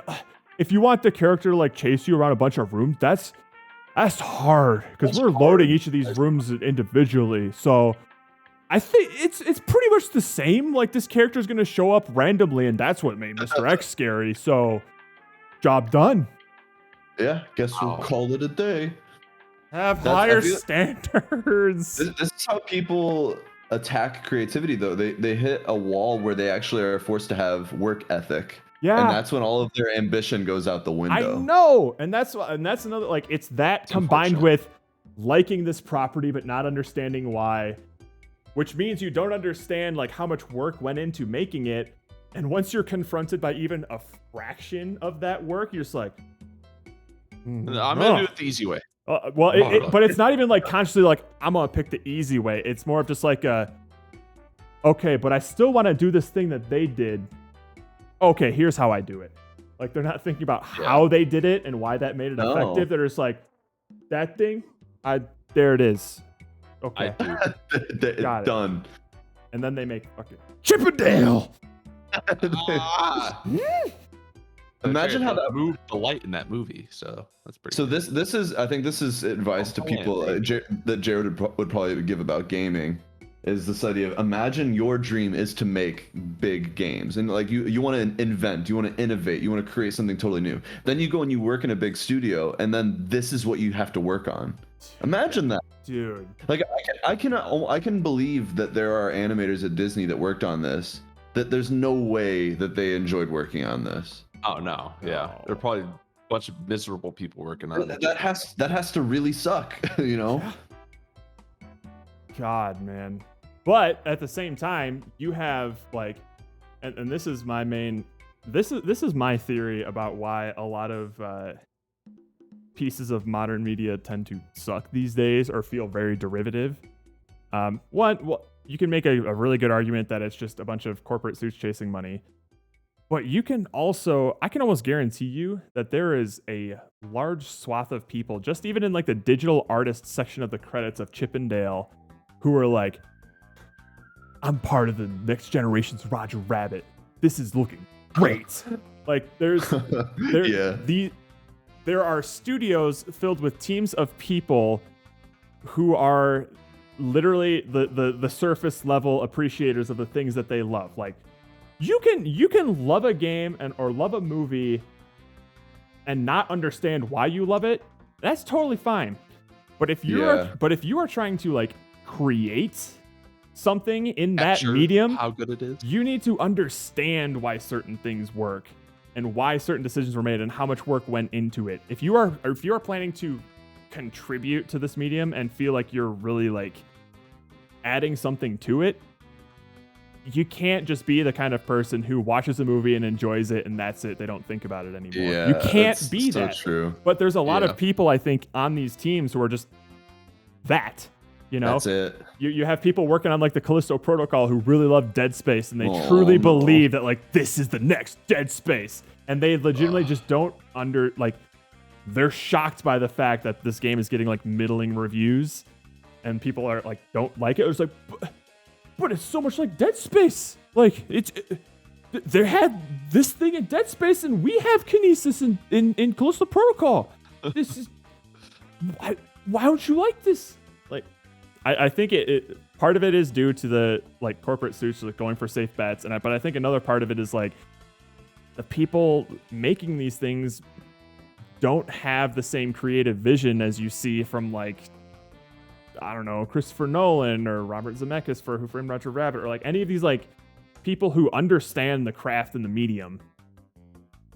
They're few and far between, those kinds of people, and It's getting more and more rare these days, for sure. I don't know.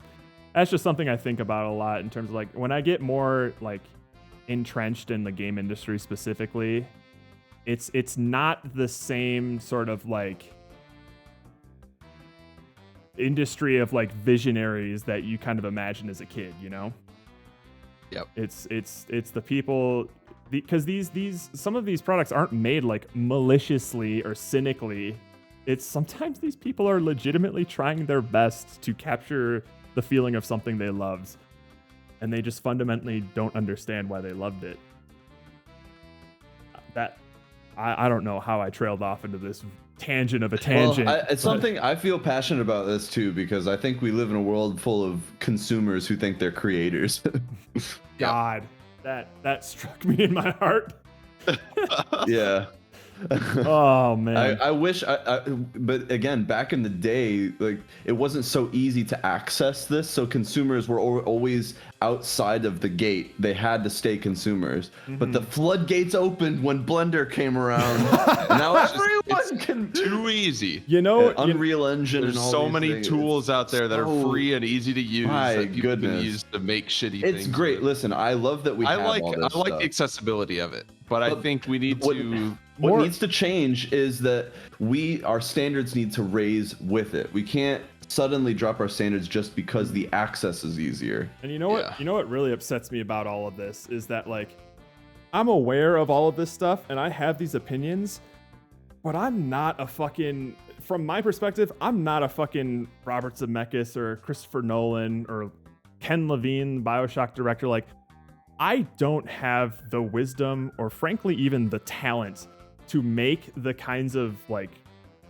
inspiring shit that like inspired me essentially, like these Yeah. cross-cultural the major people who make you blockbusters. want to create. Exactly. Yeah. I see those people and I can see I'm not nearly as talented as you. I can understand like the mindset, and I'm at least self-aware enough to know when something's just a copy paste versus when something takes inspiration from a thing. I feel like I have all the right, like the right mindset, Yeah. but it upsets me that I don't think I have the talent to do that. So like, you need to have both. It's like a fucking unicorn to have both. It's tough. Yeah.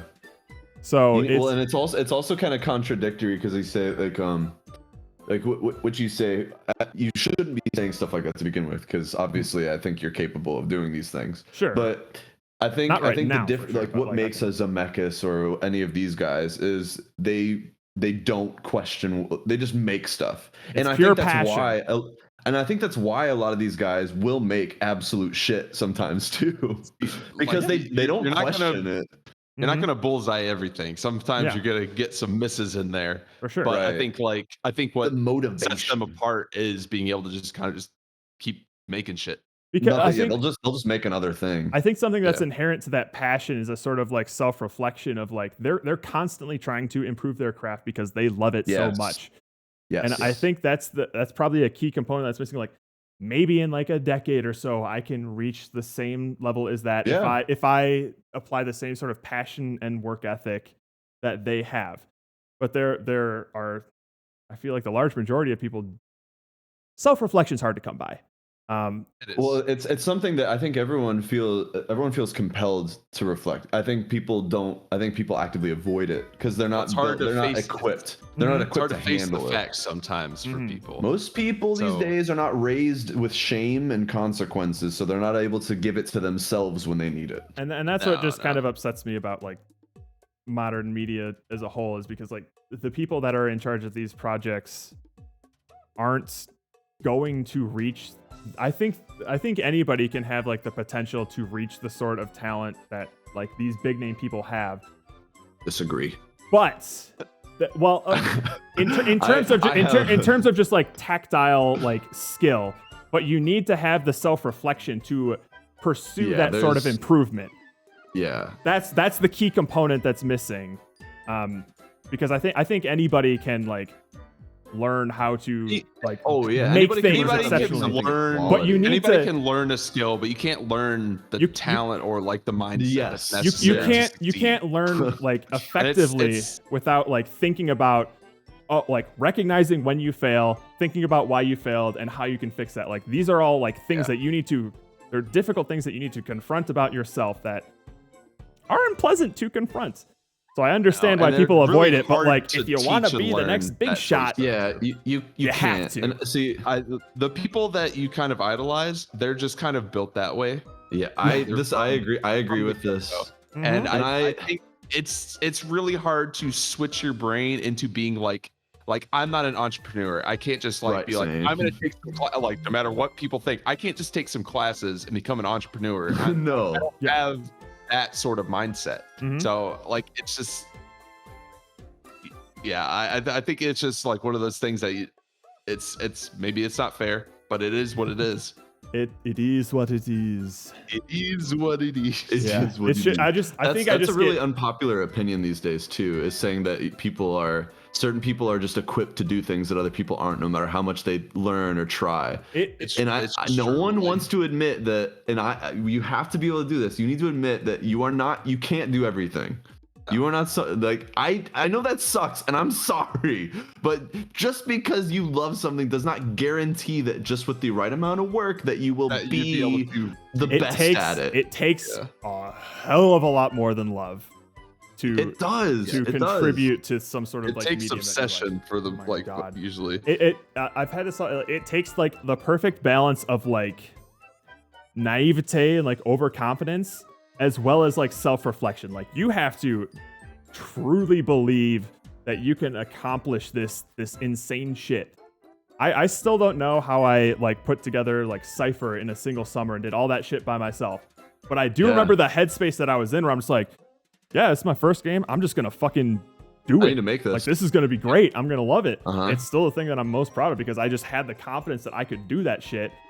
It's amazing what it'll I do. think that's really What- important. Yeah. But you should also have that sort of self-reflection to like recognize when you fall short on something and try to address some weaknesses there. So it's almost like a little bit of should. both.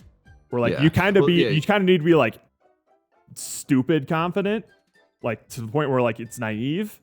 But You then need to be able to take risks and kind of just like take the leap of faith and just do the thing. Yeah. And know that you probably will fail, but Mhm. that will make you better in the long run. And then the next thing you make will just be a little bit better. That might fail too, but you keep failing until you're eventually better. just you fucking should be have- okay yeah, with to failure, succeed. my guy. Just Well, you should have two things. You should have a constant need to create and never be satisfied with who you are, or satisfied with your work. That should be like a given. And You I should think never most just people- be like, I am at my peak. I'm never going to get better. You should always be striving to get better at no matter what you're doing. There's If you're- always yeah, a higher level. There's always going to be someone better than you that you can look up to and be like, yeah. that's So what I true. need to strive for. There's always a goal. You should never just like reach the point where you're just like, all right, And I I'm feel good. like that is in chasing that person who's like your role model. I feel like that is like the only way that you will ever become that for someone else. You know, like exactly. nobody is going to watch Chip and Dale and just be like, man,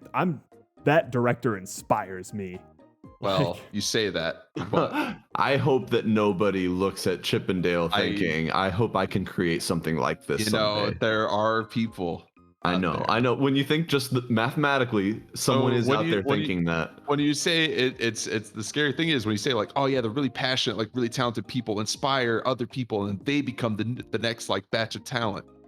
The other thing could be said, like the really mediocre, shitty people might accidentally inspire mediocre people. Other mediocre people are like, well, if they can do it, so can I, and then it breeds even more mediocrity.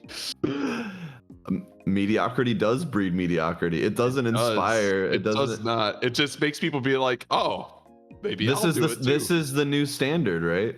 If that's the standard, I could at least do that. And then they don't even reach that level, but they think they do, and then it just kind of the level is like lowering. This is because we need shame. Bring back shame. Bring back shame. We need people to know that things are bad and things are good, and be able to tell the difference between them. My favorite teachers were the ones who just unshieldedly broke me down. They're like they are like told me this is shit. What you made is shit.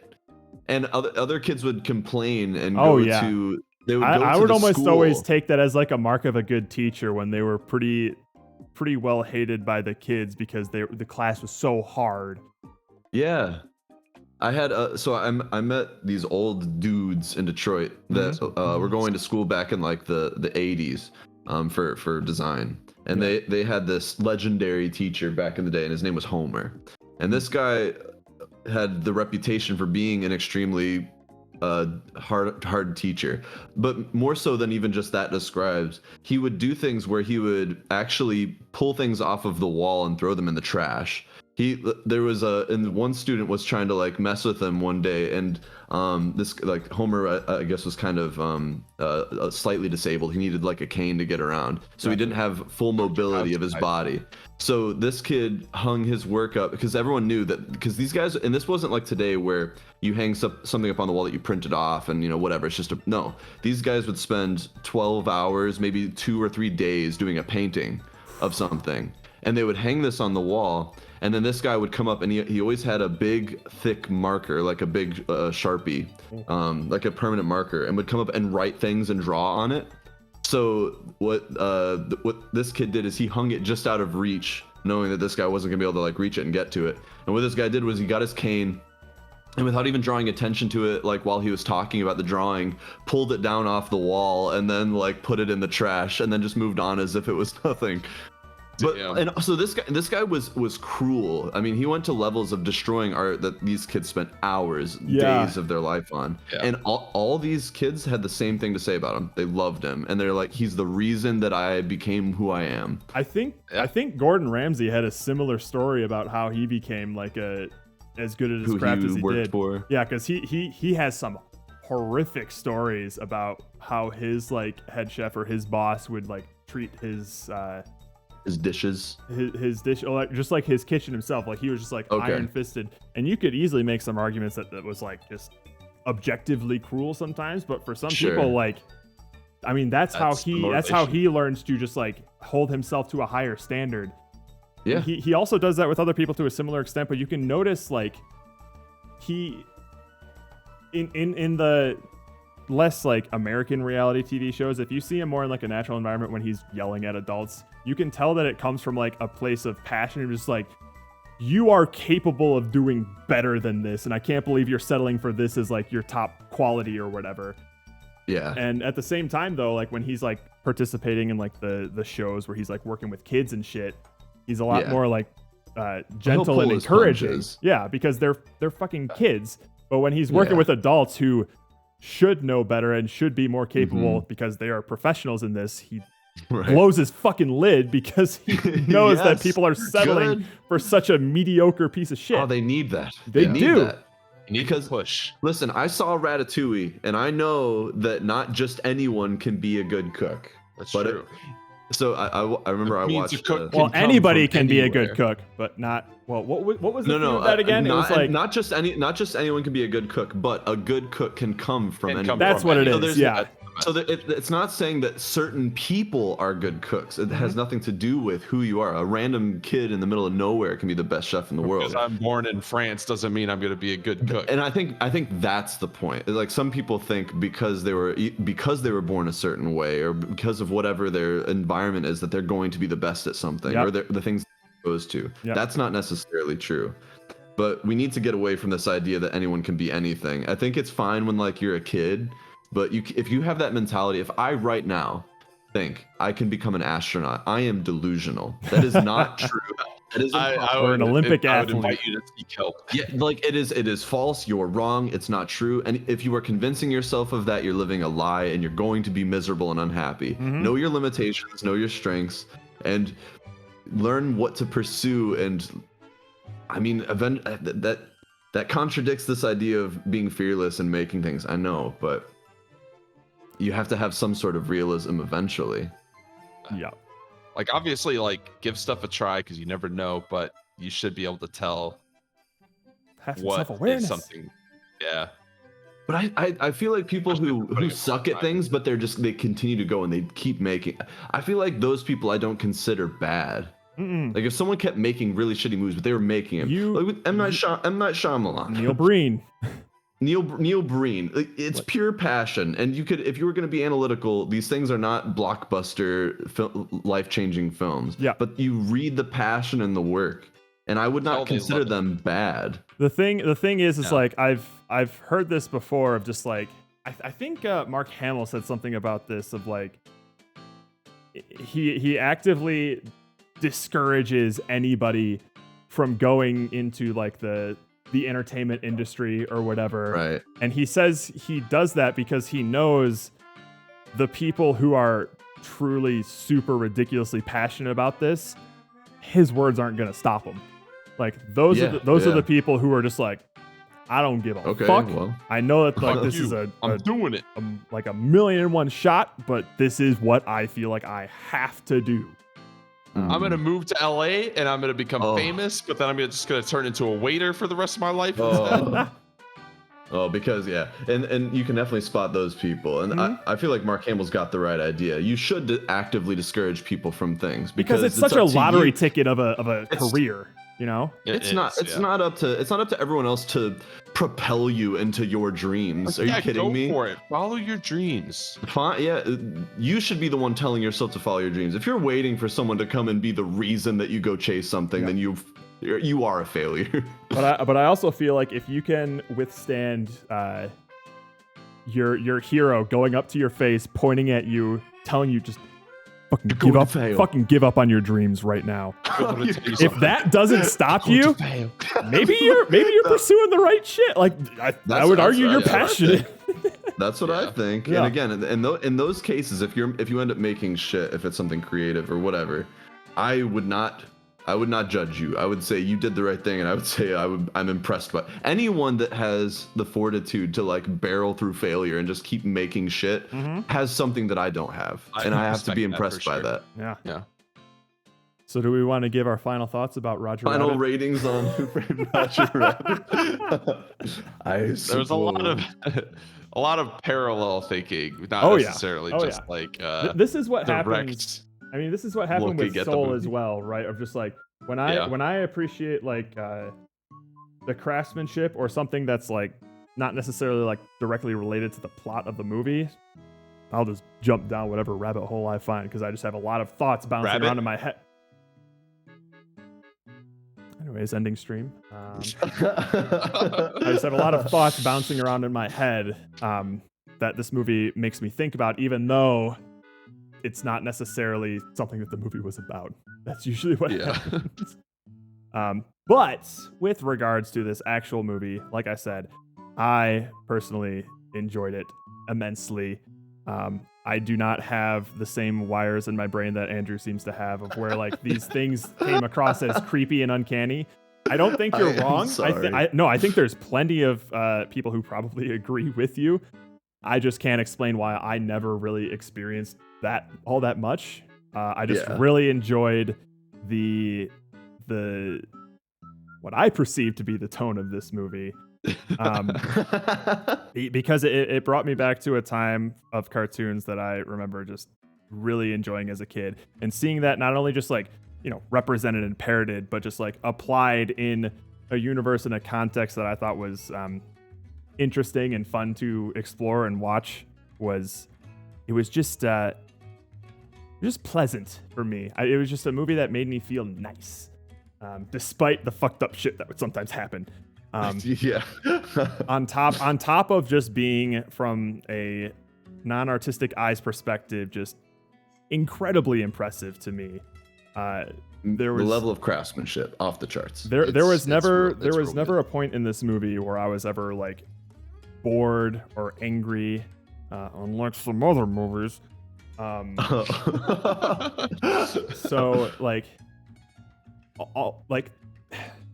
as a whole, like, not this movie's plot or its characters, but just like the fact that this product exists, it's in a weird way like inspiring to me. Like, I can see the passion on the screen. I can picture all of these hardworking people with a vision making this thing because they think it's going to be the best thing in this sort of realm. Like, they stretched themselves so fucking hard to do these things that, if done right, nobody would notice. And I just find that incredibly inspiring and impressive. All this being said, like, the plot, I am willing to give a bunch of credence to. Whatever. Somebody can criticize the plot and the characters till the cows come home, and I'll just be like, you are absolutely right. And I'm not. I guess I'm saying it's like, you're right, and I think I worded it wrong. Where it's like, I don't care. I don't care, rather than you're right, but I like it anyway. It's more of just like, I don't care. Those aspects of the movie weren't important to me. Those aren't the aspects that I think of when I think of the movie. They didn't get in the way of you enjoying the movie. Right. To you, the movie is the practicalness of it. Like, correct. Yeah. The craft. Mm-hmm. But I did find like some of the narrative threads did work for me, in terms of just like, it literally could have just been the craft of this movie and I would have like loved it. But I do feel like the characters in the plot of this movie were above average enough for me to just be like, oh, okay, you went for that too. All right, good try. Like, it was more than I expected it to be. Granted, the characters weren't all that, like, I wasn't connected to all that many of the characters. I kind of accepted the fact that the plot was kind of goofy without the weight behind it. So for that reason, I think I'm settling mostly on an 8 for this movie. I don't think it has the emotional connection that I would need to give it like a 9. Into your bias scores. Right. But this is definitely a movie that I would not be upset about just watching it. Fuck, I could like watch it again tomorrow and I would still enjoy it, which is a pretty high bar to clear for movies. Pretty good review, yeah. Yeah, that's not bad. It was just fun for me to watch. I really liked it. So there's Faith that. in movies restored. And we have Zach in the chat apparently. I saw that, Zach. I wonder if he's still here. If he just dropped a heart. Well, we love you wherever you are. Zach, what do you think Jerry, about the soundtrack? Oh God. Oh, Jerry. Oh, Jerry. Oh no, you gotta look at the other one. So Jerry, what did you think about the furries in this movie? You loved them. My leave got canceled. Oh no, Zach. Zach. Big sad. No, Zach. Can you just find a new job, please? And then we don't have to worry about that anymore. Just Zach, do that. Zach, you can move into my spare. I have an empty bedroom here that you can live in for free. But here's the deal. You're the only one allowed. You're the only one allowed. I yearn for the day when Zach comes to us with good news. I really look forward to it. I don't think that's ever happened. It's turning into more of a not since his last baby than got born. Oh, sure. See, that's difficult. Oh, is that going to be a problem? Oh no. Zach, what would you give Roger We'll Rabbit? What's your take on Roger Rabbit? I'm assuming you've seen it, or at least in the past. Pretty sure. 7. 7. All right. Fair enough. Pretty good. This is one of those movies where, like, I don't think I'd be upset by any score No that matter what anyone the gave this score. movie. Yeah. Which, in the spirit of that, Steven, what'd you think? All right. Well, I mean, I saw this movie first when I was like pretty young. Yep. Now, I've seen it a very number of times, a large number of times. So it's kind of always been just like a fun, like goofy, like movie to me. Yeah. Never been like, oh fuck yeah, Who Framed Roger Rabbit? That's my favorite movie.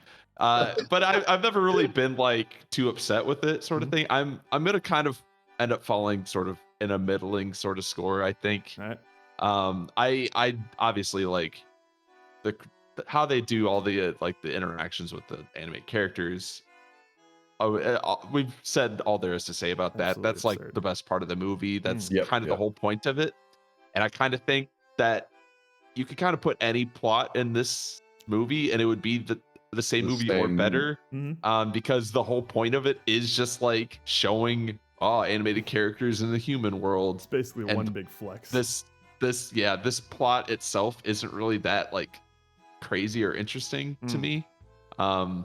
So I'll agree with Jared that like I don't really care about that or the characters. I do kind of I find the dialogue charming. There's like a lot of like quippy like one-liners and like set up like slapstick like jokes and stuff. Like that's it's entertaining. Like I'm not like bored when I'm watching the movie or anything.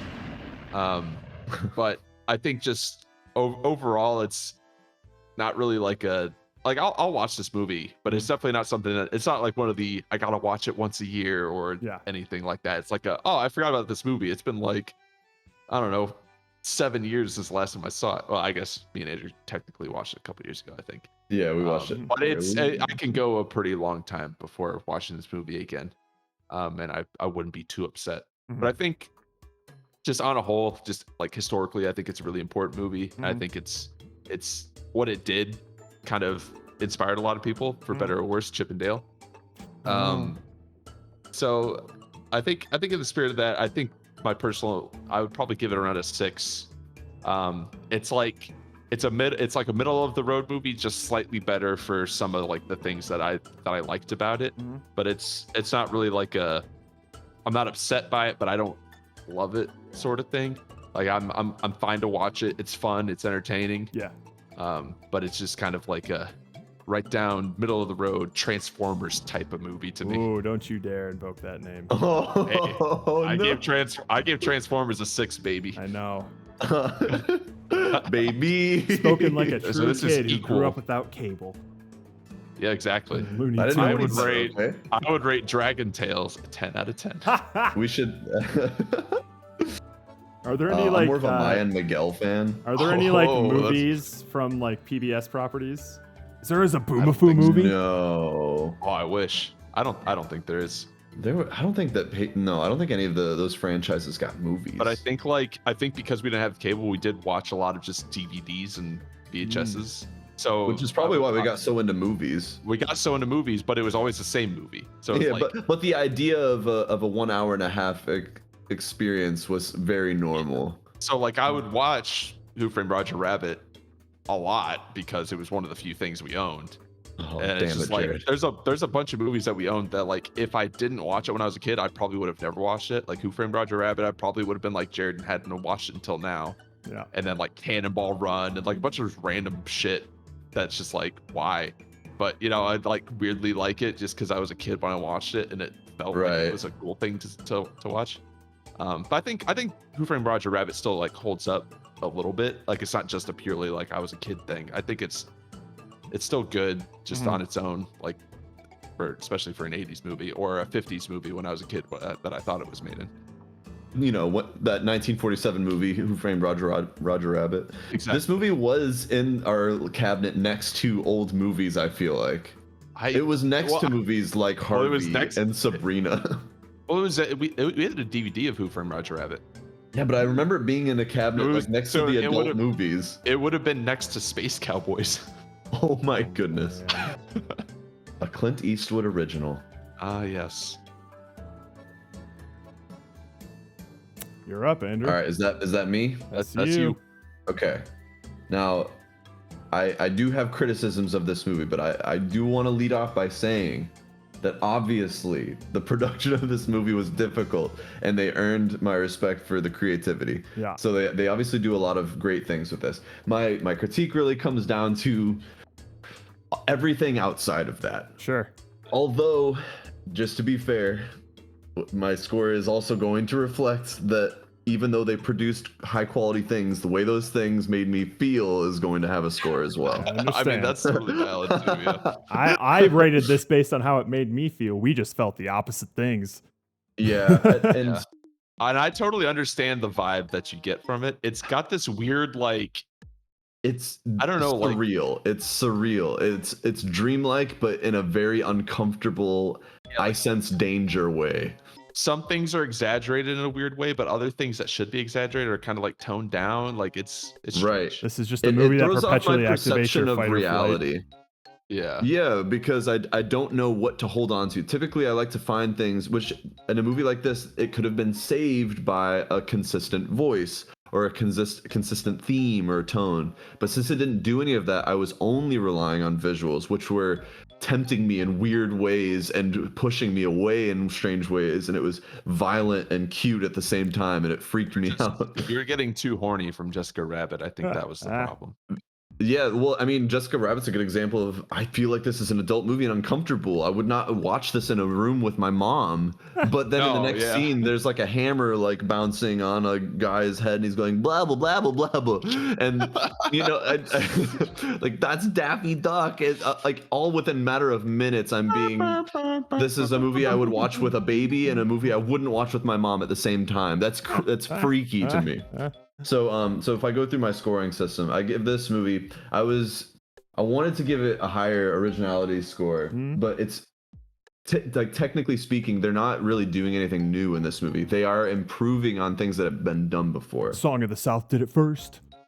So I mean, so they like the idea of 2D being in a 3D live action environment is not a fresh thing. It's definitely not new to Disney by any stretch. So it's definitely but it does have some original usage of it. The idea of making it sort of the fundamental property of the movie, that it is the central concept around which everything turns, like that is fairly original, and that they do execute this in some unique ways, and they have some original ideas. So I want to give it some credit. So I give it a 5 for originality.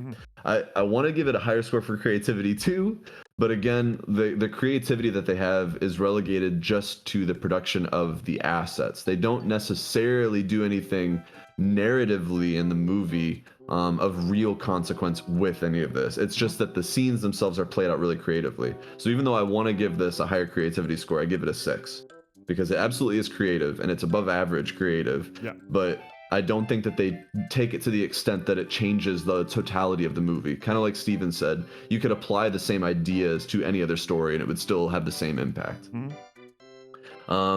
Theme is pretty low. It's a 3. And it would honestly be lower than that because it's very hard to follow any theme in this, but there is kind of this idea of like the importance of laughter. Yep. I mean, that's Eddie's whole arc, is that he lost his goof and needed to get his goof back. And they even have like, I enjoyed the scene where they think Angelo's gonna rat them out, but because Roger had a laugh with him, that Angelo didn't rat him out. Like, I thought that was kind of nice, but they're not consistent with this. There was also a moment when Valiant was talking to Jessica Rabbit. Was like, "What do you see?" And Roger is like, "He made me laugh." It made me laugh. Yeah. But see, so this is where the problem with the theme starts to break down, is because things are either they're simultaneously a joke and a serious message. It means that I can't take anything seriously, and because of that, the theme loses all its weight, and it loses it even more so in their plot points and characters that are also not consistent. And it's just a victim of the concept, and the concept is the juxtaposition of the adult and the child. And because those live together, I don't know whether to be laughing or cringing or flinching. And that applies to the theme pretty drastically. So the story is my least favorite part. If it helps you at all, you'll know exactly what kind of emotion to feel if you watch Chippendale. You'll just cringe the whole way through, so you won't be confused at all. Maybe that's comforting. Maybe it'll give me a bit. No, maybe you'll enjoy it. So story, it gets a 2 out of 10. This movie has no voice. It's a confusing tone. It's both cynical and whimsical at the same time. I'm so confused by it. The plot makes no sense. There's huge holes, and it's pretty generic when you really look at it. It's just there's nothing special about the story. Everything special about the story comes from the concept. Fully reliant on the concept, not reliant on any themes, not reliant on the characters themselves to be that interesting. They're only interesting because of the concept. And when you're given a chance for things to have meaning, again, that's all stolen away because I don't know if it's serious or not. Is his brother dying funny? I still don't know. I think it's pretty funny. And then the presentation, I want to give it more credit for presentation. I would give it higher score for presentation because the quality of things is so good. It's really well done, but it doesn't make me feel good things, and that's the problem. And obviously the music's done by Alan Silvestri, which I was like, oh, that's pretty big. That's a big name. But it's not memorable in any way. It's just fine. It's kind of background noise. It's probably just cartoon noise than anything. The only song that I remember is Jessica Rabbit's song, and that was an already existing song. Yeah. So there wasn't any music binding this movie together, so it gets kind of nothing for that. Yeah. And I give it a 5 out of 10 as pure credit to the animators. It deserves higher if I was only looking at those parts, but then when I factor in that it kind of creeps me out a lot, the style and the fact that it confused me sometimes. Not every instance is perfect either. There's a lot of weird. There are blemishes, of course. There are imperfections and stuff. So obviously, like we can point at the things they did tremendously well and things that they like really challenge themselves on and be like, that's amazing. Yep. But right. So what that comes down, this isn't an awful score. It's a 4. It's not a bad score.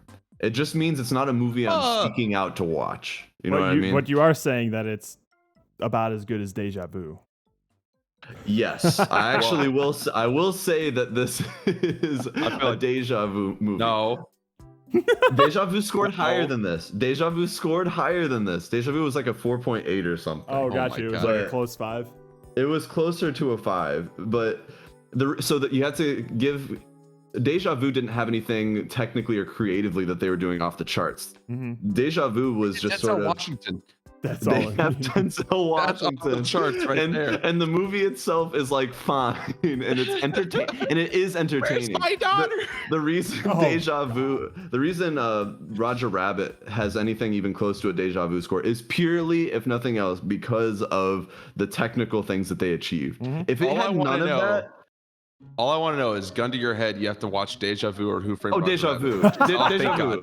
100%. That's all I needed to know. Deja Vu. I watch Deja Vu every time. I really wish Jerry was a part of this conversation because I have a weird suspicion that he'd be in my corner on this one, but I don't know. I think he would. I hope you watch this movie so we can get the down low from him next week.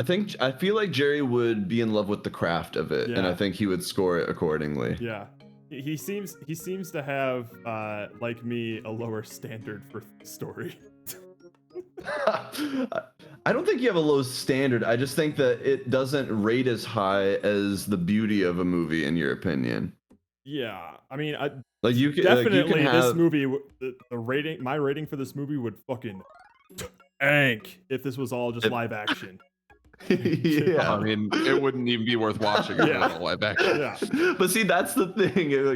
This movie is a below a 5 because if you take away the concept, if you just take away the way they visualized it, it's not a good movie anymore. Well, unfortunately, like this entire movie was made for that purpose. So it's like if that purpose is not enough for you to like say like this was a like on the whole a quality movie, then it's just not gonna work for you, right? Which is why like I say you gave that movie a 4. I'm not upset. Like I feel like I can get whatever score people would assign this movie.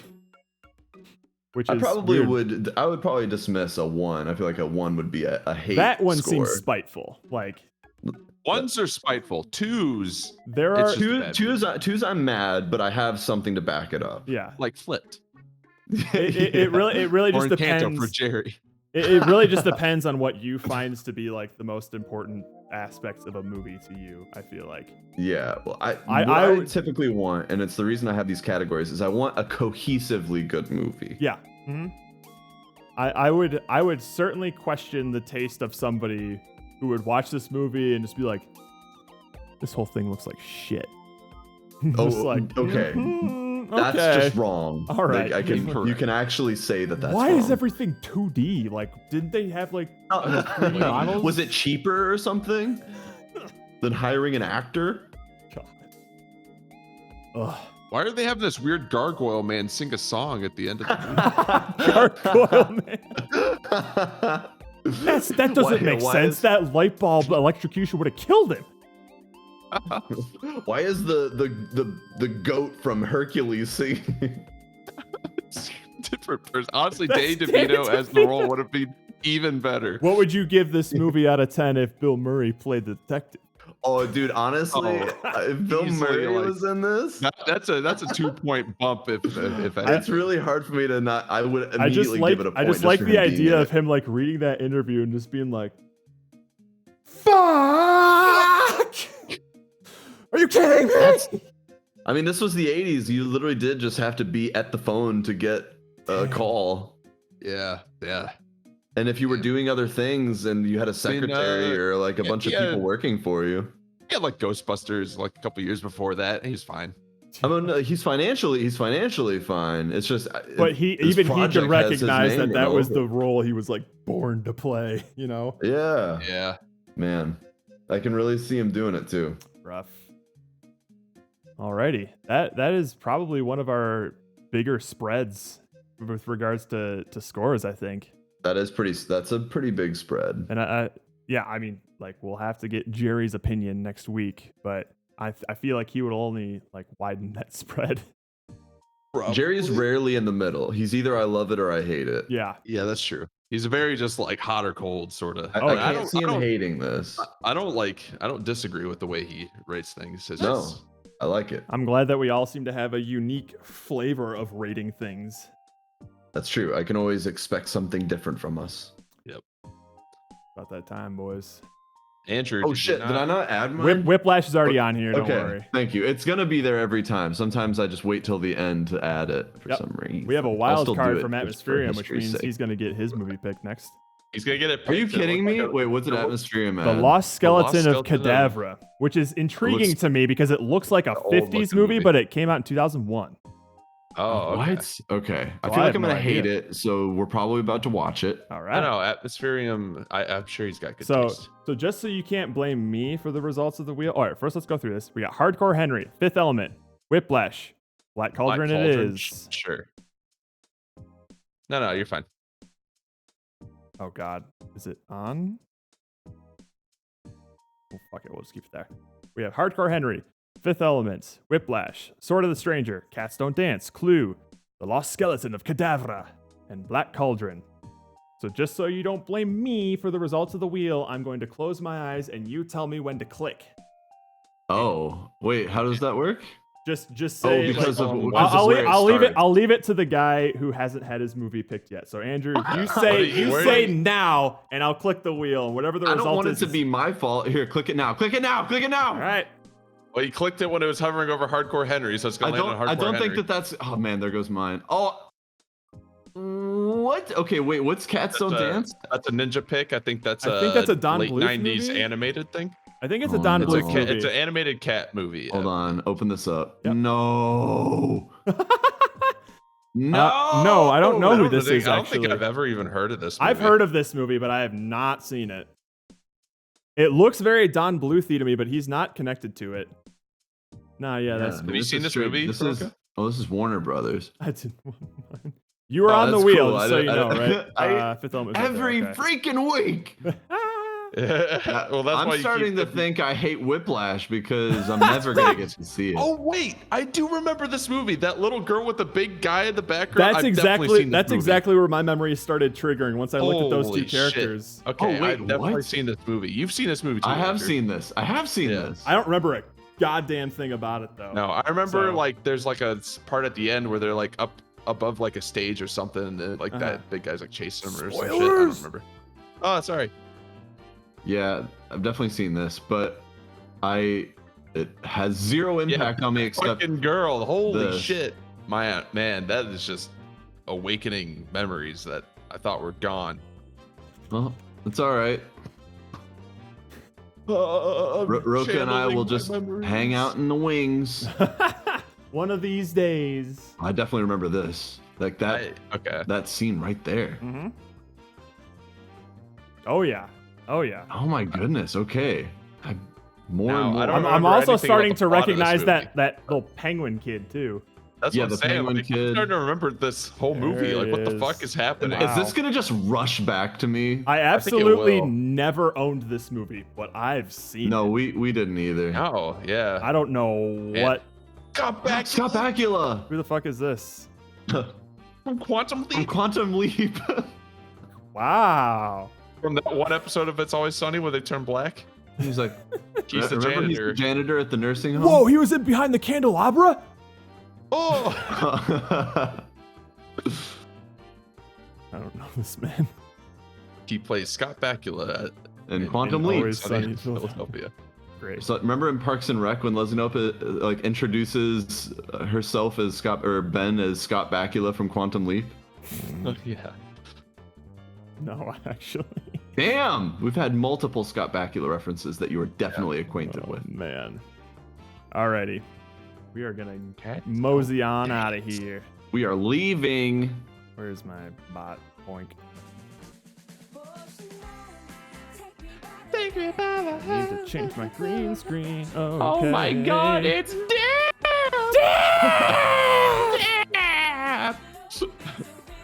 Night, Zach. Alrighty. Good night, Zach. I don't think we're gonna be sending y'all off anywhere. We're just gonna call it Yeah, here. there's no one It's not. watching It's not anyway. necessary. So, oh my god. Are we getting results tomorrow? Oh, we can finally get those Finally! results. I'm excited. Oh, I'm Let's actually pretty get hyped about those this. results. I'm Start a hyped. new game. Yes, Condemned Criminal Origin, or Condemned 2 Bloodshots. Zach, if you're excited for that, you should watch back on some of the VODs because we've went through the first one already. Yep. Anyways. Pretty great. Until tomorrow, love you, miss you, mean it's later, Cabbage Patch. I haven't said that in a very long time. Yeah. Wow. Goodbye. Jerry, come back to us. Jerry, come back.